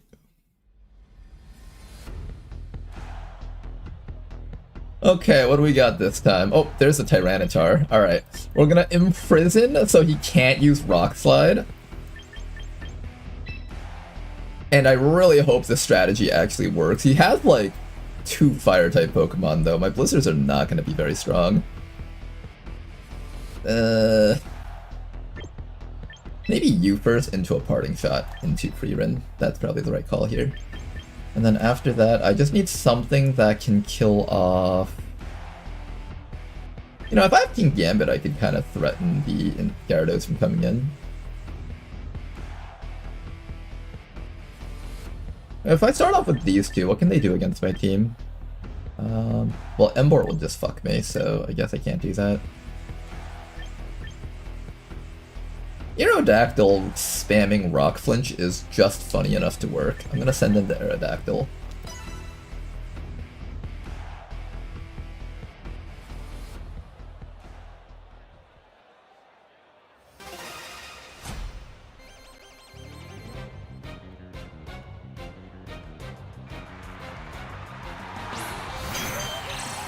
Okay, there is no Tyranitar right now, so we need to switch out the other guy. You think the Clefable knows Trick Room? I wonder if the Clefable knows Trick Room or something. He's gonna expect me to use Fake Out, so I'm just gonna start spamming Snarl here.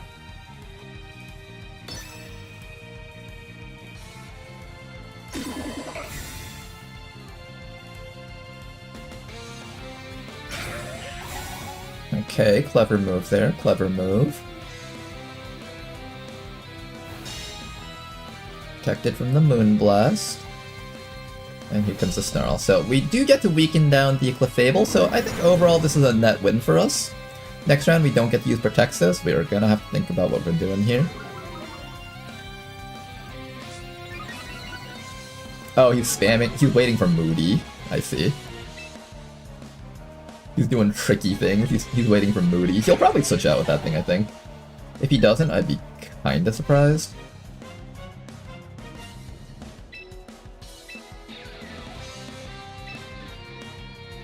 I wonder if he even brought in the Tyranitar.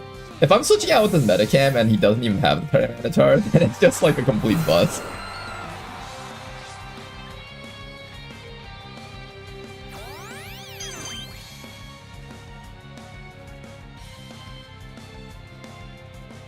Oh, he used Substitute! Wait, that's clever. Oh god. Wait, that thing spamming Moody and Substitute is gonna be a nightmare for us.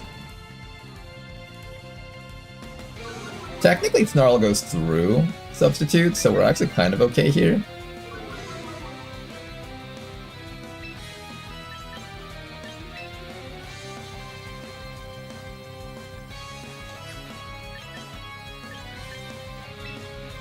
I'm gonna get burned if I do this, but I think it's worth it just to kill it off. Actually, is it?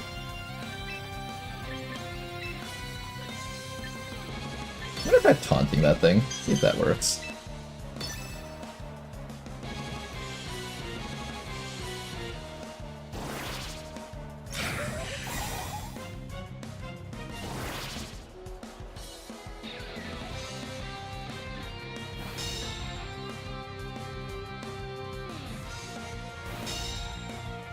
Okay, well, he does get to keep on protecting himself and just slowly building up stats there.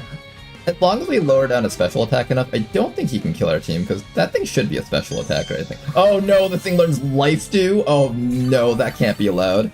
Oh, taunt that Clefable, don't let it do its thing. Oh no, don't let that Clefable do its thing. Taunt the Clefable.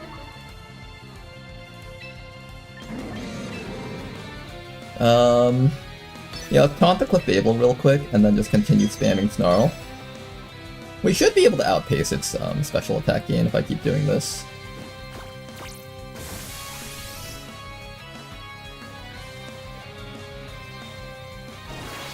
Oh, here comes a Giga Drain.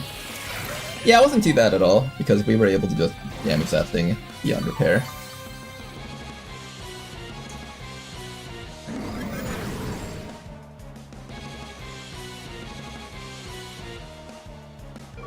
Nice critical hit.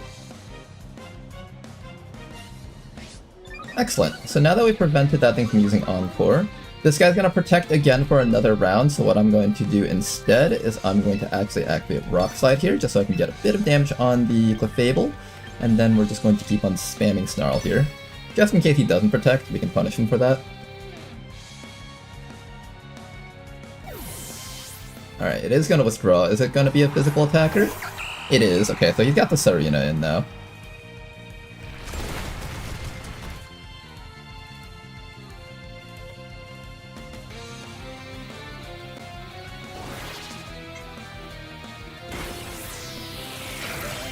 Okay, and at this point, that thing is probably going to activate its... Oh, wait, is it taunted yet? I don't remember if I taunted it.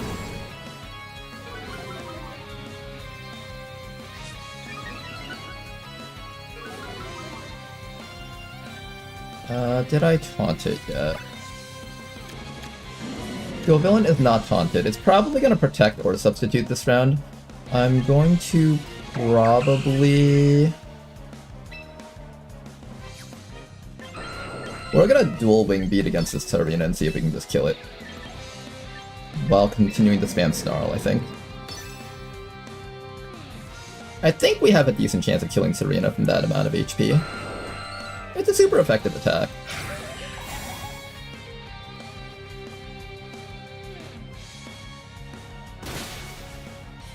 And... downed. Nice work. Okay, so even though this thing is able to just keep on setting up its own Moody boost, we are able to just hit it through its substitute, weaken its special attack, so no matter how tanky it gets, it's never going to be like a true threat to us at the very least. And he's also losing a lot of special defense, so we can take advantage of that. One of the weaknesses of Moody is that you don't get to pick what stats that you want. So if you get a little bit unlucky, things kind of just start sucking for you. Is he faster than me? What boost does he have? He has 2 speed boosts, so he's probably faster than me at this point. Actually, I'm not even sure if he is. He might not be. I'm gonna spam a Rock Slide just so I can kill any substitutes that he tries to set up. And then we're just gonna keep on spamming Snarl here.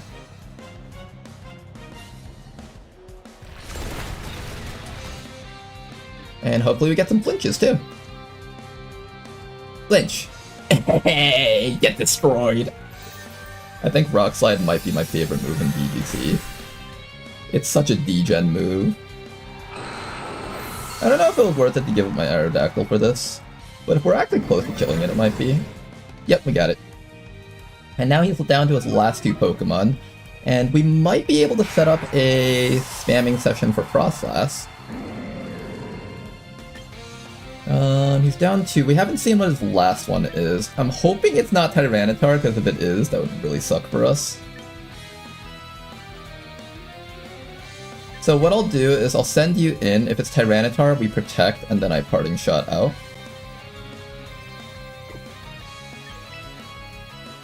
Now maybe I send in Metacam first. Make sure it's not a Tyranitar. If it is Tyranitar, I want to just be able to imprison it. And if it's not, then I can just, It is a Tyranitar. Okay, perfect, perfect, perfect. Now we know exactly what we need to do here. Oh, I've been waiting for this! You can't use Rock Slide anymore! I'm a degenerate piece of shit! And now we'll just weaken down the Tyranitar.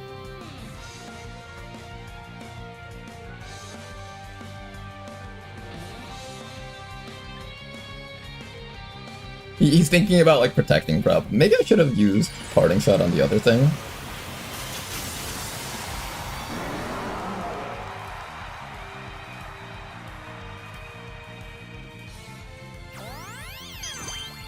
Oh, you poor, poor child. You don't understand. I have locked you out of your best move.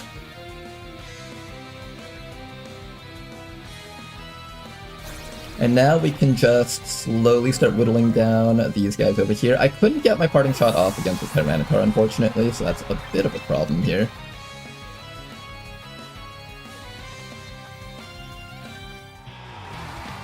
The battle has ended due to forfeit. Alright, good job, you guys.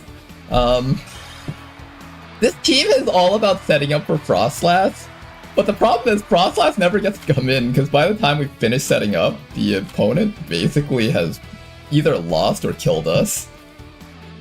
We're never gonna get to use the damn Frostlass. I mean, I guess it's winning in a sense. The Frostlass's existence is there to threaten them from far away. It just exists. It exists, and they're like, oh no, we gotta watch out for that. And then they just get hit by the truck that is imprisoned Metacam and imprisoned Ninetales. Oh man, this team is so weird. Wait, we're Pokemon players now? We are, Belly City. What happened to shooting aliens? We'll be shooting aliens again on Monday, so don't you worry. Okay, let's back out of here for now and try to cook up more team stuff. Maybe we can roll for some Pokemon.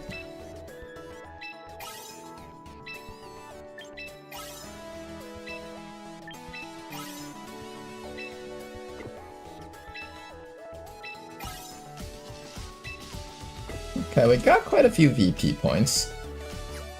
Let's see. Let's look through our box and see if there's anything funny that we can build with this team.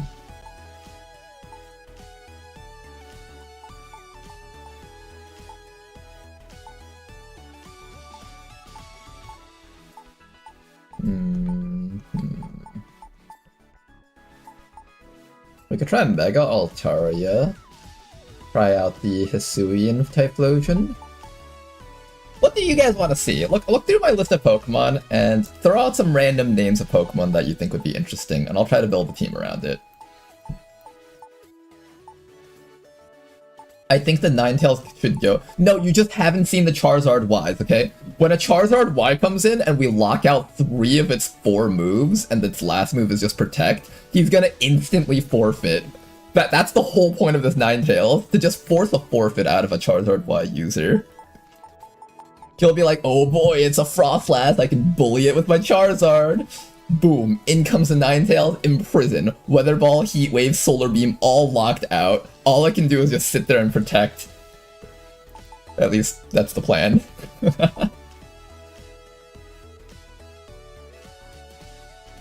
Play Sugon? What's Sugon, Danker? Dude, tell me. What is Sugon? I hear EVs don't exist anymore. No, they do. How it works is IVs are maxed out for all Pokemon, so you can use any Pokemon that you've caught in any of your past games, and the only thing that you need to do is change up their EVs, which all Pokemon can get. So here's the EVs. They do a little bit of a different numbering system, but it's essentially the same mechanic. And you get to change up your nature however you want, you get to change up your ability, even the hidden ability, and all moves that it can learn in this game. Sugon, these nuts! Oh man. We could try a Belly Drum Snorlax build, maybe? Well, what are you guys feeling for like fun gimmick builds? We've been doing a decent job of climbing a little bit. I think we've won a few more than we've lost so far. I'm in the mood to just try out more gimmick builds. Well, what's a Mega Pokemon that you guys might want to see? I haven't done a Mega Feraligatr thing. Let's try to make Mega Feraligatr work. Okay, Mega Feraligatr. So, what are you good at? What are you bad at?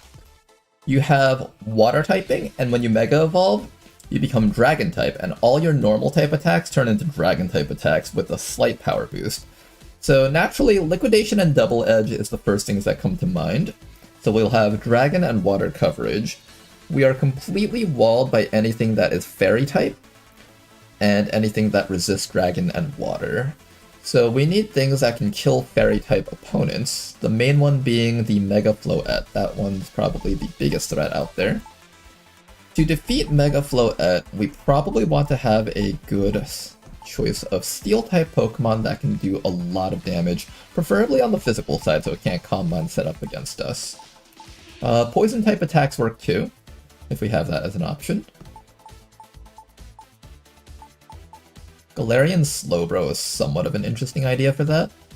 Another partner for Danker Dude would probably be Pelipper. So why don't we consider sending in a Pelipper? Do I have another one here? I don't want to redo that guy's moveset. We have another one right here. Well, let's go put in this Pelipper over here. So let's empty out these slots. Start from a blank slate here. So the main things we're worried about are any Fairy-type Pokemon that can stop me from spamming Double Edge with Swords Dance. The other choice that we have is we can either go maximum speed Tailwind, or we can go no speed Trick Room.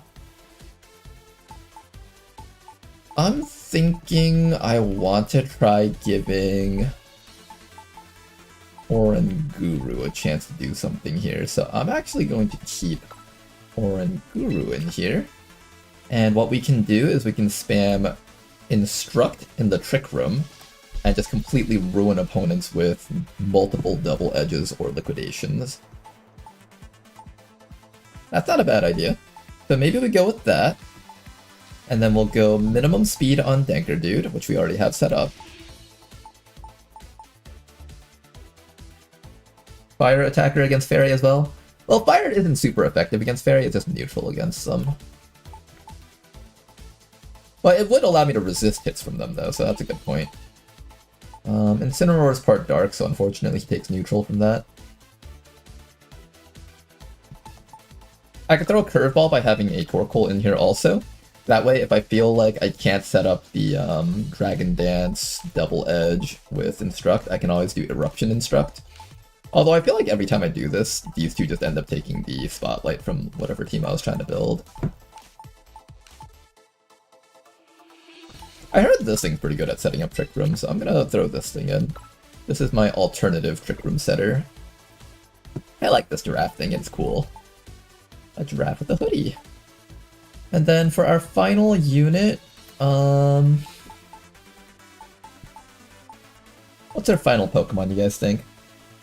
Metacam Trick Room with Protect. No, we don't need to imprison that anymore. That's not necessary anymore, guys.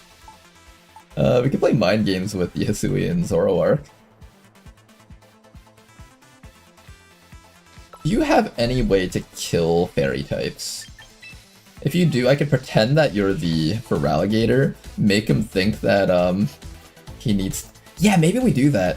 So they're thinking like, oh, this is a Feraligatr, and then bam, out comes like some high damage attack that just completely wrecks it. What can I use against a Mega Floette? You have like poison type attacks, steel type attacks. You have a sludge bomb.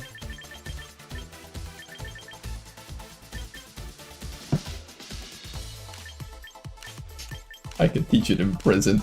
Wait, what if I imprison Calm Mind, Moonbeam, Dazzling Gleam? Can I do that? That sounds so stupid. I'm having so much fun with these imprison teams that I kind of want to try it. You can definitely learn Hyper Voice, so you can lock that out. Where's Dazzling Gleam? Do you learn any of that? Oh no, I'm doing more imprison strats. Let me find the moveset calculator real quick.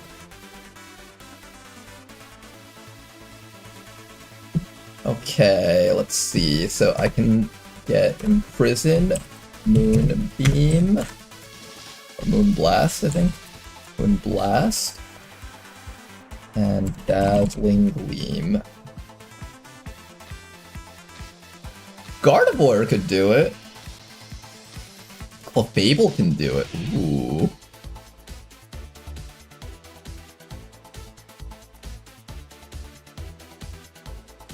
This sounds so stupid. I'm gonna do it. We have a Clefable around here. Get me a Clefable. How do I find my Pokemon? I think it's filters. Can I look by name? No, I can't look by name. Fairy type.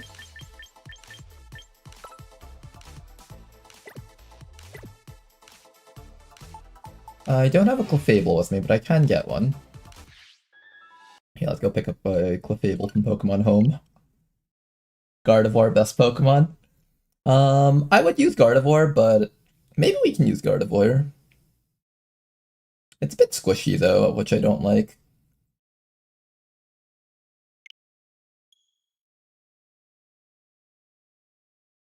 Immortal Valley says Swampert. I will try doing a Swampert team next if... Is Swampert even allowed in this? I think it is, right? List of Pokemon allowed in... Champions... Nah, Swampert isn't allowed, unfortunately. It does have a Mega Stone, and it'll probably be allowed at some point, but just not currently. Okay, let's see if we have it. I'm pretty sure I have a Clefable somewhere in here. At some point I was trying to set up a living dex for my Pokemon Home.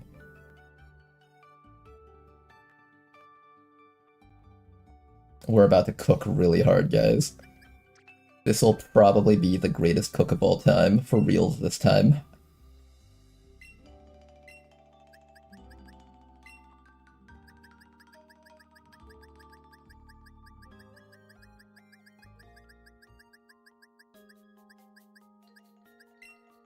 Okay, Clefable, let's try you out. Wait. Oh, I don't have a Clefable in here? Okay, I probably have one somewhere in Sun and Moon. Or not Sun and Moon, Scarlet Violet. Either in Scarlet Violet or my Sword and Shield.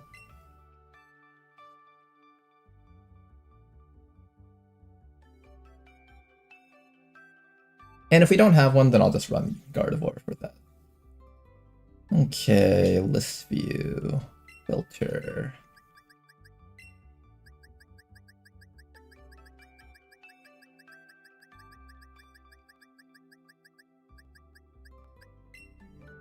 What? I don't have one? That's impossible. I actually don't have a Clefable. Alright, we're gonna check our sword game, and if we don't have one, then we use Gardevoir for now.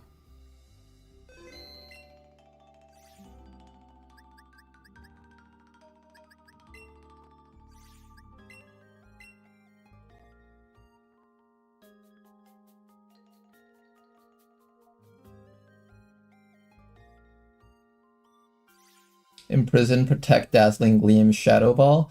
I'm probably gonna do Moonblast and Dazzling Gleam just to shut down Mega Floettes, because one of the top things that high level players are using is Calm Mind, Dazzling Gleam, Moonblast, Floette.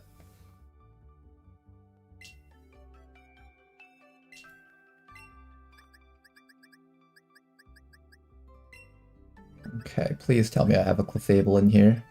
I have to have one. There's no way I don't have at least one Clefable somewhere in my games. Oh, thank goodness. Okay, we do have one. We do have one. Alright, which one are we picking? This one has a really cute heal ball that it's caught in, so I think I'll go for this one. Yeah, I think we go for this one. Okay, let's bring you over. You're in home box 197. You know what? I'll bring both of these over just in case I need two Clefables for whatever reason.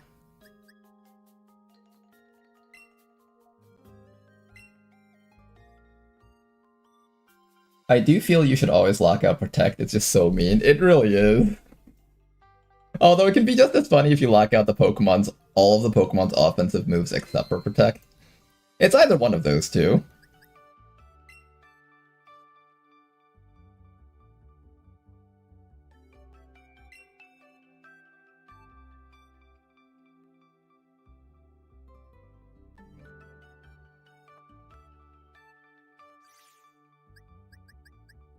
Okay, so I said I was gonna send over this one right here.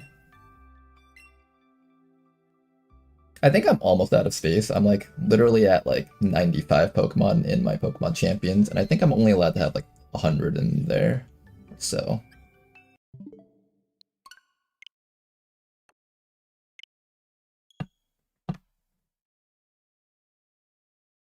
Time to cook up the worst team is imaginable.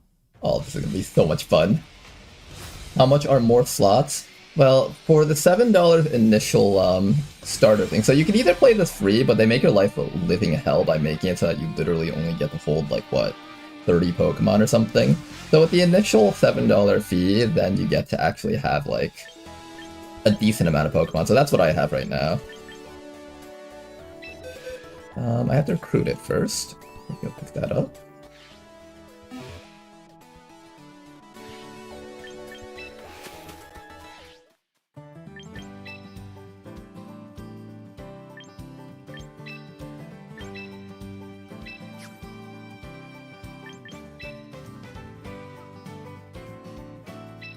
Do I have anything interesting here? Not exactly, I think.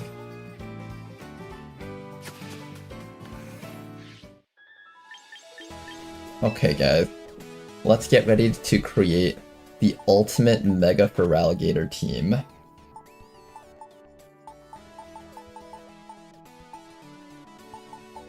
Where is it? It is over... Where's the big pink blob? There it is. Okay, so we are gonna run our anti-fairy Pokemon here. With this Pokemon, fairy-type Pokemon can't harm us anymore. This will be the ultimate rage-inducing Pokemon of all time. So let's make sure that you have your Imprison here. You're going to learn to Imprison, and then after that, you're going to learn how to Moonblast and Dazzling Gleam.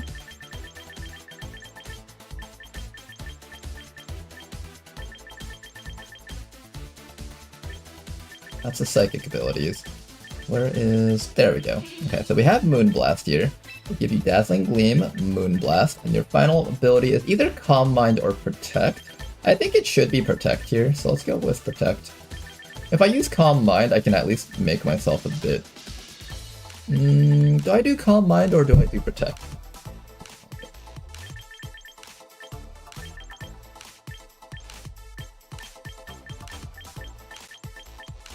I think I do Protect, probably, right?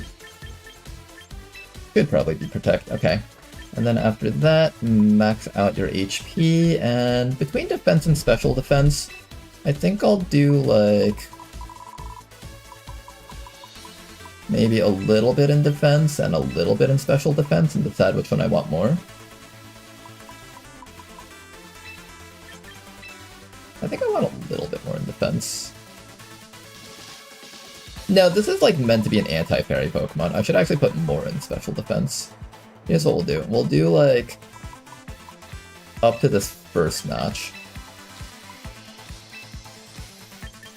Maybe something like that. Okay. And then we'll give you, I don't know, some sort of nature to increase Special Defense. Magic Guard, Unaware. Unaware kind of harms my own for Alligator because I do plan on having him set up Swords Dances. However, if I do, the Pokemon ignores a target stat changes when attacking and ignores a attacker stat changes when being attacked. Okay, so this doesn't help my Feraligatr ignore attack drops. So I think the right answer is Magic Guard here. I really want to run into a Mega Float so I can just screw it over completely and cause an immediate forfeit. My dream is to witness as many immediate forfeits as possible.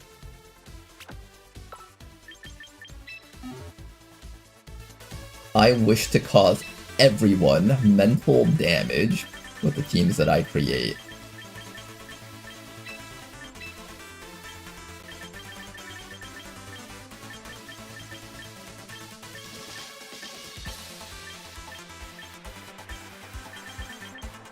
You learn Encore?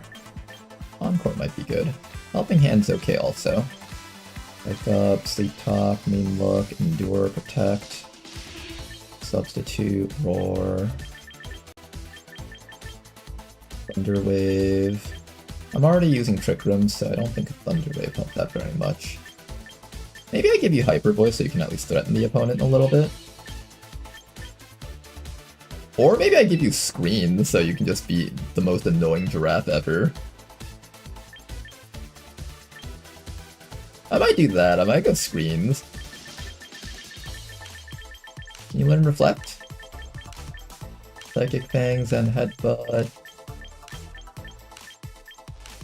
No, it does not learn Reflect, it seems. Oh no, it does. Good. Alright, so maybe we can do something like this. How many offensive moves? This thing's literally just dead weight.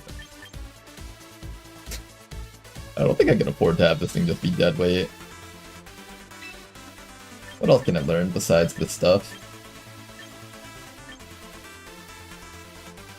If you don't bring Protect, Gardevoir keels over instantly. Clefable keels over instantly. It's somewhat bulky. Let me take a look at it.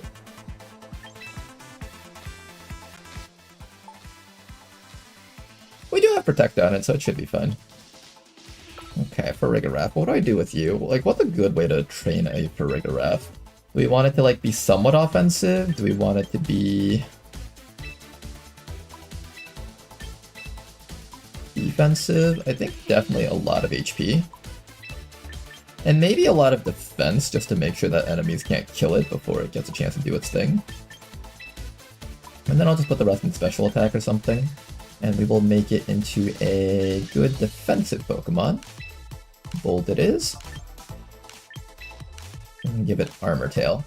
Opponents can't use priority against us, good.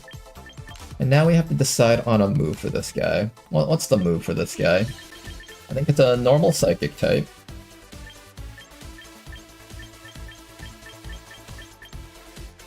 Shadow Ball, Nightshade, Confused Ray, Foul Play, Crunch, Thief, Beat Up, Nasty Plot. I could make it just slam the enemies with like chip damage from Hyper Voice. I can also give it Helping Hands to help Danker do really rough things. Maybe I'll try out Helping Hand on this thing. And then of course it probably needs Protect or something, right? Protect for round 1 in case enemies have Fake Out. Final thing that I'll give to you. Either some defensive support, Gravity, Power Swap, Guard Swap, Ally Switch. Fake Out if it gets that. Let's see if it gets Fake Out. Also, how's it going, Starium? You've cooked too hard for Rigorap. Dude, you should have seen the cook that we truly did earlier, okay? I made a guy rage quit with Imprisoned Medicam. It was the greatest thing ever. It imprisoned Trick Room, Rock Slide to prevent Tyranitar from killing our Frostlass, and Protect so the opponent can't protect itself. And they were just sitting there like, what the fuck? You actually took the time to like build something just to counter my Tyranitar? Our Frostlaugh didn't even get a chance to actually do anything. It just sat in the back pretending that it was the carry, but in actuality, the Metacam was the real carry. Oranguru should run HH. What's HH? Maybe Roar to get rid of any setup Pokemon? I don't know if that's the right call, though.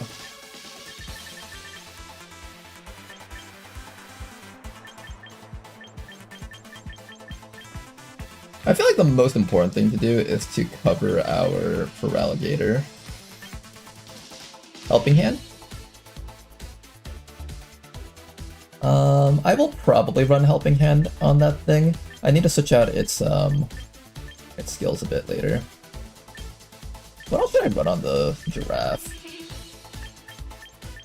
Foul Play. I guess if the enemy starts setting up Swords Dances, I can kill it. What do you got? Helping Hand, Protect, Trick Room. You know, I'll give you Hyper Voice so you can just start setting up. Well, no, I didn't give you any special attack investment. I think Hyper Helping Hands is going to be your main, quote, damage move. And then after that, I'm actually going to give Light Screens, I think. Light Screen to help out Feraligatr survive, I don't know, Solar Beam from Charizard Y or something. We'll just start with this, and then if we need to change anything, we can. Oh, this is a Giraffe. I thought it was a Monkey. The Monkey is going to be this one over here. I need to change this guy up a bit. Also, if you have any idea for spreads, I'm all ears. I've just been selecting random stuff here. Let's see. Inner Focus to prevent flinches. Telepathy. Symbiosis. Don't need any of that. Instruct. Trick Room.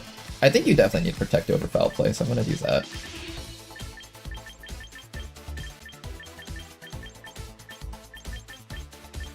Protect, and I can either do Rain Dance to screw over Charizard Y after the sun is set up, or I can give this thing... Yeah, you know what, let's try out Rain Dance. Trick Room round 1, they Mega Evolve, then I just hit Rain Dance, and then we kill them with Liquidation from Feraligatr. Sounds good, let's go with that. I'm gonna stop using my training tickets as much. I'm starting to run out. Okay, so we have our Farigiraf here with Trick Room, we have you with Trick Room. Turtle is fine. Clefable is ready to fuck over the Mega Floettes. Pelipper over here needs a quick change up here. Do I even run Pelipper? Yeah, I guess I run Pelipper. Let me in fact swap this guy out with this other Pelipper. I've been meaning to use the Soak Pelipper to soak my Aggron, but I've never really had the opportunity to do that. I feel like at some point Soak will be really good for the Aggron. Yeah, I want to spend points like changing up your kit right now, I kind of don't. Alright, we'll do it. So we need a speed reduction here. The Quiet Nature, you get the Drizzle. Instead of Soak, I'm going to give you Protect probably here. There we go. Weather Ball, Hurricane, Protect, Wide Guard. Wide Guard will help us counter things like Charizard and Frostlass if they try to spam Heat Wave and Blizzard. As well as versus Tyranitar and Excadrill when they try to spam Rock Slide. So this is pretty solid, honestly. I think if I'm not spending over 1000 BP, I'll just use my actual BP points, because at this point, we're going to be playing so many battles that I'll have plenty of BP. Alright, this will be our squad. Let's give them all items. I think in terms of items, Oranguru wants that Citrus Berry.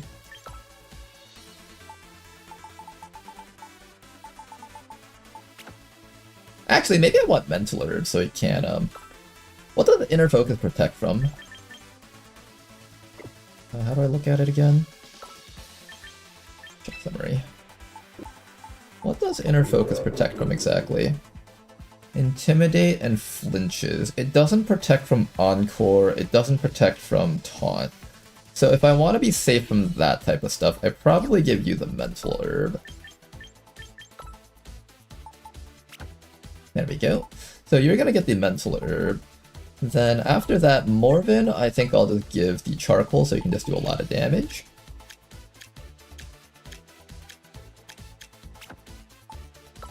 The Rigoraph over here is going to take... I don't know, what do you take?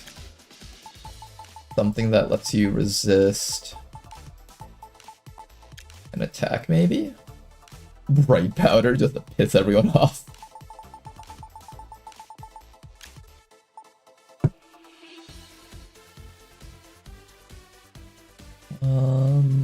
I guess either you or the Clefable takes the Citrus Berry. I'll give you the Citrus Berry, and I'll give the Clefable the leftovers. And then Pelipper over here can grab... Focus Sash? You know what, I'm gonna give you Sharp Beak. Focus Sash isn't as necessary because he's already got max HP. This entire team is pretty bulky, so we've got ourselves the makings of a Trick Room Mega Feraligatr team composition. Let's see how well this works out. The main idea is to let this guy set up Swords Dance, get a Trick Room up, and then he can start killing things with Oranguru's Instruct. And then if they have a Fairy type, we switch over to Clefable, Imprison, so it can't do anything, and then we just kill it with Liquidation instead. Alright, let's see if this team works out. First battle with the Danker squad. What, Lava Plume? Oh, Lava Plume was there just so if my HP went low, but originally it was there to trigger Flash Fire on a teammate. I'm just too lazy to change it up.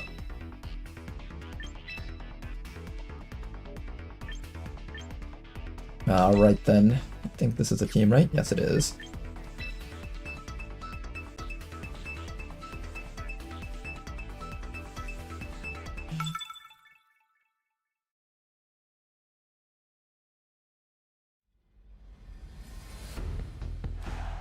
I thought Heatwave misses triggered you. Nah, I take Lava Plume for... It also has a 30% burn chance, which is kind of nice. Okay, looking at this, I see that Floette, and I hate it already. So I'm gonna send in the Clefable first, just to see if he sends in the Floette first thing. If he does, we completely screw it over with the Clefable. Actually, no, maybe I do this first. I feel like I should send in... What would he send in first? Like... Mousehold and Floette, I think, would be a start. Let's try this. See if this works out. Mousehold, Floette, then I'll bring in Oranguru, and he doesn't have a lot of priority Pokemon. Maybe Morven? Or Pelipper. Or another Farigiraf, so I have more Trick Room users. I think I send in Morven.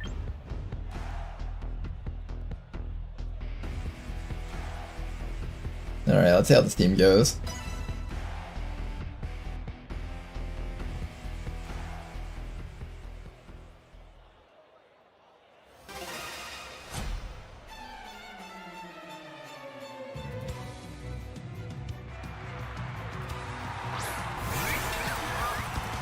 Oh no, he didn't send out the Floette, damn it!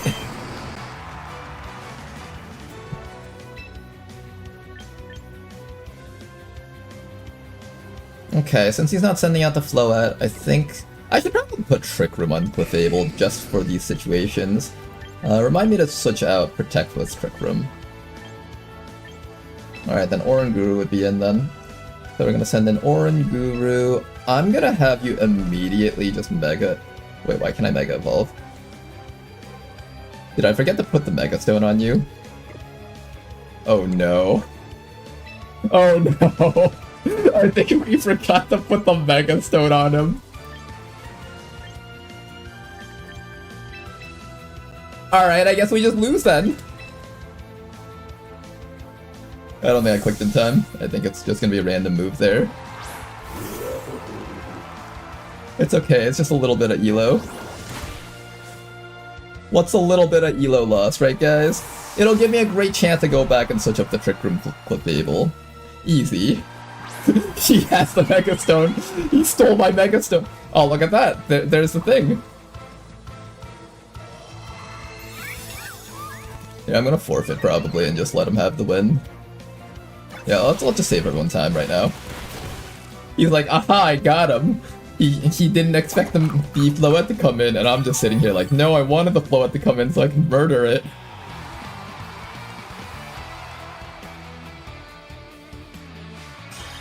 It's okay, we'll grab back that Elo later.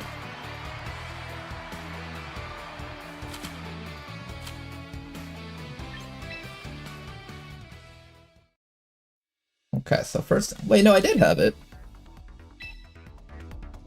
Wait, what?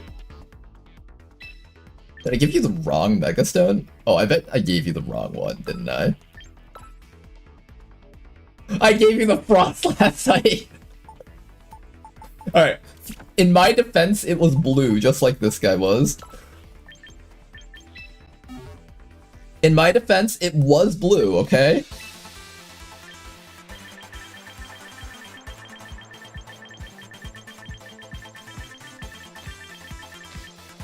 Okay, I'm gonna give a Protect on this Clefable. I don't know if that's the right call here.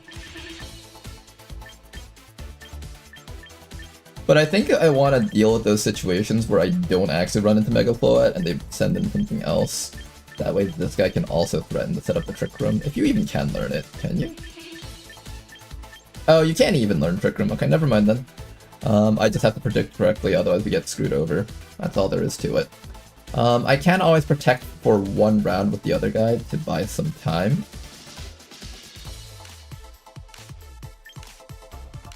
This probably means I have to max out defense if I want to be able to switch into a Mega Floette's Dazzling Gleam. Otherwise this thing will just like drop dead instantly if I am not careful. Give the Monkey Parting Shot? I could. Calm is special defense, right? Yes, it is. I don't know if that will help with predicts. Can the monkey learn Parting Shot? If it can, then I'll totally do it.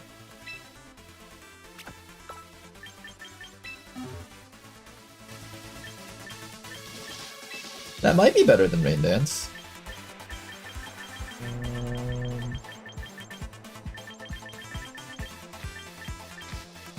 Nope, no Parting Shot here. Oh, another thing. I should be making sure everything here has minimum speed nature. Seeing as how this is meant to be a Trick Room team. So, bonus defense minus speed.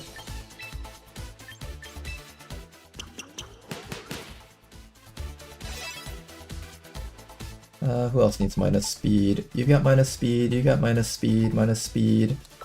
You've got minus speed. Clefable needs minus speed.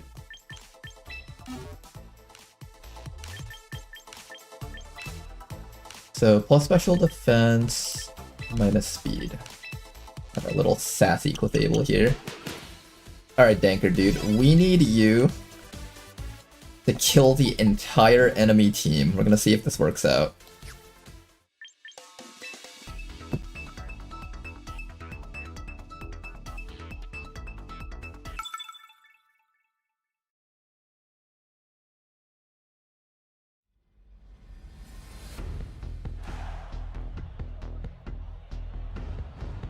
Tyranitar.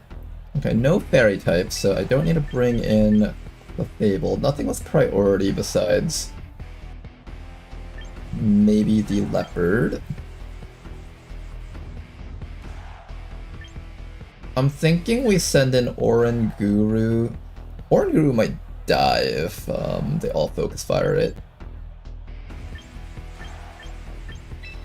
Let's see how much hits Oranguru can take. I'm kind of curious about that myself. And since this is somewhat of a Weather Wars battle, I'm going to send in probably Pelipper and maybe Farigiraf.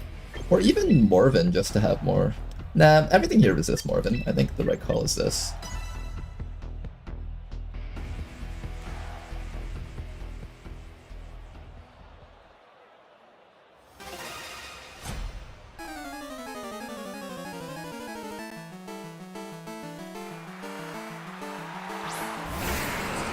Okay, the classic Tyranitar Excadrill start.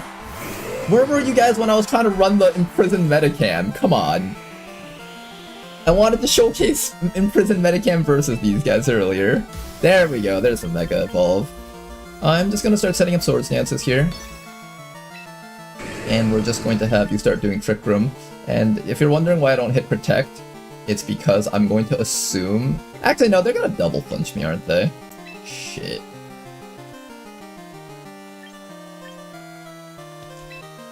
It's fine, it's fine. They won't flinch me. It won't happen. They'll never get me with the double flinch. Yeah, look at that. They're just gonna protect. Oh, I forgot the Mega Evolve. That's a lot of HP that I'm about to lose. I could have taken a little bit less damage if I had remembered to Mega Evolve.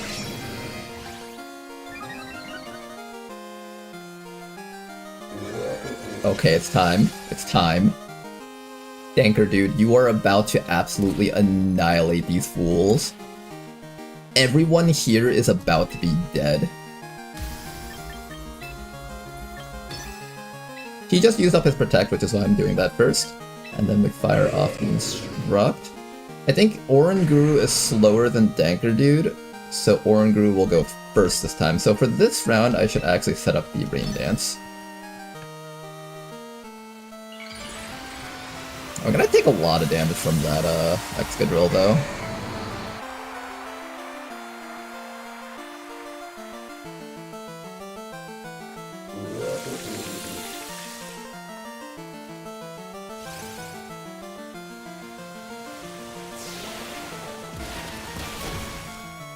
Okay, it did good damage. One-shotting a T-Tar is always good. Now we just gotta survive the Earthquake that this thing is gonna spam. We both do survive, but we have very little HP. Anything with priority will knock us out instantly. Rotame.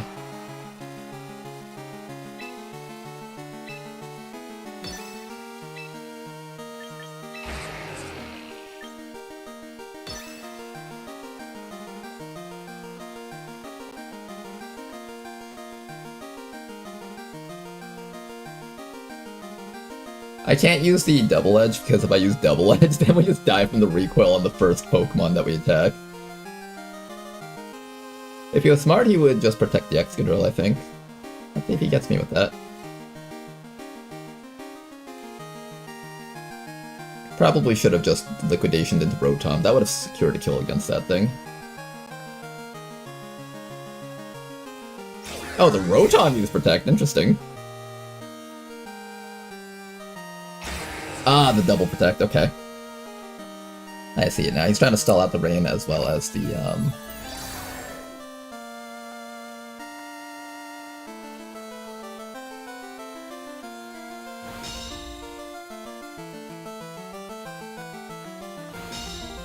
Nope. Okay, one more turn of Trick Room stalled out. That's completely fine. I am going to spam... Double Liquidation on this guy. And then instruct you to Liquidation again, I guess?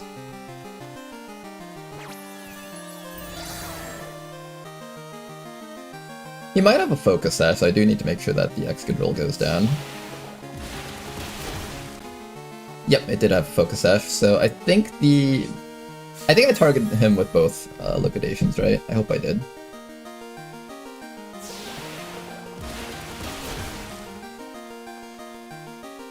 Okay, and at this point we're about to lose our Feraligatr here, most likely. I'm assuming he won't let this Feraligatr keep doing its thing.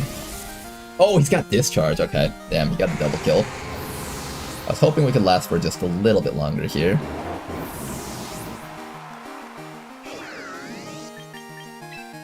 Okay, we've got 2 turns of Rain, but that's going away, and we have 1 turn of Trick Room left.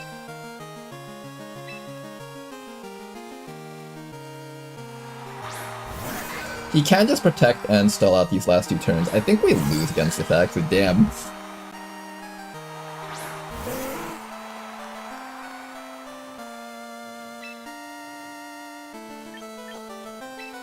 He's going to be... I'm going to assume that he's going to double protect here, so I'm just going to do that and fire off a...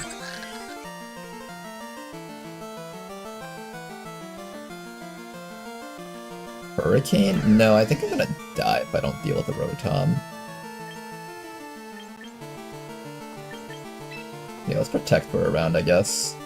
Make sure the discharge doesn't kill us. We're gonna lose that on the Trick Room, but that's fine, I think.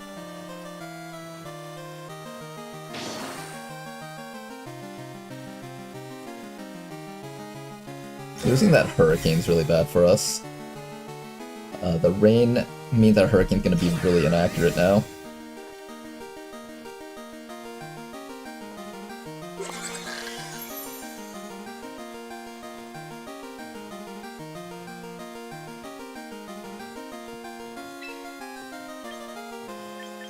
Okay then, we have a few rounds of Light Screen. I'm gonna set up another Trick Room here. And I am going to try Wide Guard to negate the discharge from that thing. And then after that, we're gonna start spamming... Man, I don't have a way to hurt this Rotom is the problem.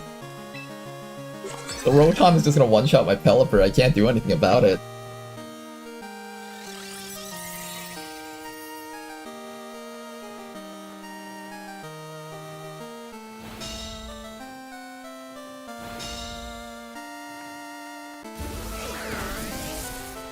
Oh, you know? That actually worked out! Oh. That's something, but technically that makes Aegislash faster in the Trick Room, though.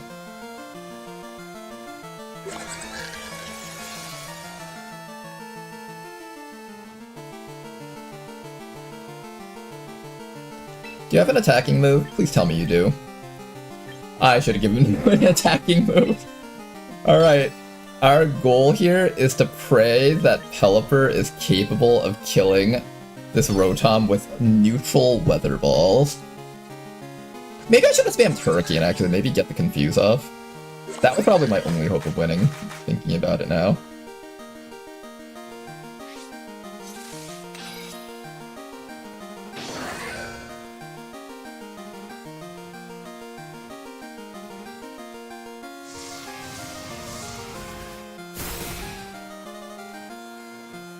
That did no damage at all. Oh my goodness, we're gonna die so damn hard.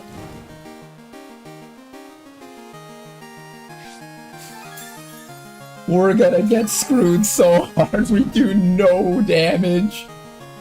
And since there's no rain, my Weather Ball is normal type, so I can't even hurt the Aegislash. We just have to outpredict them for like 10 turns in a row. Easy, guys. We can do this.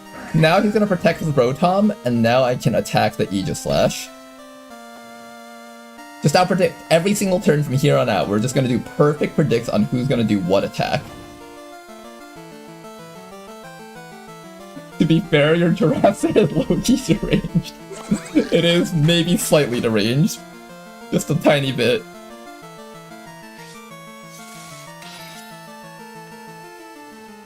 Okay. All you gotta do is live. Live that Pelipper, live that, live that. Okay, you lived it. Now you can kill it because it's in offense form, right? So close! Confused, confused, confused. No, it has an Aegis! Okay, everything on my team is burned now, so we're on a timer.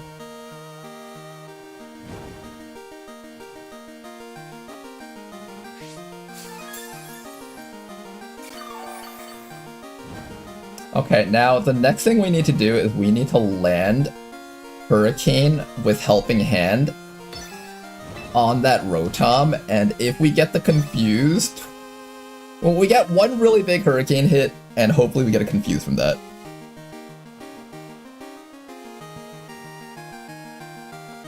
Come on, Confusion, Confusion, Confusion, Confusion, Confusion, Confusion, Confusion, Confusion, yeah, that's right. He's gonna play safe. He's always gonna play safe. That's what we thought.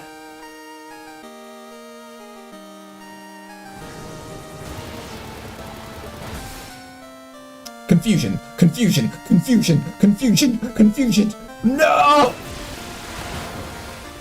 And that's that. Alright, that was a good battle. Okay, so note to self, offensive attack on Giraffe, and maybe give it some special attack. What else do I need to do with this team? So probably we're taking out Light Screen. Do I keep Helping Hand? It's either that or do a better job of keeping Feraligatr alive. If you had Swampert, you would have won. Unfortunately, Swampert's not in Champions. When it does come out, though, it's definitely a Pokemon I'm interested in playing with.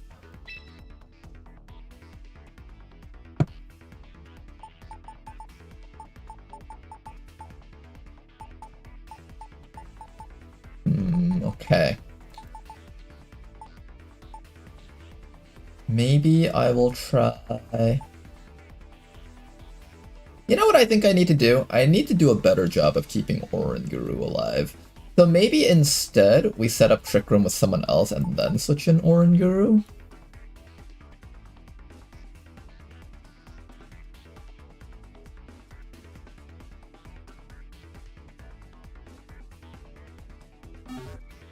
Here, let's give this team another go before I change up anything, just to really ensure we have an idea of what's really holding us back. Let me also give this Pokemon just an attacking move so it's not just completely helpless. I kind of like Light Screen though.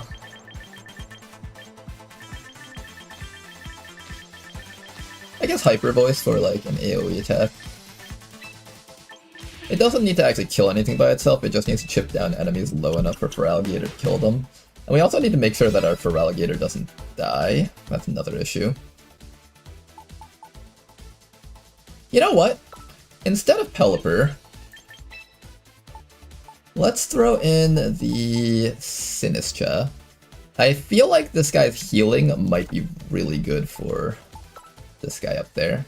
And then what I'm gonna do is I'm gonna give you the Citrus Berry, and I'll give for Rigoraph a... I don't know, what can Rigoraph hold? Pokeberry, I don't think that helps you at all. Let me get the berry that's good against dark type attacks.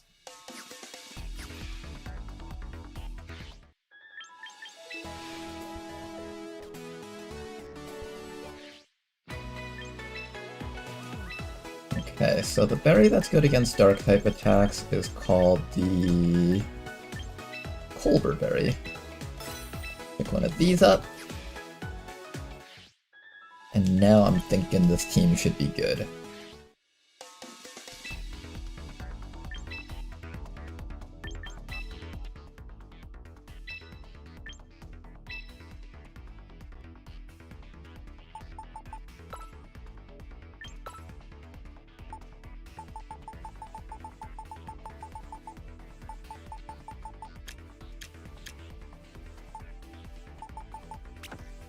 There we go.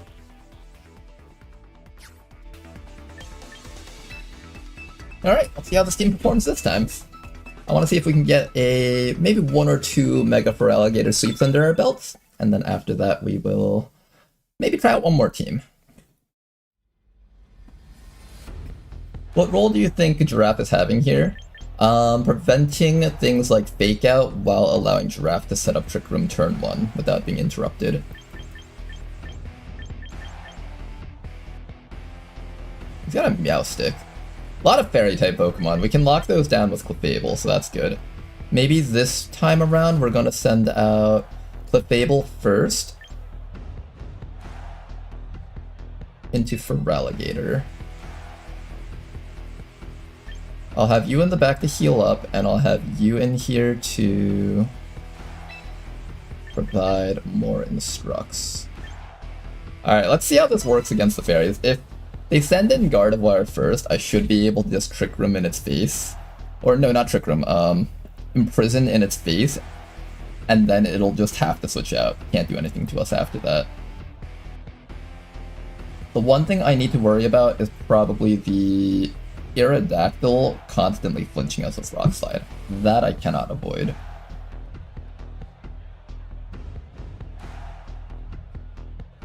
It's not a very high damage move though, so even if it starts spamming Rock Slide, we'll eventually get a chance to move with our Feraligatr and we can down it.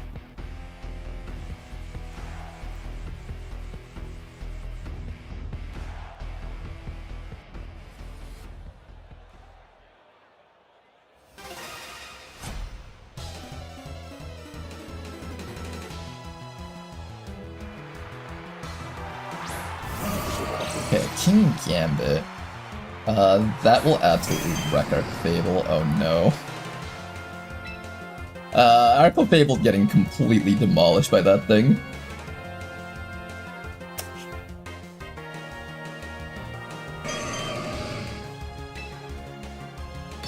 I'm gonna try this out just to see if it can survive a hit. I'm assuming it probably won't, but I want to see. And then after that, we'll just start spamming Liquidation on Gardevoir. Do I Swords Dance first? Am I feeling greedy here? No, I should Protect first because it's going to hit me with Moonblast for the first round.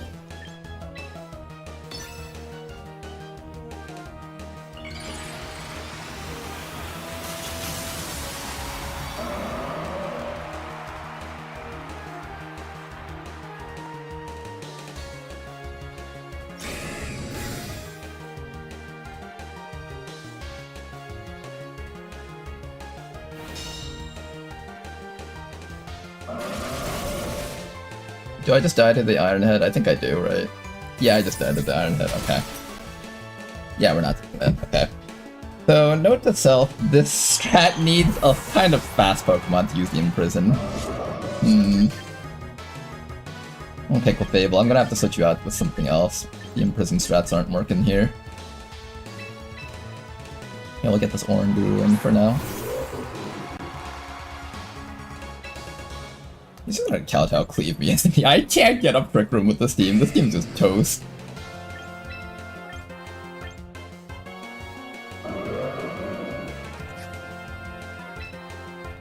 Is there any way I can do something here? Alright, let's try to set up the Trick Room. I'm assuming it just dies here.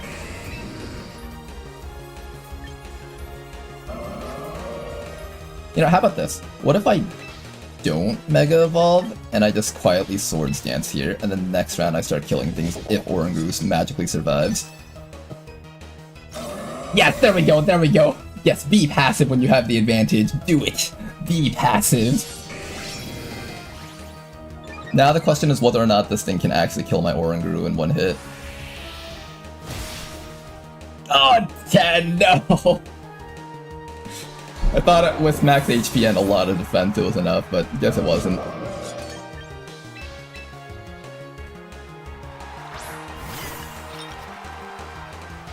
I've been on and off of stream. Every time I come back to the stream, we're losing. Have we won a single... No, we won a lot, actually. I was on a win streak at some point, too, with the Imprison Metacamp strat. Right now, we're in the trying out things phase, so naturally things aren't going to go so well here.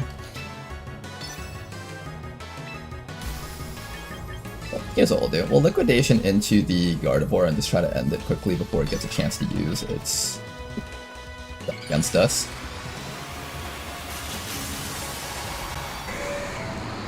And hopefully with Rage Powder, it'll just end up using Moonblast or something.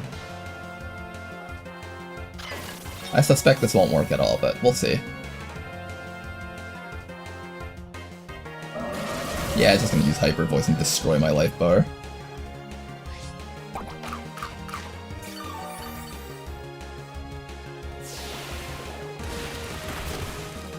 It was enough to one-shot the Gardevoir, though. The real question is whether or not it's enough to one-shot the, that guy. Oh no, he's just killing me. He's just killing me. And he got Sucker Punch too, so there's no way we survive this. Okay, let's go back to the drawing board again. So, the Clefable's too slow to set up in Prison. If they send up a double attacker and they just double attack into the Clefable, it just straight up dies.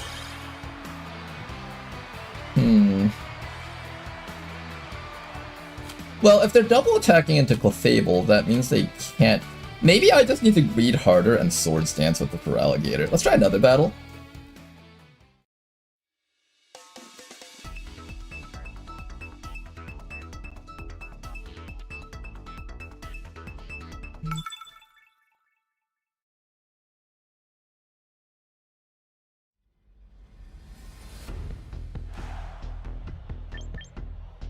Okay, we see a Meganium. Oh, Meganium hits us pretty hard. I don't have any way to kill Meganium besides with this Torkoal, so I think Torkoal is our first starter here. We'll start with Oranguru Torkoal, set up the Trick Room, protect with Torkoal for a round, and then just start spamming Eruptions. We'll keep Danker Dude in the back ready for action, and we'll probably also keep Sinistcha in to get Morven back to full HP is what I'm thinking.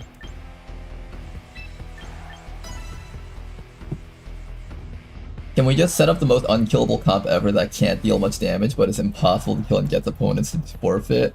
There's a timer in this game, so unfortunately that doesn't work. The closest thing that came to that was Aggron. I had a lot of fun playing with Aggron. Maybe before we end the stream I'll play that one more time.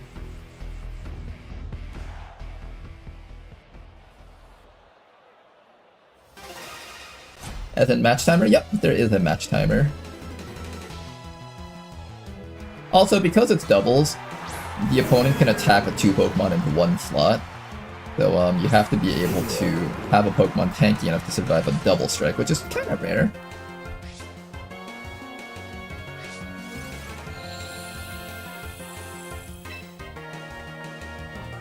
Okay then, almost definitely they are going to try and fake out my Torkoal. So naturally we should protect, but maybe that's what they expect. And so what we should actually do is just click Eruption right away while hitting Trick Room at the same time to apply pressure from both sides here. I don't know why I have Rain Dance on this thing, I need to probably change that out.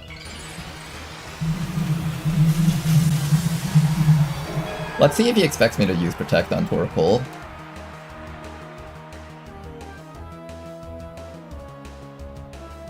He is just going straight for the Solar Beam onto our Ape here. Oranguru, hang in there. He took that surprisingly well, actually. Wait, why Parting Shot on? Oh, because he wanted to get a free swap. Oh, big mistake. Big mistake. I was brave enough to sit in here and set up the Eruption. You're about to get... Oh, no, but he has the Pelipper. Fuck, I forgot about that thing. That didn't help out. That was still, like, a lot of damage, actually. What the heck? That was insane amounts of damage. Jeez. Oh, that's because we got a crit. That makes a lot more sense. Okay, I don't actually mind if the Torkoal dies as long as I kill off the Meganium. So what I'm going to do is I'm just going to spam this.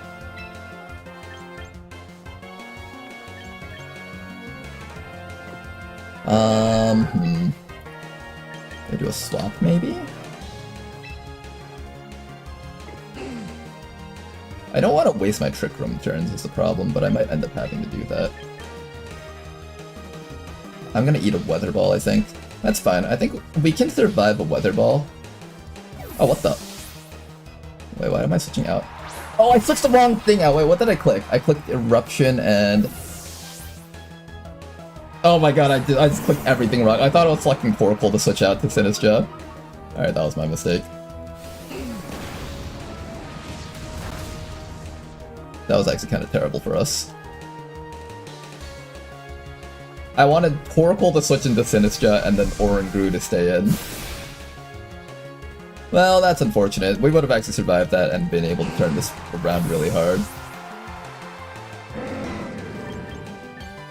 Gotta make sure to pay attention to what I'm clicking on.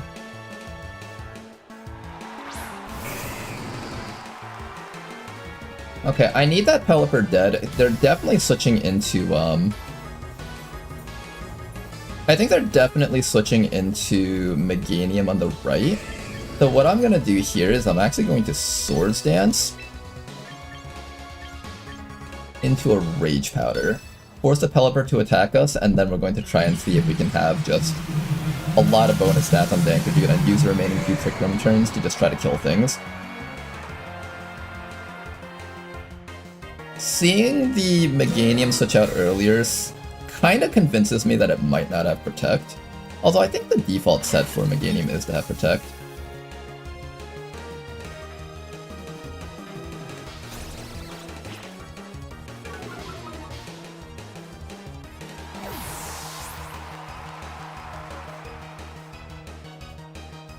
So whoever does more damage at the end wins. Apparently in Champions it's a forced draw.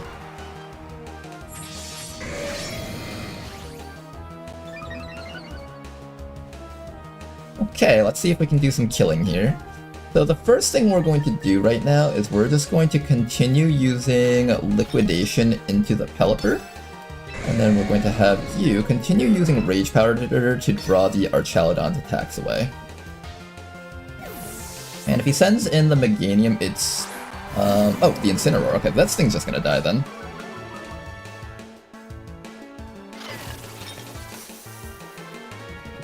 How's it going, Varian Mega? Commander Ronar, the Resistance informed me that you have been unreachable for the past 10 hours.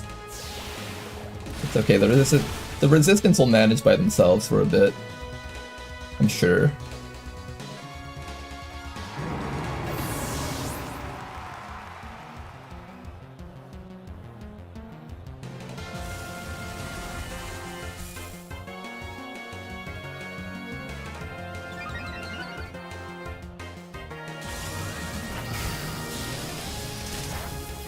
Sinistcha should be able to take that decently well.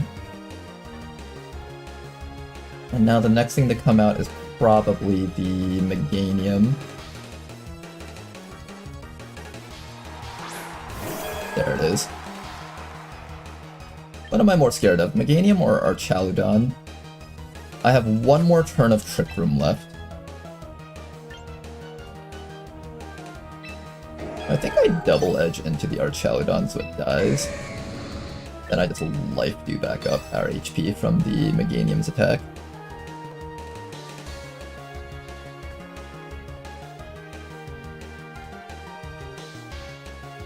I don't know if Danker Dude can take that hit well, but I did max out his HP. And Dazzling Gleam's kind of not a strong attack, so I'm assuming it can probably take it decently well. I'm hoping. What if it Solar Beams me? I don't know, can Meganium kill me with one Solar Beam? Oh! Oh, that's what you get for being too passive! That's what you get for being too passive! Oh, fuck. Protect. Wait, he's a fucking genius. Wait, he's a genius.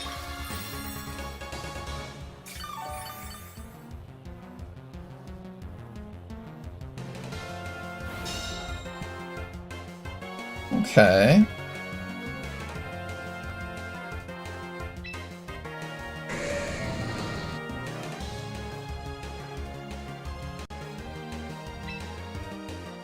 I can either protect and try to Trick Room with Sinistcha. I think I do that actually. Let's protect and try to Trick Room with Sinistcha and see if we can take care of these guys. I'm also a little bit worried that the Meganium will just use Synthesis. That would really suck if that happens.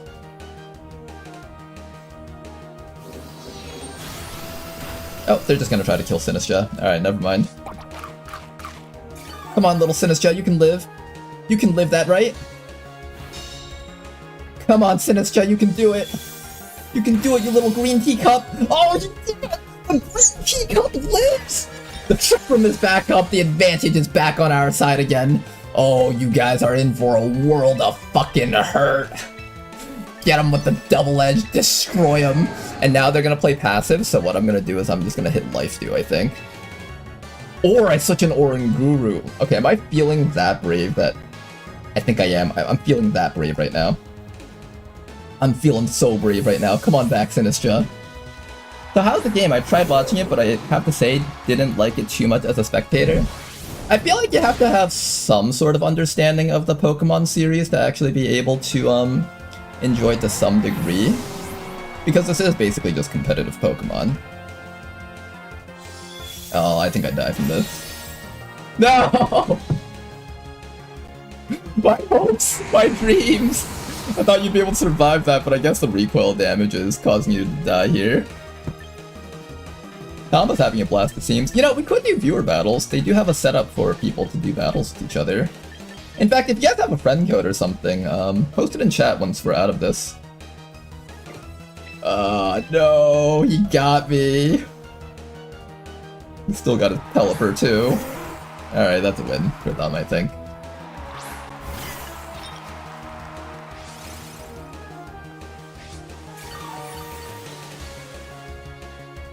Is there any universe in which Sinistra can somehow double hit these guys with Matcha Gotcha? That's the play. We're gonna double hit these guys with Matcha Gotcha and see if that works. Ah, fuck, I'm slower than him. Damn it. Burn! Oh, we got one kill! There's something! Maybe he'll not use Dazzling Gleam and attack my other guy and fail to kill me? Maybe? Maybe?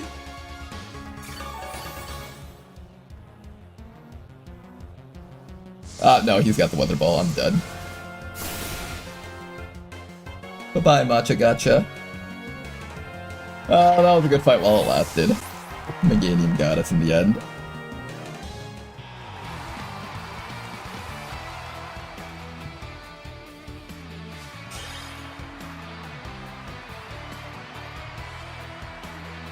Okay. I think this team is actually capable of doing something good. I just have to play it better. I'm gonna give this a few more tries here.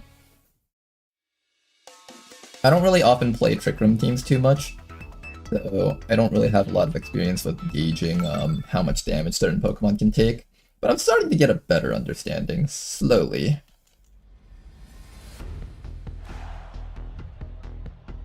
And if we lose on this one again, then we'll just switch back to our Mega Aggron team and play with that. For this team, I think we might... Oh no, he's got a Golurk. Okay, he's also a Trick Room team, except his team is slower than my team, so I actually don't want the Trick Room.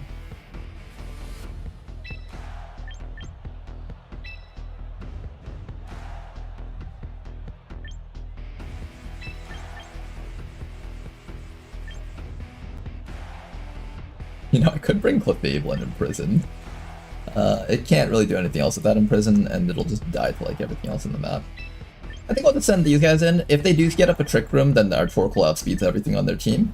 And if not, then Feraligatr should just start killing them.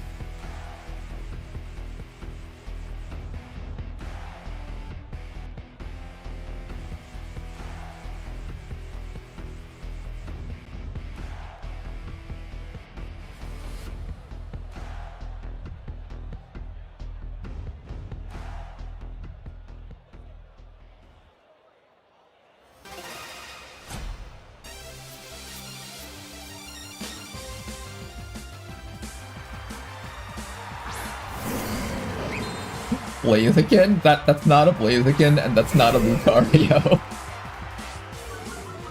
Look guys, Blaziken's Intimidate just went off.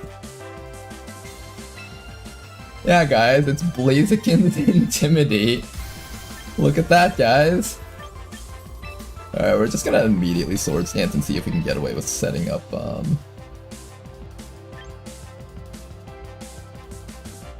Do I try Trick Rooming? I feel like he'll end up being faster than me if I Trick Room. I'll do it anyways. It allows me to outspeed the Glade. Sorry, the Lucario. What if he just double attacks into my Feraligatr?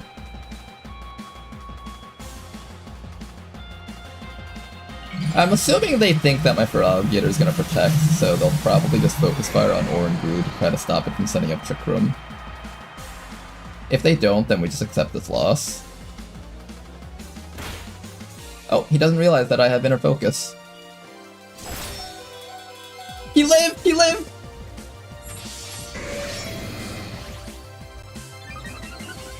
Okay, it's time for some fun here.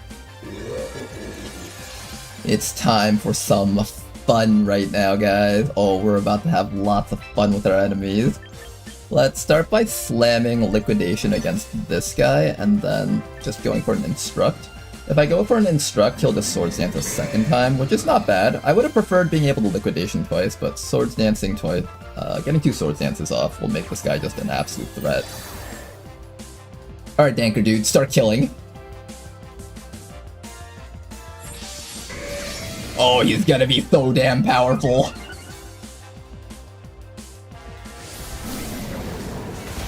Goodbye to my Oranguru. It was nice knowing you. Interestingly enough, his Incineroar is actually slower than my Feraligatr. I guess he's also negative speed nature, because he is running a Trick Room team, theoretically.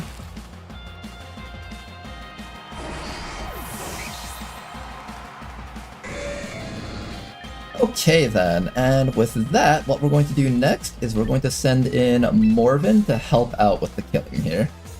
It is just going to be an absolute carnage fest right now. Morven spams Eruption, Dankerdude spams Dragon Edge, I guess that's what we'll call it.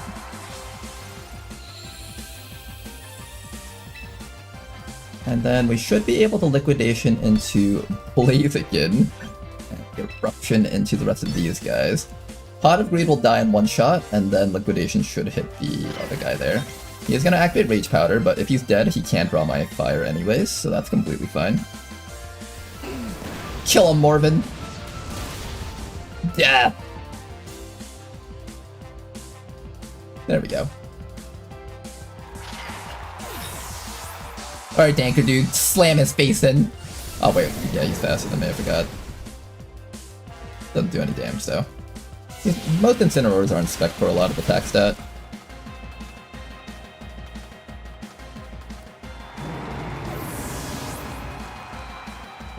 Okay, and with that, our opponent is gonna forfeit. Nice job, you guys. Alright, we finally got a win with this team. That felt kinda nice. Overall, I feel like Mega Feraligatr is a tad bit underwhelming for a Mega Pokemon. I feel like the problem is that it can only do one thing, which is hit with Double Edge really hard, so it kinda needs support to make its water side hurt. We'll do one more battle with this, and then we'll switch around our team comps. I think the problem with Mega Pokemon nowadays is that... Oh, controller just made a vibrating noise on the table. But the thing about Mega Pokemon nowadays is that everyone has like absurdly high attack stat, but you give up your item, so the loss of the item has to be made up for by a good ability. Dragonite is okay, but it's not amazing, especially with all the fairies running around. Ooh, they're running a Trick Room team also. That's kind of cute. Who do we bring in first? I guess we bring in Dankerdude first with Oranguru. Morven's hides in the back, ready to do stuff. Our Farigiraf actually has Light Screen, so we can also use that, but I think Finistra to heal up Dankerdude as he uses his Dragon Edge. That's probably the right choice here. When Rodar accidentally bumps the vibrator of the mic. Yes, I kept my personal butthole vibrator here on the table. My P-Tedster. I'm sorry if you were offended, I'll try to keep my vibrator off the table from now on.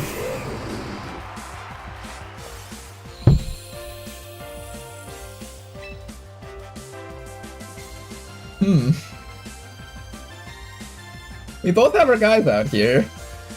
What's the right call? I'll bet you guys that Torkoal is just going to use Protect. So the right call here...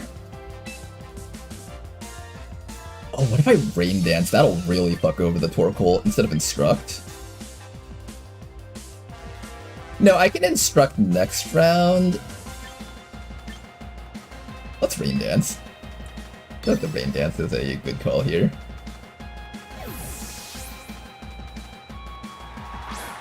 Ooh, Machamp. Intriguing.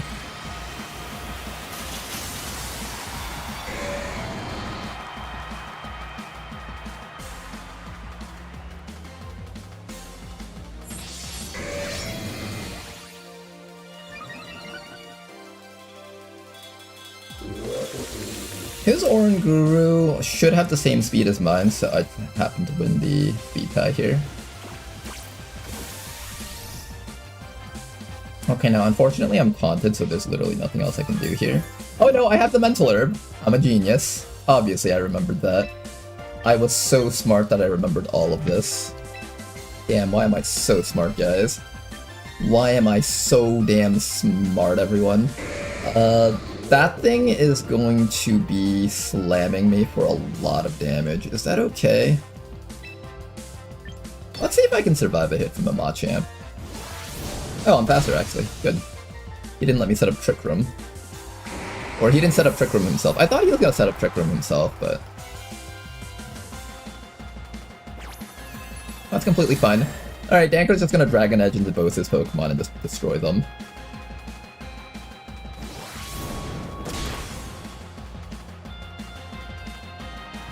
Nice job. Oranguru as well as that other guy are both dead. We are dying really hard from recoil, unfortunately. Here comes a Torkoal, setting back up the sun again. These are his last two Pokemon. I just gotta make sure I don't die here. I believe I'm probably faster than both of them, so I have to decide which one I want to go for first. I think what I should do is I should set up... I wonder if Torkoal's gonna protect. Maybe I Liquidation into Sylveon. No, maybe I protect this round to out-protect his Torkoal, because I want the Torkoal dead. So we'll do this, and then we'll just set up Rain. I suspect this Torkoal will also protect. No, Torkoal's attacking, actually. Interesting.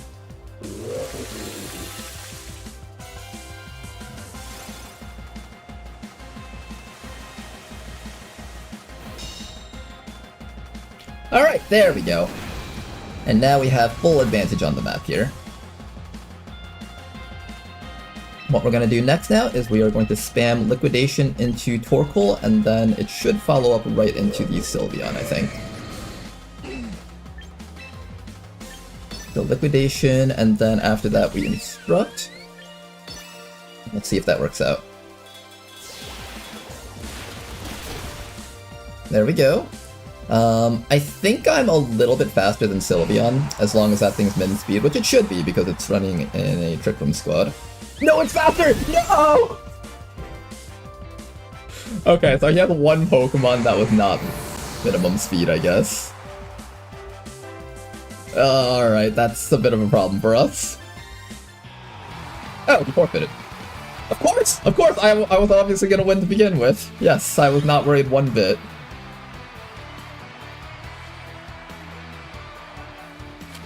We got Torkoal. That is true, I guess. The Sylveon's technically faster than the Torkoal, though. Well, I guess it doesn't have any coverage versus Torkoal, so that was fine. Yeah, I guess we were fine in the end.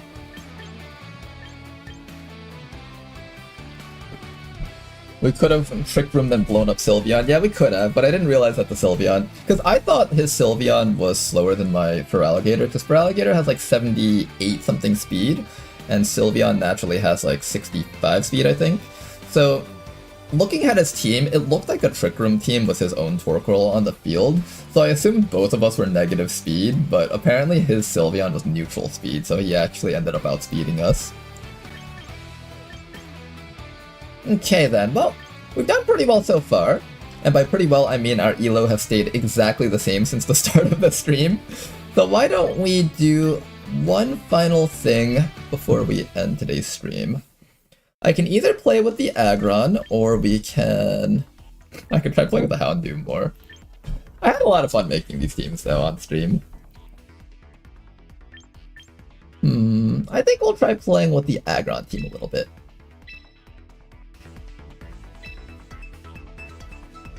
Aggron is a Pokemon that I've been really enjoying in this metagame, actually. Nobody expects it, and it's very strong, too.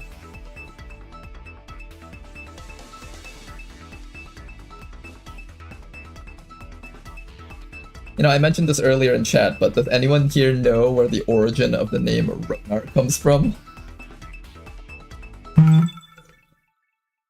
Sorry, Tester, my vibrator was on the table again. I'll put it back down. I have no idea what Mega Aggron does. It becomes unkillable and then tries to kill everything in one hit. Our opponent has a Basculegion, which is probably going to be the biggest threat against this team. We need to ensure that we have ways of killing Basculegion, which I do not actually, so that's a tiny bit of a problem.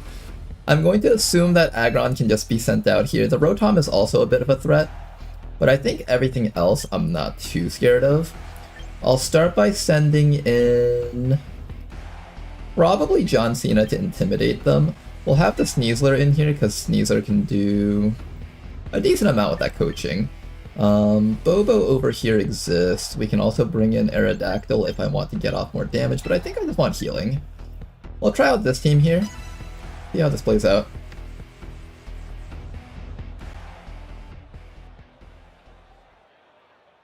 Meanwhile, my Death Robot is getting even scarier. The motors I wanted weren't in stock, so I went bigger. Oh, you want bigger? That sounds exciting, Tedster. When we finally get the chance, I want to see pictures of it on Discord, even videos if you want to post that. I'd love to see it. I think we can start spamming Iron Defense. I can fake out something, so I think I fake out the Garchomp because it's going to do a bajillion damage. I don't mind if the Talonflame sets up. Actually, no, I mind if the Talonflame tries to taunt me. I don't want the Talonflame to taunt me, so I'm going to fake out the Talonflame first. It does mean we're going to take a bunch of damage from that Earthquake, but we did intimidate it, so it's not too bad. Hopefully.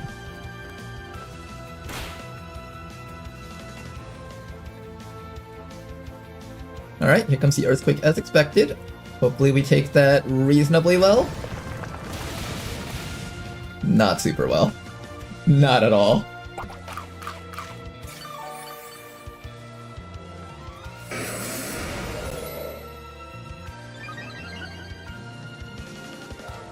Okay, we got up our first Iron Defense. I think the right call here is to double Iron Defense so I can just have a whole bunch of tankiness.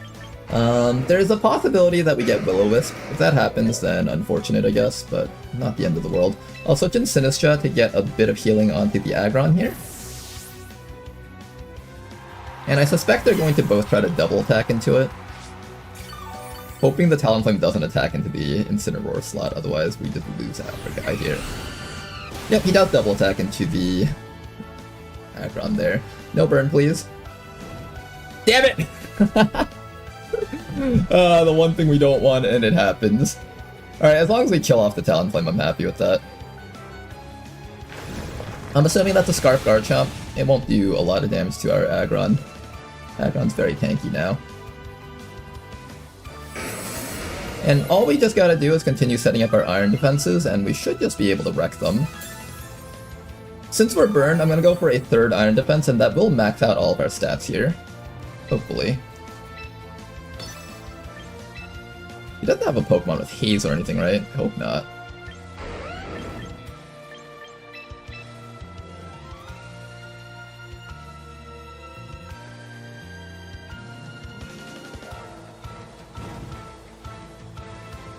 He'll probably end up switching out this round, too.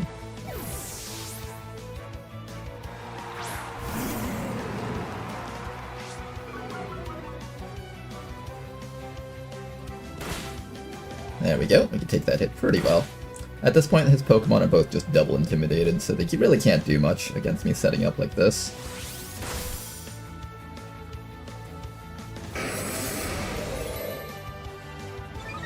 One more Iron Defense and we should be ready to start body pressing here. Let's see if this works out! We'll start off with against the Talonflame because that's kind of the biggest threat here. And then after that, I'm going to set up a Parting Shot into the Garchomp slot. It was not Choice Scarf, by the way. It did switch up its attack.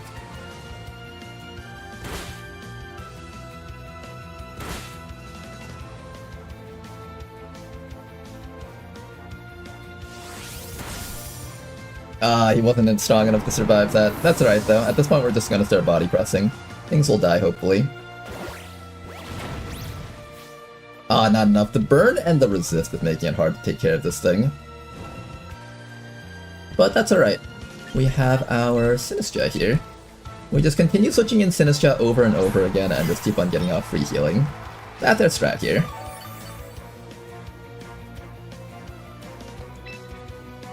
And now we just body press one more time.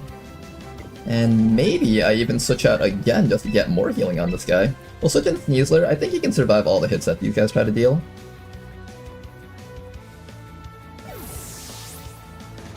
Oh, there will be, and probably live streams. Competition is May 2nd. If this thing reaches 50% of theoretical kinetic energy, it has 21% more energy than... Oh my god, we just took a bunch of damage. Than a 17.62mm muzzle energy now. That sounds really dangerous. Are we sure that's okay?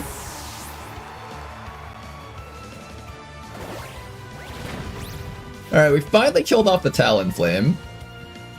Now let's see if we're able to kill off the guy's remaining Pokemon with a Burned Aggron. We do have a max out Iron Defense, so I'm hoping that's enough. Hoping. We shall see. I hope he doesn't have a Basket Legion. If he has that, I think I just lose.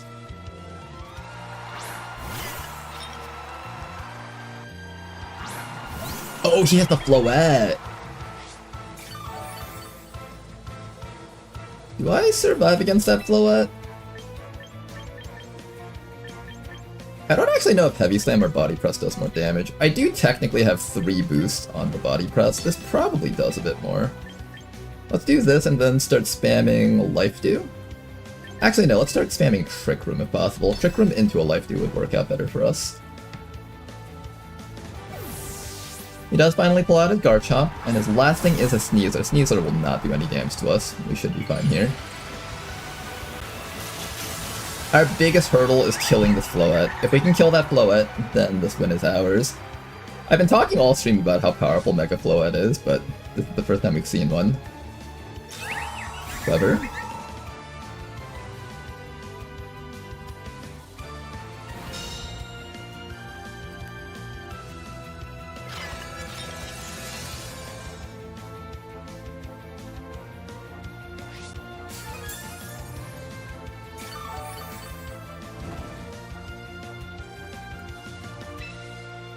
Okay then, now, do they predict me to use Rage Powder, or... I think I should use Rage Powder this round, that way if the Sneasler tries to fake out, we can cancel that fake out. If it Dire Claws into my Sinistcha though, that's gonna suck.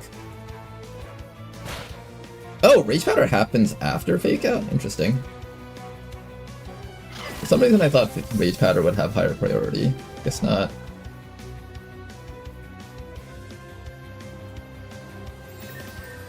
Oh, this one's gonna hurt. This one's gonna hurt, little buddy. Oh god, it hurts so bad.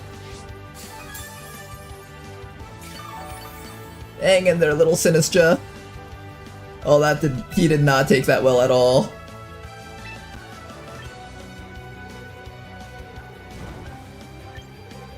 I bet you're gonna protect, so the right call is to attack the Sneasler, I think. Sneasler into a Life Dew is probably what I'm gonna do here. Try to buy Aggron as much time as possible. Yep, as expected. Okay, so Floette is gonna use Protect. Now we just gotta hope that we can do something with this Aggron against that Sneasler. We can 2-hit KO it. Everything here resists Body Press, unfortunately.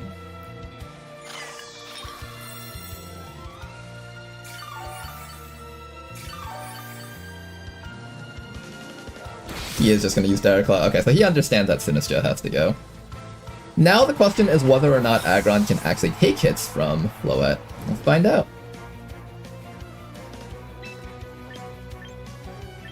Should I use Heavy Slam? I am burned with no boost for my attack stat. I have maximum boost on Body Press. I'm assuming Body Press does a little bit more, right? Yeah, we'll try both, see which one does more damage. We don't have the time to input this into the calculator to find out what it is. Ooh, he's switching out. Oh, I see, he's trying to stall us out here. Good call, good call. We are on a timer just because of that burn, even if we're super tanky. Since we don't have Sinistcha anymore, we're just gonna get slowly worn down. Even if I try to protect stall, it just won't work.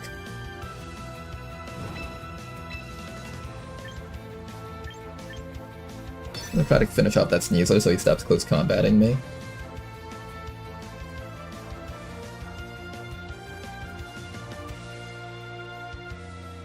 I'm pretty sure the Moonbeam does like around 40% of my life, I think.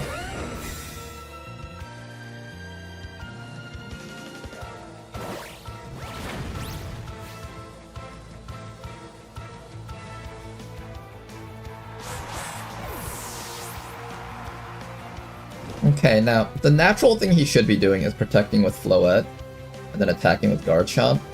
I'm going to assume that he's going to try and attack with Floette, and then defend with Garchomp. Or no, he might just double attack at this point. He probably should be double attacking. I think we'll lose, but we'll try our best here. Let's do a body press onto Floette and see how much damage we do.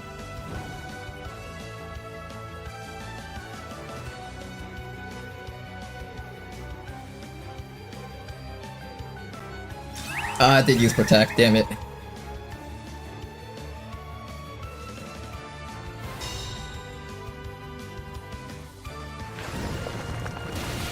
Well, I overpredicted there. Regardless, I don't think the results will change. We're still probably going to die. Unless maybe Body Press gets a crit, I think is my only hope here. Can you get a crit with that? And can you somehow survive the Moonbeam all at once? Okay, survive Moonbeam, get a crit. Do both those two things. Come on, you can do it. You can do it, Aggron, come on! Alright, survive the Moonblast. We do survive it, we'll die from the burn, unfortunately. Or the Earthquake. Ah, nice try.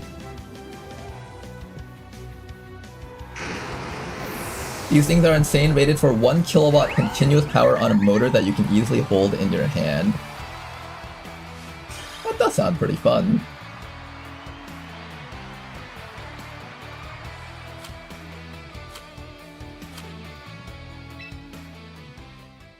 Drone motors be like that. You know, I've actually kind of wanted to try playing around with drones for a while. Not a whole bunch, but it was just one of those things in the back of my head where it's like, if I'm not playing Pokemon, if I'm not playing XCOM or any games, what would I want to do with my free time? And I was like, you know, drones sound like they'd be kind of interesting.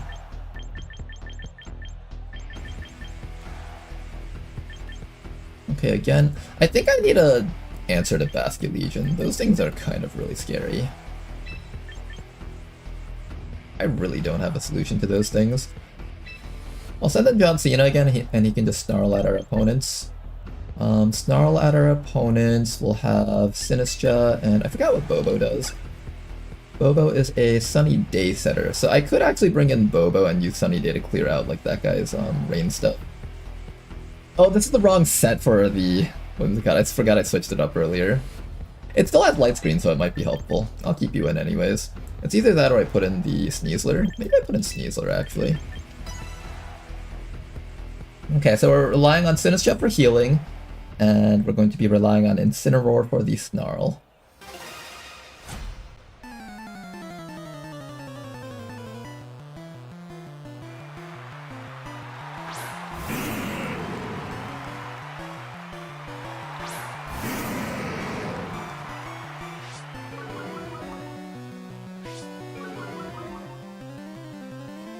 Okay, what we're going to do first is we're going to set up our Iron Defense so we can start body pressing. That Gengar is a bit of a problem for us, but I think that's okay as long as I just spam Snarl right now.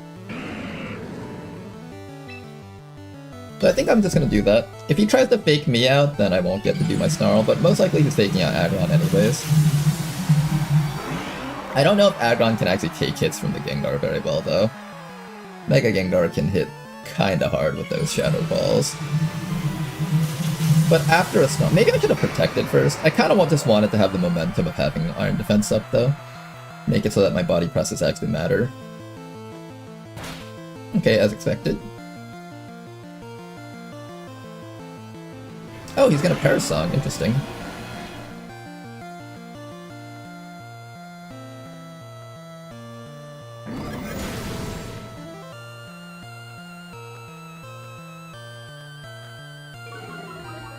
Okay, so if we don't react fast enough, we're going to end up losing both these Pokemon. Oh, that's going to be rough. Most likely it's going to be using Protect this round.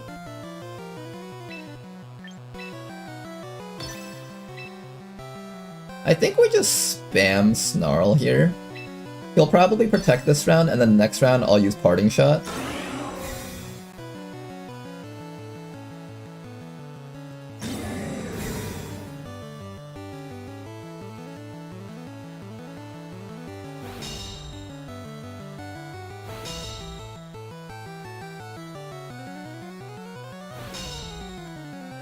Man, Parastrap strategies really, really get you, don't they? Alright, we gotta be able to do something reasonable to this Gengar next round, otherwise we die. I suspect we just die anyways. I'm gonna throw everything that we can at the Gengar, I think. See if we can somehow make something work here. I don't have enough damage output, that's the problem. Oh, interesting, he's just gonna withdraw the Gengar. Well, that gives us a chance to escape with our Aggron, I think, right? He might have left just a little bit too soon, I think. Oh no, that's a pretty clever strat, actually. Now he gets to switch in the Gengar still, and I can't switch out. Oh, that's clever.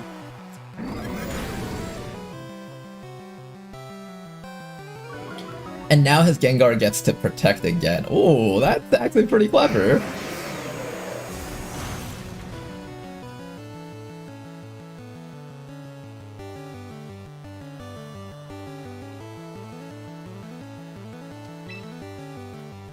Well, that's that for you.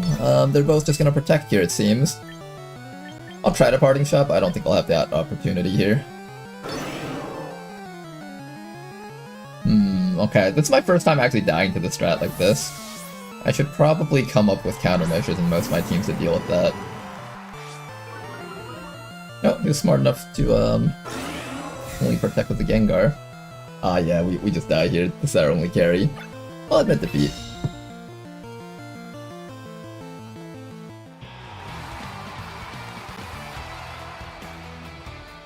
Yeah, that's a good call. That's my first time seeing it used like that, but I guess that makes sense. Aggron team has a big problem against that. I'll have to keep that in mind. Aggron team has a very big problem against Gengar squads. How do I handle that? I think I definitely need to switch out my team a little bit to have some sort of answer to this type of stuff, because I've been noticing that there's a lot of these ghost type Pokemon that wall body press. And that's just been a problem so far. We've got a lot of special attackers this time. I think the Delphox will probably be a problem once it Mega Evolves. With enough Snarls, we should be able to bring it down, or I can set up coaching on this guy so we can just hopefully kill it before it becomes a problem. Bobo can set up light screens for us. I think I'll do something like this, followed by Bobo and Sinistra. Oh, but Bobo isn't... I forgot that I had to change up Bobo's kit. Yeah, it's not very helpful here. I'll bring in the Sneasler and see if that works out. Okay, just keep in mind that we have to preserve our Incineroar to deal with the Delphox when it comes out.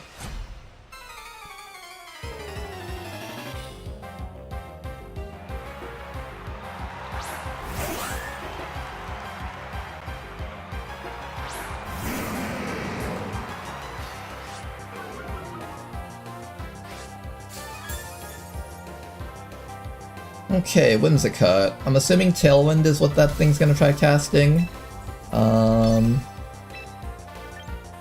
He's gonna fake me out so that I can't fake out his thing, but if he does end up... You know what? I might actually just go for the Flare Blitz.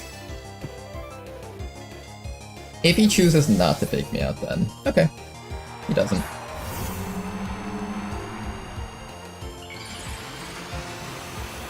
And I think that Orthworm is going to take a butt ton of damage from that Flare Blitz. Let's see.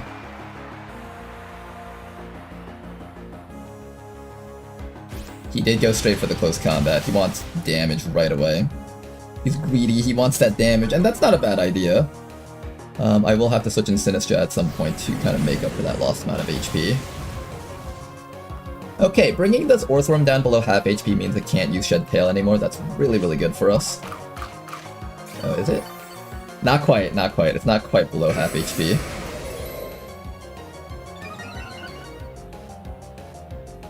What did he have again? He had... He's trying to bring in probably either Gyarados or Delphox on this. So we should probably just start slamming into Orthworm right now. And then what I'll probably end up doing with you is I'll try to parting shot with whatever's in there. Oh, he just goes for the kill on me. Ouch.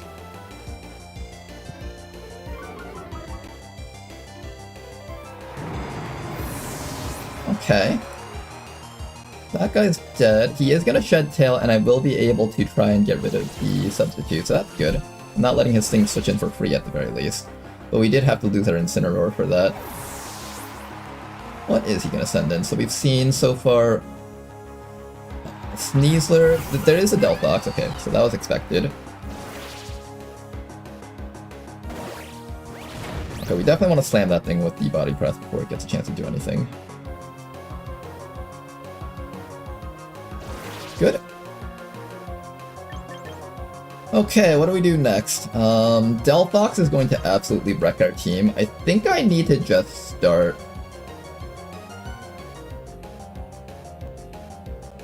sending in our Sneasler here.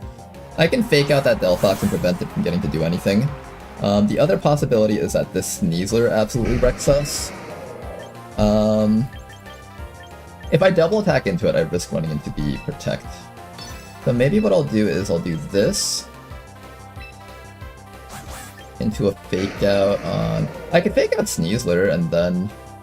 What if I assume that this thing is going to Protect? I don't feel like I should assume that.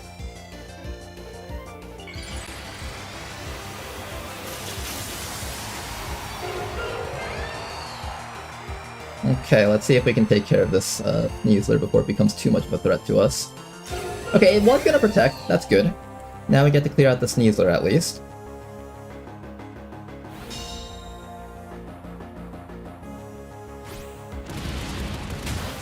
Ooh, he's doing one last attempt at, what was I gonna say? At, disposing of our Sneasler. But we do get rid of his Sneasler. Now it's just a matter of whether or not we're able to take care of this Delphox. What's Mega Delphox's speed? Mega Delphox.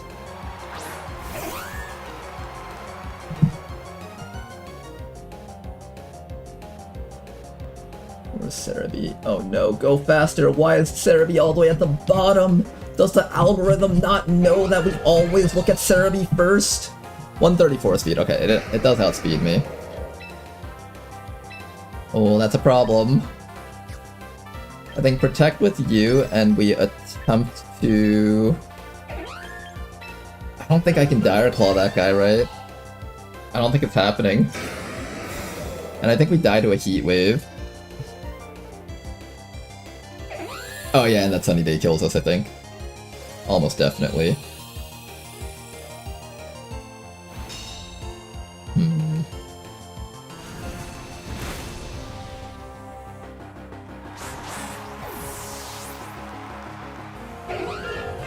I don't think we survive sun-boosted heat waves without, like, light screen or something. Alright, this play was probably a complete misplay on my part. I shouldn't have let the Incineroar die that quickly, knowing that there was a Delphox out there. He was one of my only solutions for dealing with this thing's special attack. I'll try to see if we can down it, but I'm pretty sure at this point there's no chance.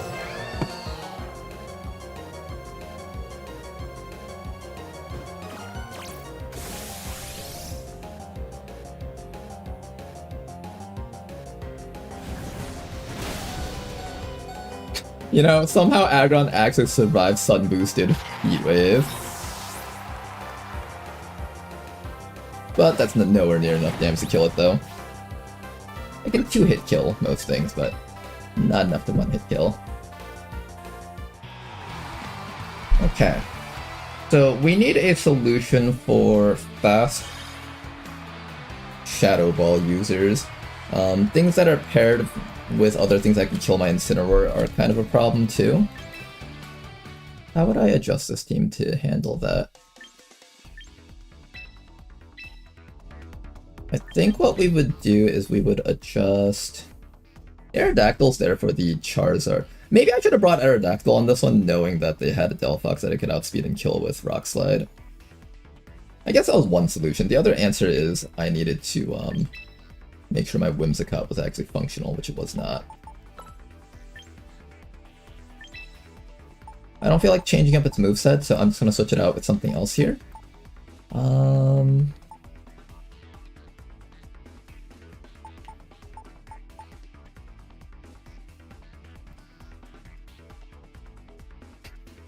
What if I bring the Imprisoned Ninetales on this team? Alright guys, we're gonna play with the Imprisoned Ninetales. I'm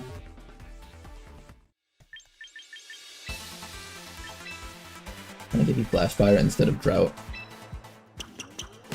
Because it makes no sense for me to set up the sun for them. Okay, so we're gonna be running this with Imprison, and then I'm gonna give you... Well, no, if I give you Drought, at least you can do more damage yourself. I am technically shutting down their Heat Wave. Yeah, I guess it's fine to let you have that other ability. Let's do that, actually. I basically just wasted 1,000 points. Hooray!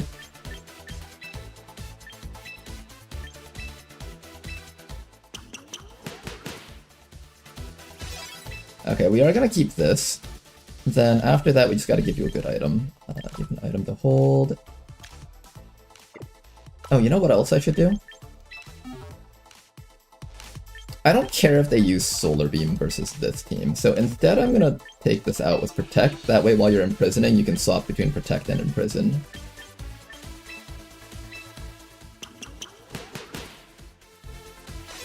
There we go. Okay, now this is gonna be our final team, I think.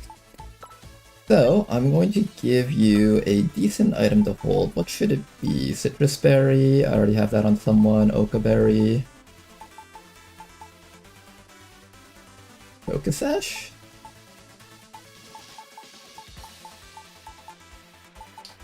Lumberry? Make sure Venusaur can't put you to sleep, I guess. That's probably the right call.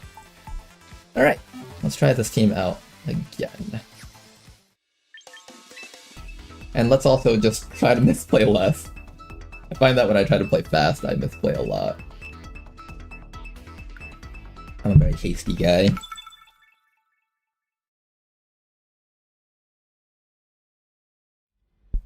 Why no Hisuian Zoroark? I could try that. What would Hisuian Zoroark help us out with? It could disguise itself as, what would I even disguise it as? I'm not sure.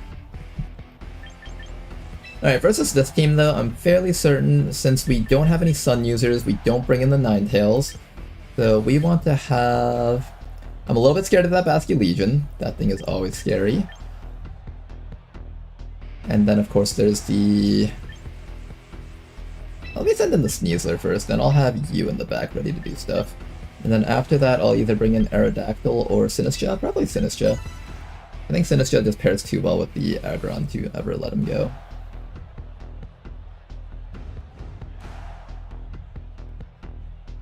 Just like XCOM.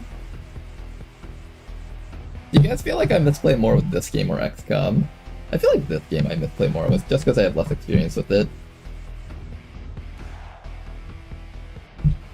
I feel like I'm making a lot of like rookie mistakes that you normally wouldn't see a Masterball player make. Some people are probably like watching my gameplay like, how the hell did this guy reach Masterball rank?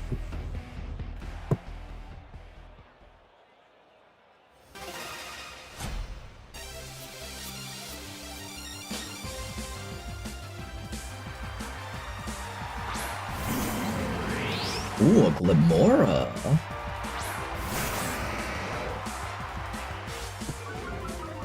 Glimora is sort of interesting.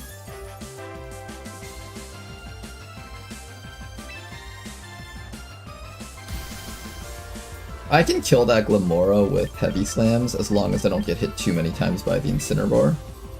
We'll start by setting this up and we'll just probably fake out the Glimora is what I'm thinking. Don't let it get a chance to do its things.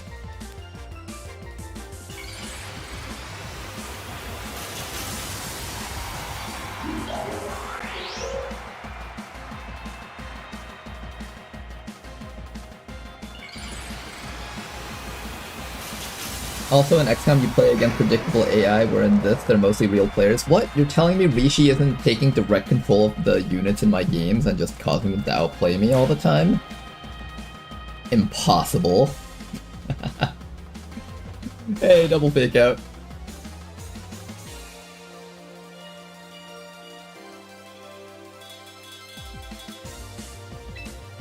I wonder if that thing learns like Earth Power or something. It probably does, right? Maybe the right call here is Protect. Yeah, I'm gonna greed for the Iron Defense and see if I can take a hit from that thing. I kinda need this little bit of information to understand how this all works out. And then we'll just like attack the Incineroar and see if we can just kill it. Hey, there you go, he left his Incineroar hanging. Nice. I learned that in our last match. Don't leave your Incineroar hanging against the Sneasler. Alright, here comes the Earth Power. Can we take it? Oh yeah, we take that so well. Oh, you're about to get absolutely destroyed by my Aggron. My Aggron is angry now. Ronar is gonna absolutely destroy you.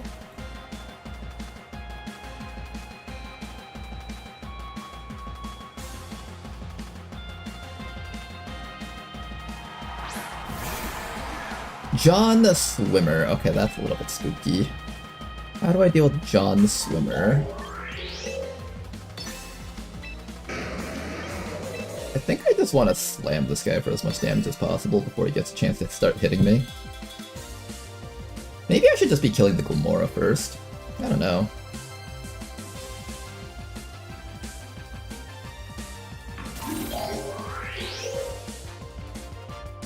Note to self, Glamora users love using Spiky Shield.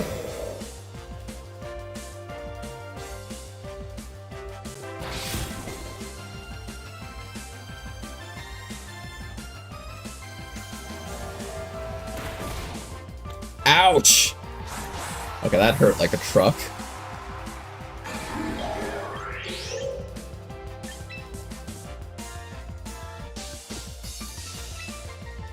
John Cena or Sinistcha first?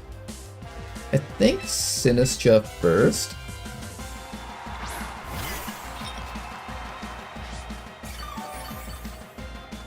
Get ourselves back up to high amounts of HP. And now that the Glamora can't defend itself for another round, I think we should start body pressing it. I could also just Iron Defense. And switch this guy back out to John Cena to absorb the Last Respect that he's gonna cast. Unless he wave crashes me and predicts this, then I just get completely wrecked. Don't predict it, don't predict it, don't predict it, don't predict it, don't predict it, don't predict it, don't predict it, don't predict it. Good.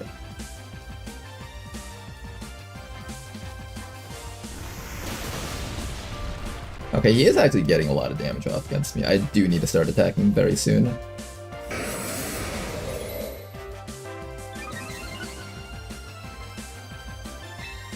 I suspect he might Spiky Shield again. In which case, this round, we actually go for a Protect.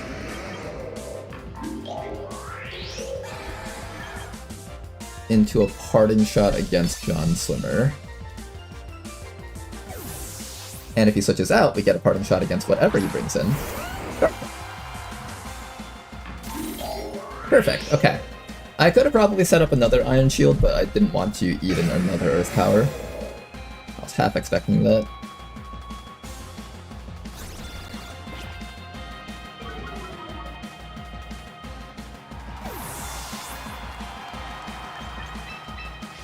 Okay, so far momentum is on our side. He did just use a White Herb to cleanse that, but I actually don't take too much damage from Earthquake anyway, so I'm not too scared here. I am scared of eating more damage from that Glamora. Let's see if we can kill it in one body press. And then we'll take this time to probably Life Dew, or even Trick Room. I'm actually thinking Trick Room might be the call here.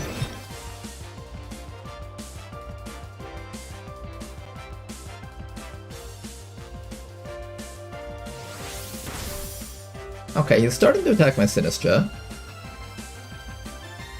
Oh, he wants to get damage against Sinistcha, I see. Ouch, hang in there, little buddy.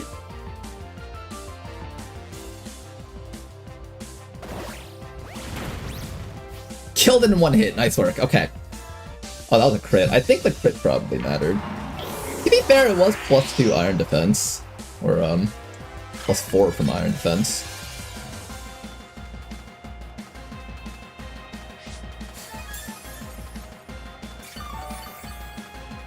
I think he's down to his last... Oh, he forfeited. Nice! Finally got a win with Aggron again.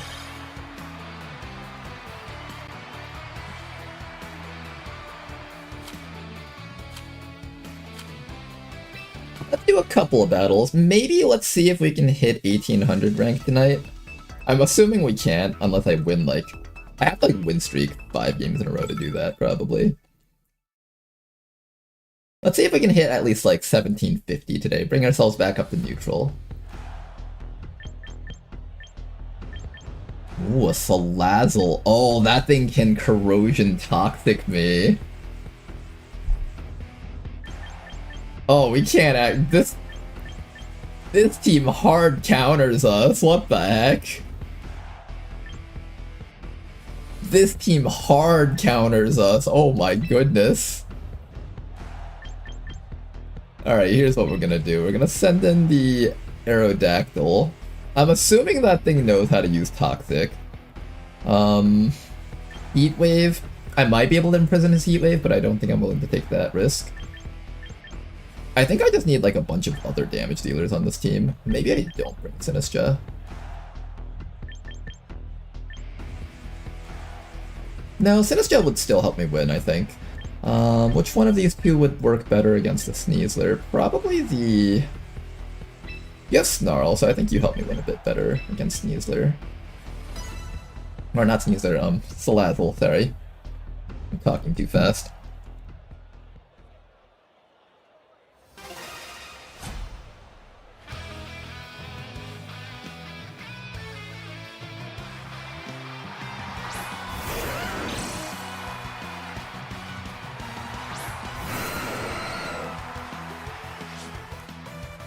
Okay, he does not have his Salazzle here, but I suspect it will come in soon.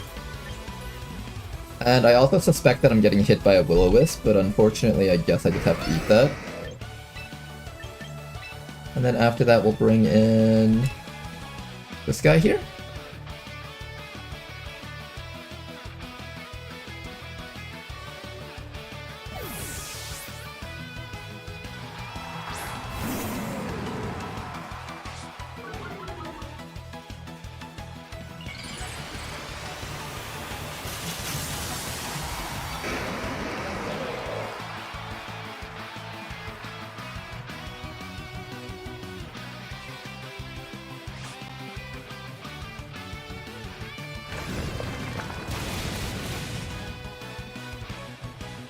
Okay, we're gonna eat a little bit of damage here. Oh, here comes a Thunderbolt. Ouch! Okay, our Incineroar took a really bad hit there. What I'm gonna do here is I'm just gonna start spamming Iron Defense on Aggron here. And hopefully after 2 Iron Defenses I can just start killing everything on the map.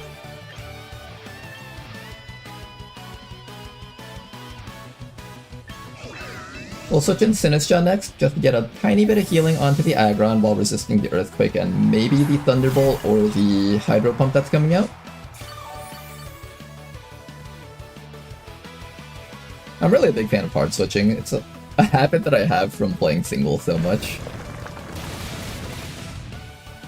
Yeah, at this point he's just doing no damage to us, so that's good. Okay, it's a good thing this thing doesn't actually know how to use, Will-O-Wisp. I can kill this guy after 1 more hit. I think I just need to set up a Trick Room here with Sinistcha and we should be clear. So what we'll do now is we'll actually set up a Protect on you, and then set up the Trick Room here. Next round I can just body press a Rotom and it should start dying. Hopefully.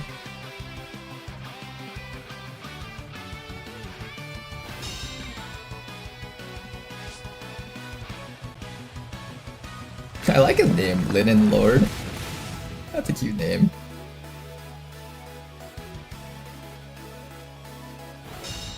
Okay, he is gonna try to Electro Web us, lower our speed, but that really doesn't matter once we start setting up our Trick Room here. I think he's not expecting this from our Sinistcha. And here we go, there's the Trick Room. Oh, you're in for a world of hurt now. The first thing I want to do is make sure that the Rotom actually dies, so I'm going to body press into a Matcha Gotcha, and then next round we'll start life doing up.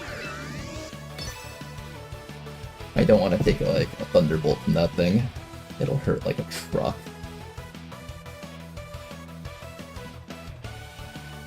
Even if he switches, at least we get chip damage off on whatever comes in. Unless he has a Ghost type, he might. Oh, he stayed in. Oh, he's gonna be destroyed from this. And unfortunately, he even got burned on the Garchomp. 20%. I see that feature of XCOM returns.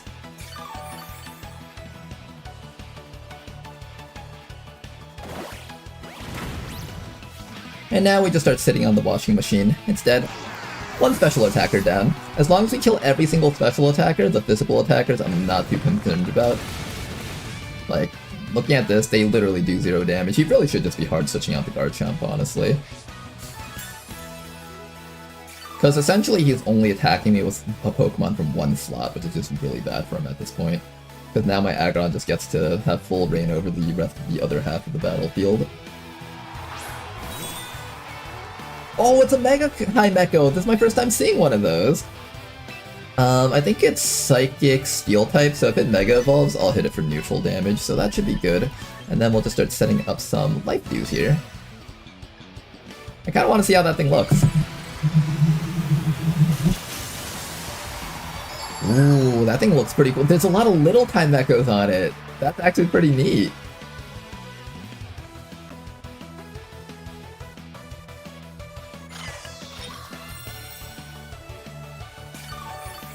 Okay, Aggron is going to slowly heal up, and we are going to slowly do more damage. Not enough to kill that thing because it is a pretty tanky Pokemon. I've seen its stats before. Ooh, it's Calm Minding. Interesting.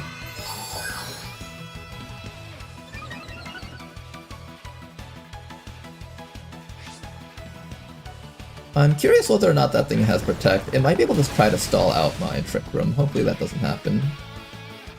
He might just be trying to fish for crits against me. If he gets a crit, it'll bypass all our defense boosts.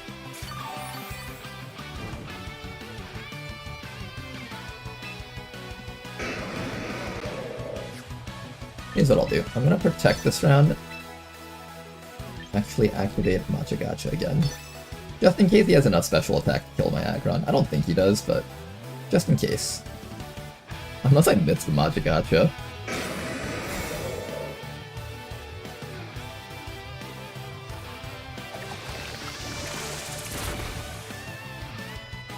Down. Nice work. This guy was doing so much damage despite not having any special attack investment. I'm actually really surprised at how much damage this thing can output. Like, that's a spread attack with no special attack investment.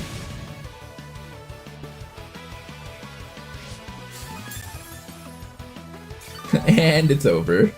Yeah, I think at this point we pretty much have it in the bag. Unless he has something else that can kill me out there. Pastafar. Ooh, this thing.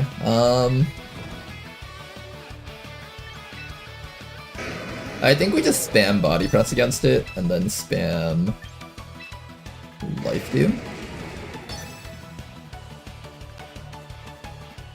If I try doing passive things like Rage Powder, he might just start setting up or something. I want to make sure he doesn't get a chance to set up against me.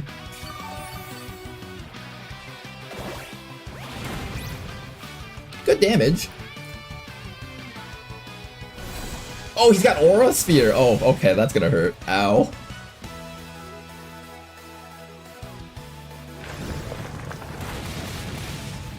But we're still fine, and he's actually just gonna end up killing his friend with that.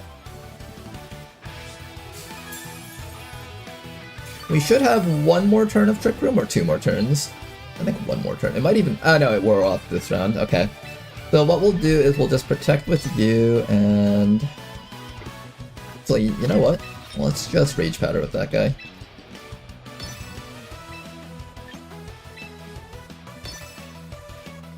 That'll draw the Aura Sphere to the Ghost type, and that should be good. Literally, the Garchomp is not a threat to us at all, so I can just basically ignore it. Unless it gets a crit with the Earthquake, which is still on the table! This guy's been fishing as hard as he could for the earthquake. Oh, and he actually just ends up killing his own friend, huh? Alright. I forgot that the trick from more off, so it doesn't get to attack me first. Bye-bye! And another session of Ronar tanking all the hits. Man, I love this thing, it's so cool.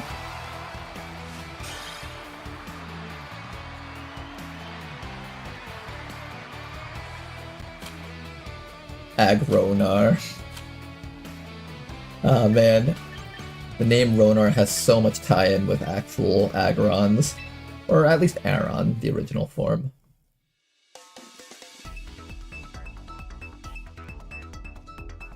Okay, maybe the dream of hitting 1800 today might happen. Let's see.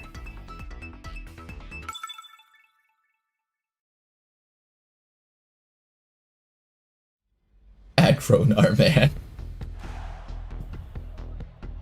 Ooh, okay, we have ourselves...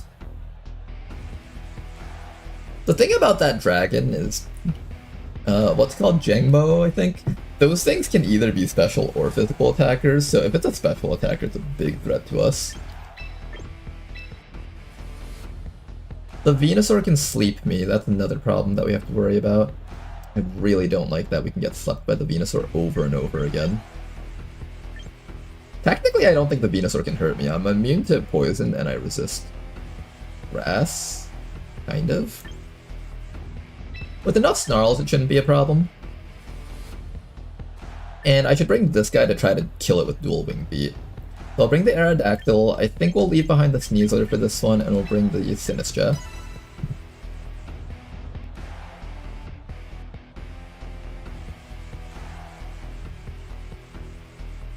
He has a Crocodile. That's like the cooler version of Incineroar, because no one else uses it.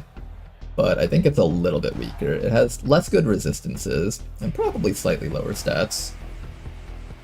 I don't know if it fits similar moveset stuff. I think it doesn't get Parting Shot either. This is a lot of physical attackers. Yeah, the main one I'm scared about is that Rotom. Like, both forms of Rotom, whether it's defensive or offensive, hurt me. Like, if it's offensive, it's hitting me on the special side. If it's defensive, then it has Will-O-Wisp. Then no matter what, it just ends up being a really annoying type of Pokemon. Oh, he's doubling out. Okay, Venusaur as well as Rotom. That's pretty dangerous for us. Normally I just stay in with Aggron and just like take the hit. But maybe this time I have to actually...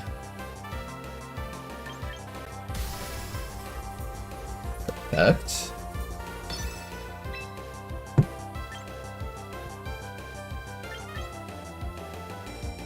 He's gonna sleep me and then... I think he's gonna like... Man, that's annoying. I don't want to get slept, but I'll probably get slept.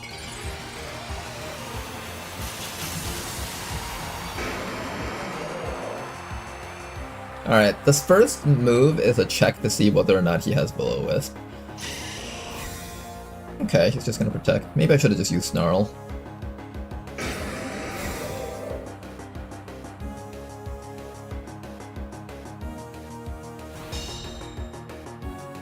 Does he Will-O-Wisp? He does Will-O-Wisp. Okay, so he does have Will-O-Wisp on that Pokemon. Do I switch out then? Ooh, that's a tough one. If I switch out into Aerodactyl, I'm going to get burned. If I stay in... You know what? Maybe I just accept that I'll get burned. No, maybe I just switch into Sinistcha like this. Sinistcha into a Snarl. Somebody's getting put to sleep. Hopefully, we can just resist the sleep with Sinistcha and not have to worry about him. Okay, it is going to be a Mega Venusaur, so it has a thick bat ability, I think. So, resistances against fire and ice. Keep that in mind. Ah, unlucky. Lucky for us, of course. Interesting, it's using Leech Seed.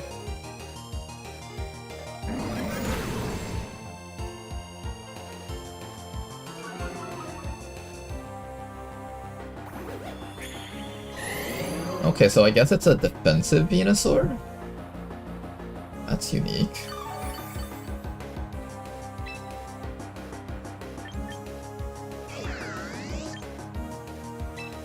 Do I Trick Room now? I don't think I want to Trick Room right now. I think I want to actually Rage Powder into Parting Shot against Rotom or Venusaur. I think against Venusaur. He seems intent on staying in with his Venusaur. Because he's planning on throwing down a bunch of Leech Seeds and stuff, so if I weaken it down, at least I can make it not a threat. And now that his Rotom already has a -1 special attack, it should be okay here. Yeah, it does still attack. And it hurts a lot, actually.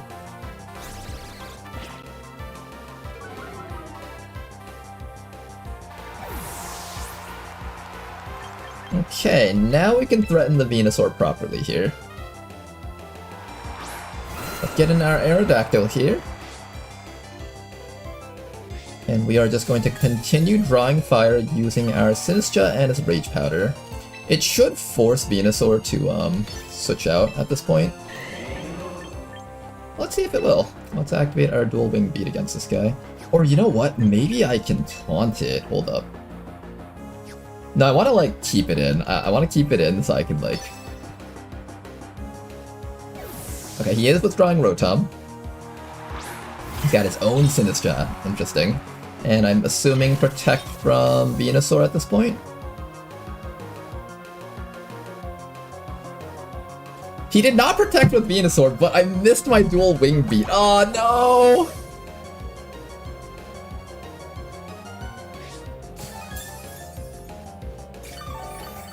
Alright, we'll Dual Wing Beat against the Sinistcha and just try to kill it real quick.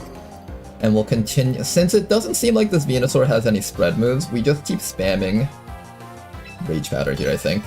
And we'll try really hard to kill this Sinistcha off before it gets a chance to do anything funny. Yep, as expected, it is going to Protect. And now we try to hit this guy as hard as possible here. There's a Rage Powder.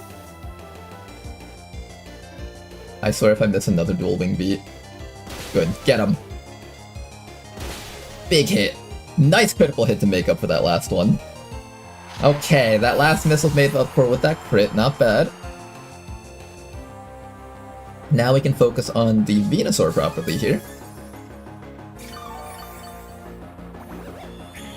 We are just going to have our life sapped from us. I think we can afford to take a couple of Leech Seeds here. Eventually I'll start switching him out. But right now his Protect is down, or if you want to gamble on the 1/3 chance that it works a second time, he could. But I'm thinking now is a good time to just spam Dual Wing Beat against that Venusaur and then switch out. He's got a Rotom in here, but does it have a spread move maybe? Oh, it might have a spread move.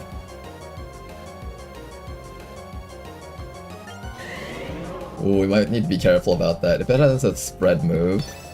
Let me see if it has a spread move. Do I have Protect? I don't even have Protect, damn.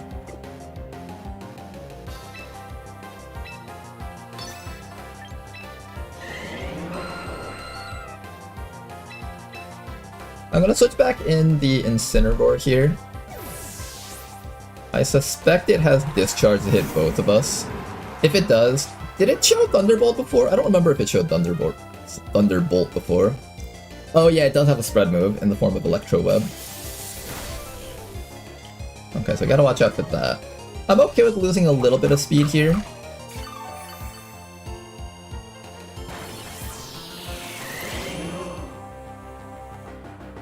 I think this main fight is just gonna be a battle of whether or not we can kill that Venusaur, and my Aggron is just like not very useful here.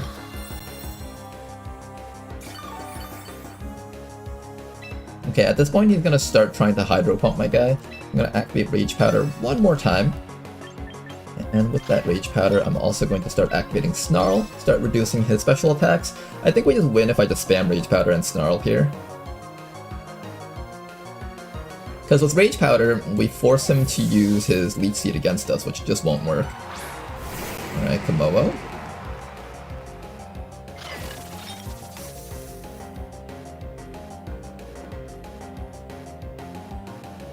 Interesting, Leech Seed ignores Rage Powder.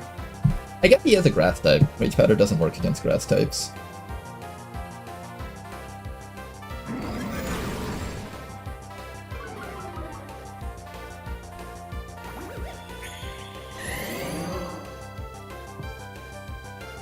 Okay, and now here's the question. What is he gonna do against my little teacup here? I feel like he's gonna do something that hurts me a lot. I could start spamming Matcha Gacha. He could also just punch my Incineroar to death, which is very likely what he's planning on doing, actually. What I'll do is I'll switch back in the Aggron here. The Aggron will be a decent pivot, because at the very least it can take the hits really well.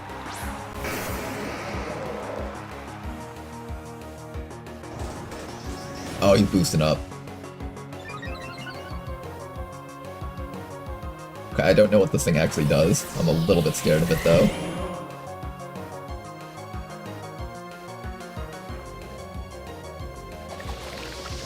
Can we get a burn? Get a burn, get a burn, get a burn, get a burn. Burn, burn, burn. No burn, okay. I think what we'll do is we'll spam Matcha Gacha a few times because there's a 20% chance we get a burn each time, and then we'll take this time to protect Aggron, just so we don't have to take a hit from him. I don't know what this thing actually does. It can attack from both special and physical sides, so it's going to just be a gamble until we learn exactly what he's capable of doing. Seems like he's just protecting here, though.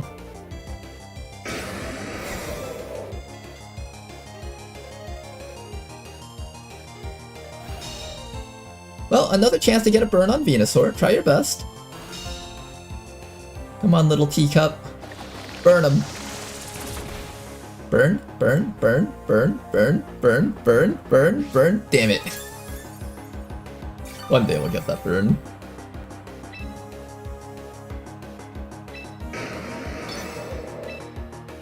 Okay, we're gonna start spamming that. I'm actually gonna activate Iron Defense and see if this actually matters at all.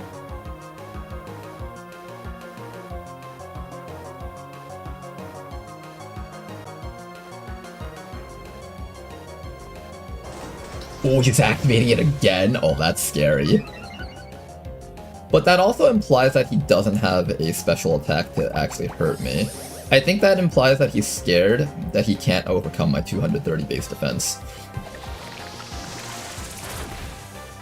Can we get a burn? Burn, burn. 20% each one. 20%, come on! Come on!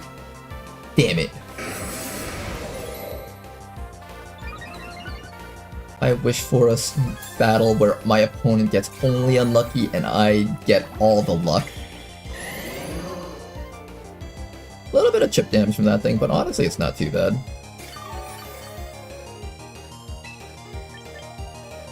I assume I'm gonna have to eat a big hit here, so I'm gonna do Life Dew here. And we're going to try and body press this guy to death.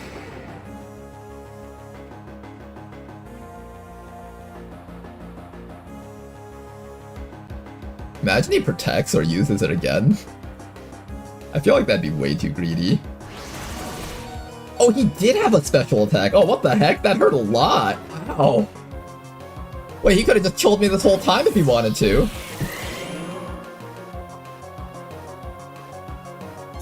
Well, not anymore, he won't. He is going to be dead.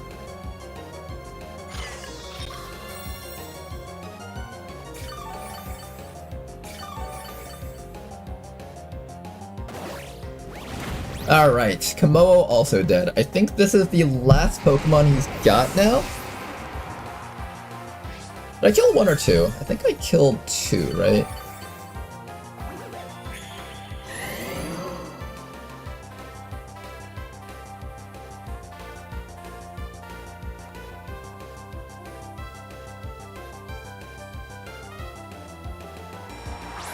Yep, that is the Rotom next. Okay then, now it's time for us to just... I can spam Matcha Gacha or I can Life Dew. Maybe I start spamming Matcha Gacha. Oh, forfeited, nice. Alright then, next challenge indeed, Kama. I'm doing pretty good with this team actually.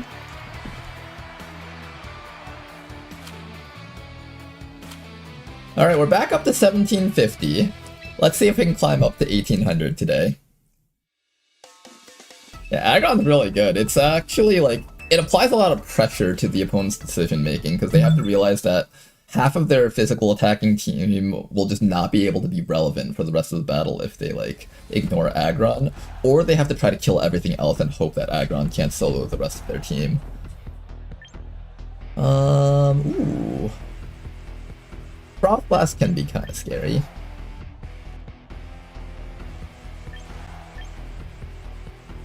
I do have this thing to just drop rocks on top of the Frost Blast, so that's sort of tempting.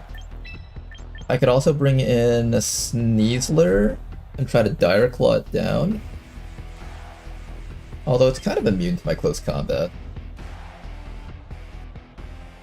I can use you to spam. I think we just hard counter the Frost Blast with this. So I think we send you guys out, and then I just need to have solutions for the Rotom. Sinistcha and Sneasler are pretty good backups. Close combat into a Rotom will always hurt no matter what. This is essentially a non-restricted Zamazenta. It's better than a Zamazenta Tama. You should know this. Ronar is the greatest Pokemon of all time. The tiering for Pokemon would be like Ronar, then Arceus, and like everything else underneath. And the difference between Ronar and Arceus is like, there's a big gap in between. It's not even close.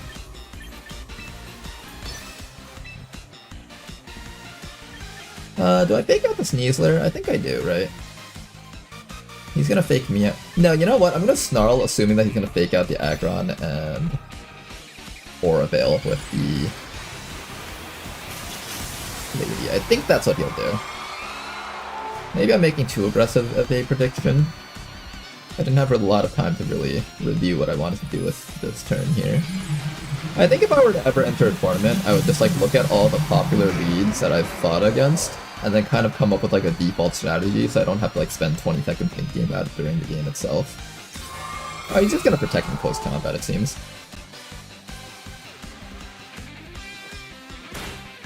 Nope, he's just gonna fake me out. Alright, that's perfect. Then that means I get a free Iron Defense, and now his Sneasler can no longer touch me. And what we're gonna do next is we're going to do a Heavy Slam into the Frost Blast to teach it a big important lesson about ignoring me. And we're just gonna start spamming Snarl.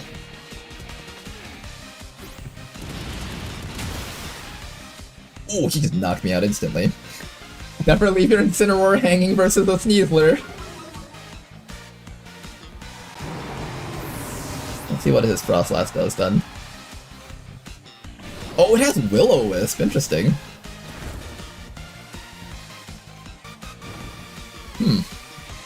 Will-O-Wisp on this thing, huh?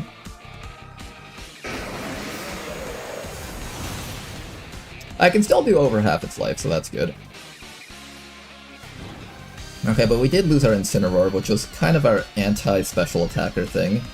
That's a bit of a problem here. I'll bring out my own Sneasler to just kind of not let it do things.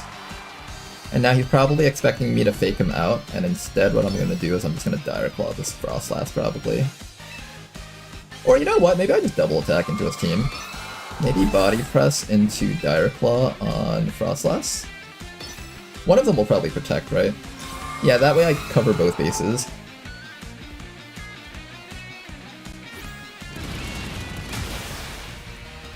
Nothing. You got nothing. Ronar scoffs.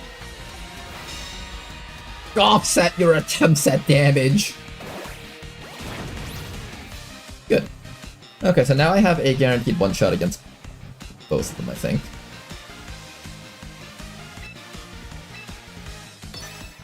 It is a speed type. My Sneasler didn't actually get its speed boost, I think. I'm actually getting outsped by this thing. Hold up. What if instead we Heavy Slam into the Frost Blast because it just protected last round, and then instead I switch out? He's probably gonna hit me with a Blizzard. I don't know if I could take a Blizzard. I'm not ready for that yet. Try to just knock out something here. I think that's the play here. Oh, he was through.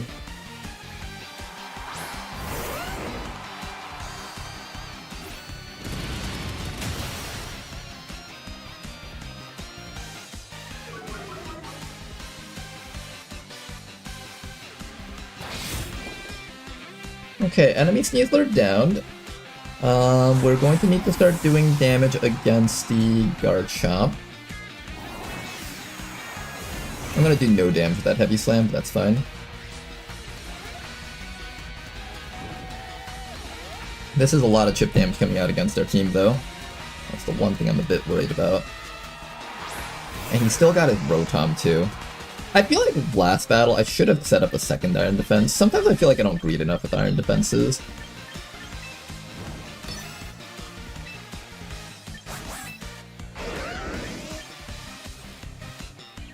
I'm gonna close combat into that Rotom and just do as much damage as I can. And then next turn we'll switch into Sinistra and get our key going.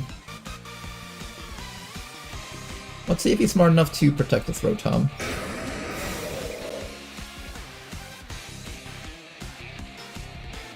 Oh, he's just going straight for the attack, actually.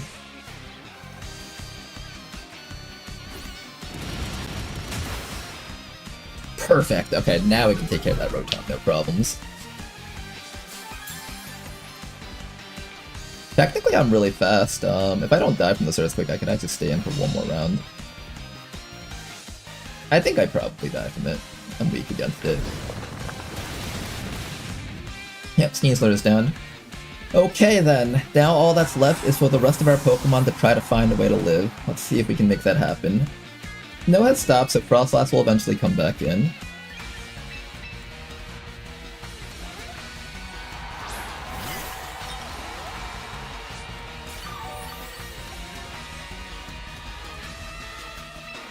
For this round, we need to finish off that Rotom, bring in its friend, and I think I'm going to try and Rage Powder. Well, Rage Powder won't matter.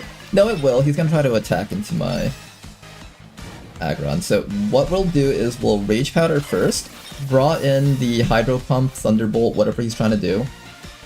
Unless he has Discharge, then we just lose.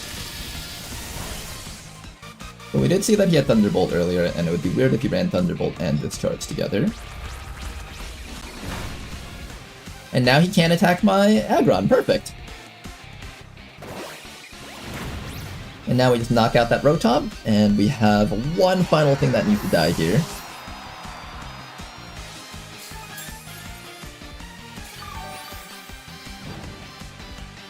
Okay, Aggron, let's see if you can take a Blizzard from this thing. It's gonna hurt.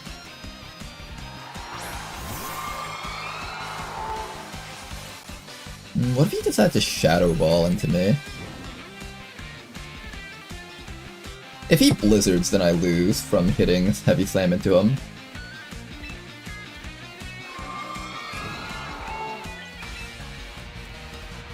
I think he's gonna Blizzard. No, if he Blizzards, I still lose because this thing just can't survive the hit. I think I have to hope that he clicks Shadow Ball to win this.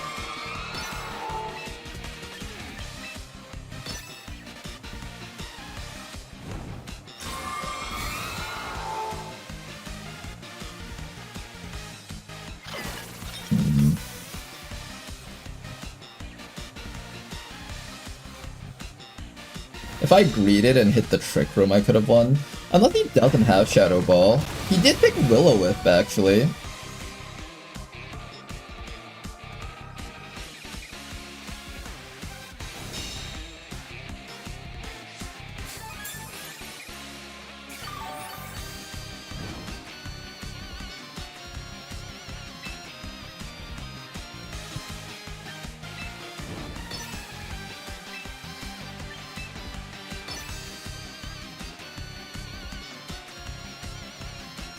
I suspect he doesn't have Shadow.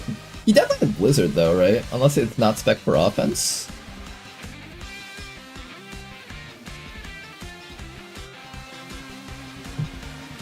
I feel like his Pokemon's hesitating about doing something. Let's see, maybe we have a chance of win against this moveset. No, he did have Blizzard. He did have Blizzard. Yeah, I overpredicted there, I think. Probably the right call last round was... No, I think as long as he hit Blizzard, I'd just instantly lose. There was no way we could win this.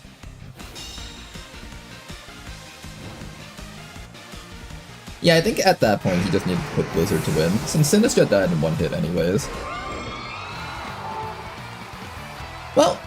that was a end to our win streak. We tried really hard though. And overall, we're about at the same elo after all the jank teams that we played. I'm pretty happy with that, honestly. We got a lot of information, which is really important. So probably the next week when we stream again, I'll probably get ready to start running like serious attempts into ranking up. So expecting that next time we stream, probably on Saturday again, we'll try to see if we can reach 1800, 1900, 1000 elo, guys, the goal. Alright then, see you later, you guys. Hopefully you guys enjoyed today's stream. Have a good night, Tama. And if you guys do have champion accounts, feel free to post a code on the Discord. We can do battles off of stream or on stream even. I wouldn't mind doing like just an on-stream viewer battle session here. No problem, Toki. And to everybody else, have a good night. I'll see you guys till next time, and bye-bye.